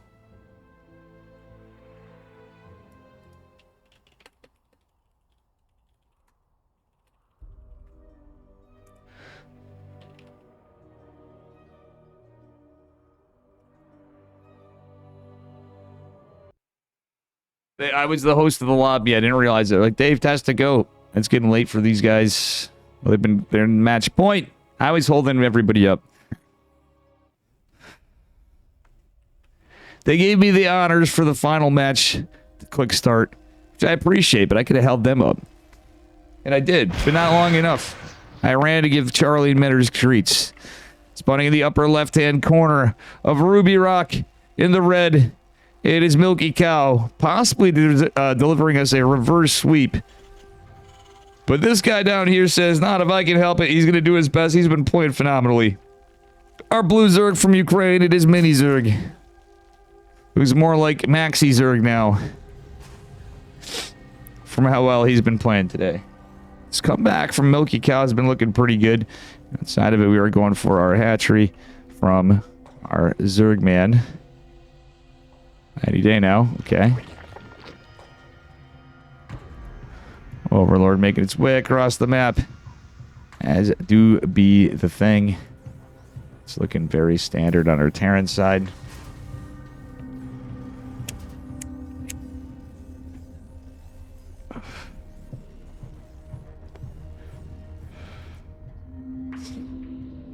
That's about it. Alright. Gas and pool. A pretty standard time. Second Overlord scouting. Milky Cow's proxy racks them enough where I wouldn't be surprised if he looked a bit, but that doesn't look like proxy racks pathing. We're not going to see any of that. I think we're seeing some standard openers from Milky Cow. He's playing a little adventurous for a tournament. You can't fault him there. And our second SCV going down to build our supply depot. When he has the money, and he does.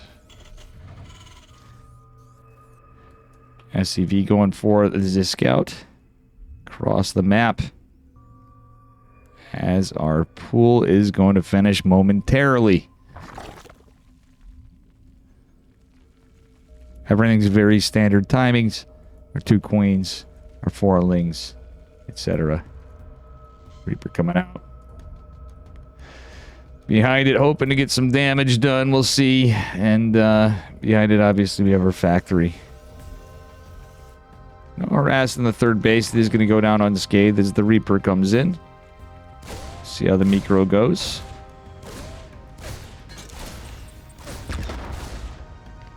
Reaper making his marks.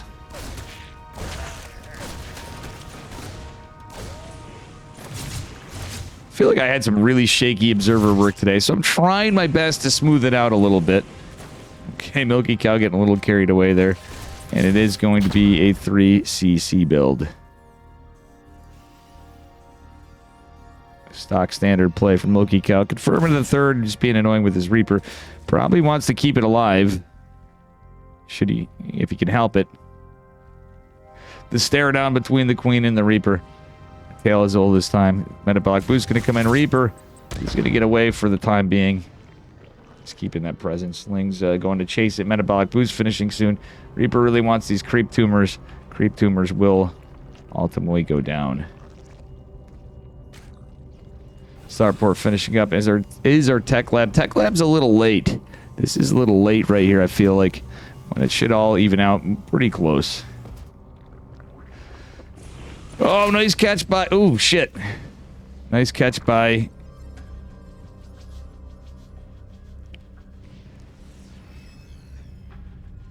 Milky Cow there. That was a blunder on my part for observing work. Marine going out to scout out, looking for overlords. There aren't any there. One thing is, if this Reaper goes around, he could see these overlords here. Something you can punish. Nobody really does it that often. I know it's kind of bad, but every so often you'll see somebody open with a Viking. Like the Liberator thing's something people do from time to time, obviously. I feel like a Viking instead of going, you know, like you open with a Viking, you research your cloak. If you see overlords astray on the map, it could be pretty good, especially in a big series in a tournament. When you're... These guys, it's a big deal. They're approaching toward the qualifying matches.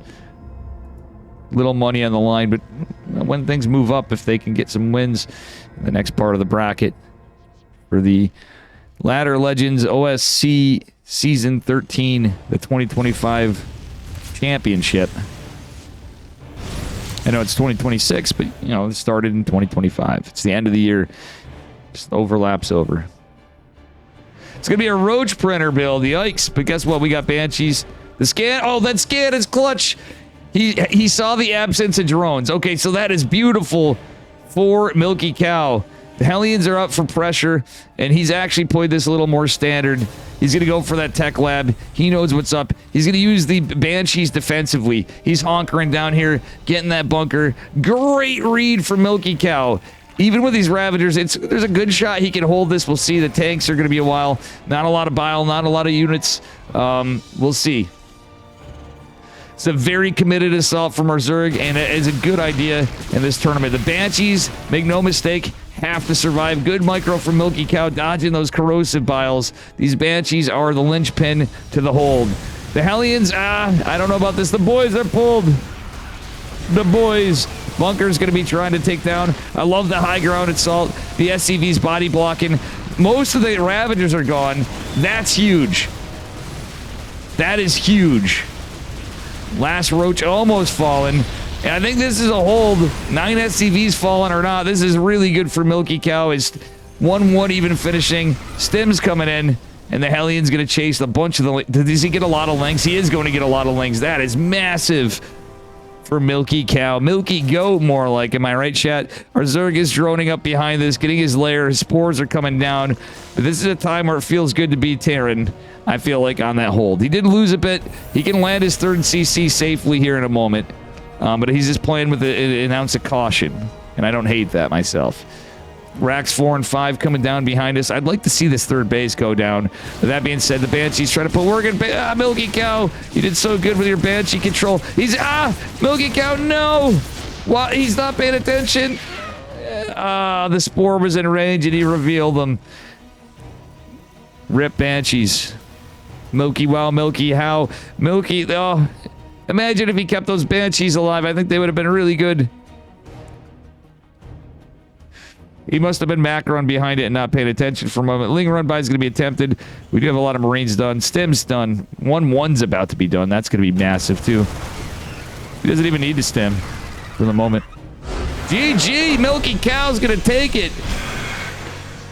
Delivering justice, freedom for the Terran Dominion.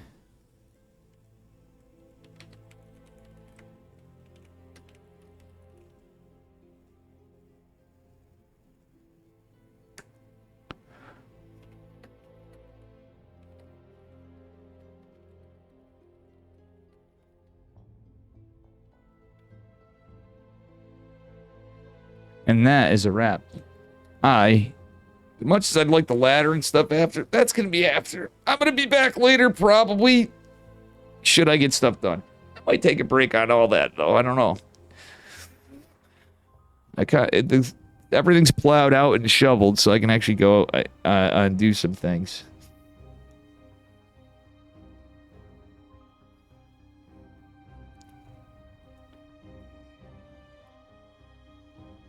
Guys, I will catch you all later.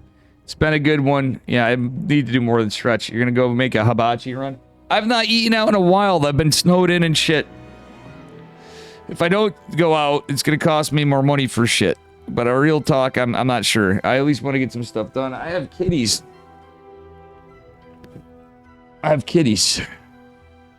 Look at Charlie land. He's flicking his tail. Good kitties.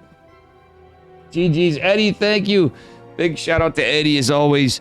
Consider supporting OSC. Actually, do it. Be a man, or don't be a man. Sick stuff. Good luck on the rest of it, Eddie. And big thanks to Ladder Legends as well as their support. Obviously, this ends my component and stuff. I'll see what I can do from there. But yeah, let's go right out. I will catch you all on the flip. I need to take a break. Thank you again. And YouTube, peace out, mofos. Instantly out. YouTube's utterly useless for me right now. Let's go say hello to Jason. Well, I feel bad that I invited him. Jason showed up, but he couldn't play. I didn't know. I'm embarrassed, Eddie. And guys, hang out for the raid, please, and thank you. Support Jay, too. Jay's a bruh. Jay has consistently had Jay. We got Hup on, too. We got, Lily's on as well. A lot of people. It's been a lot of people streaming today. Thanks for those of you guys that hung out. I might, maybe, not so sure. Like, if I have some energy after, I'm considering laddering, but real talk, I'm kind of tired. All right, see you later, all. Happy Saturday. I'm gonna go get some brewskis too. Real talk, I might actually consider eating out a bit. Later.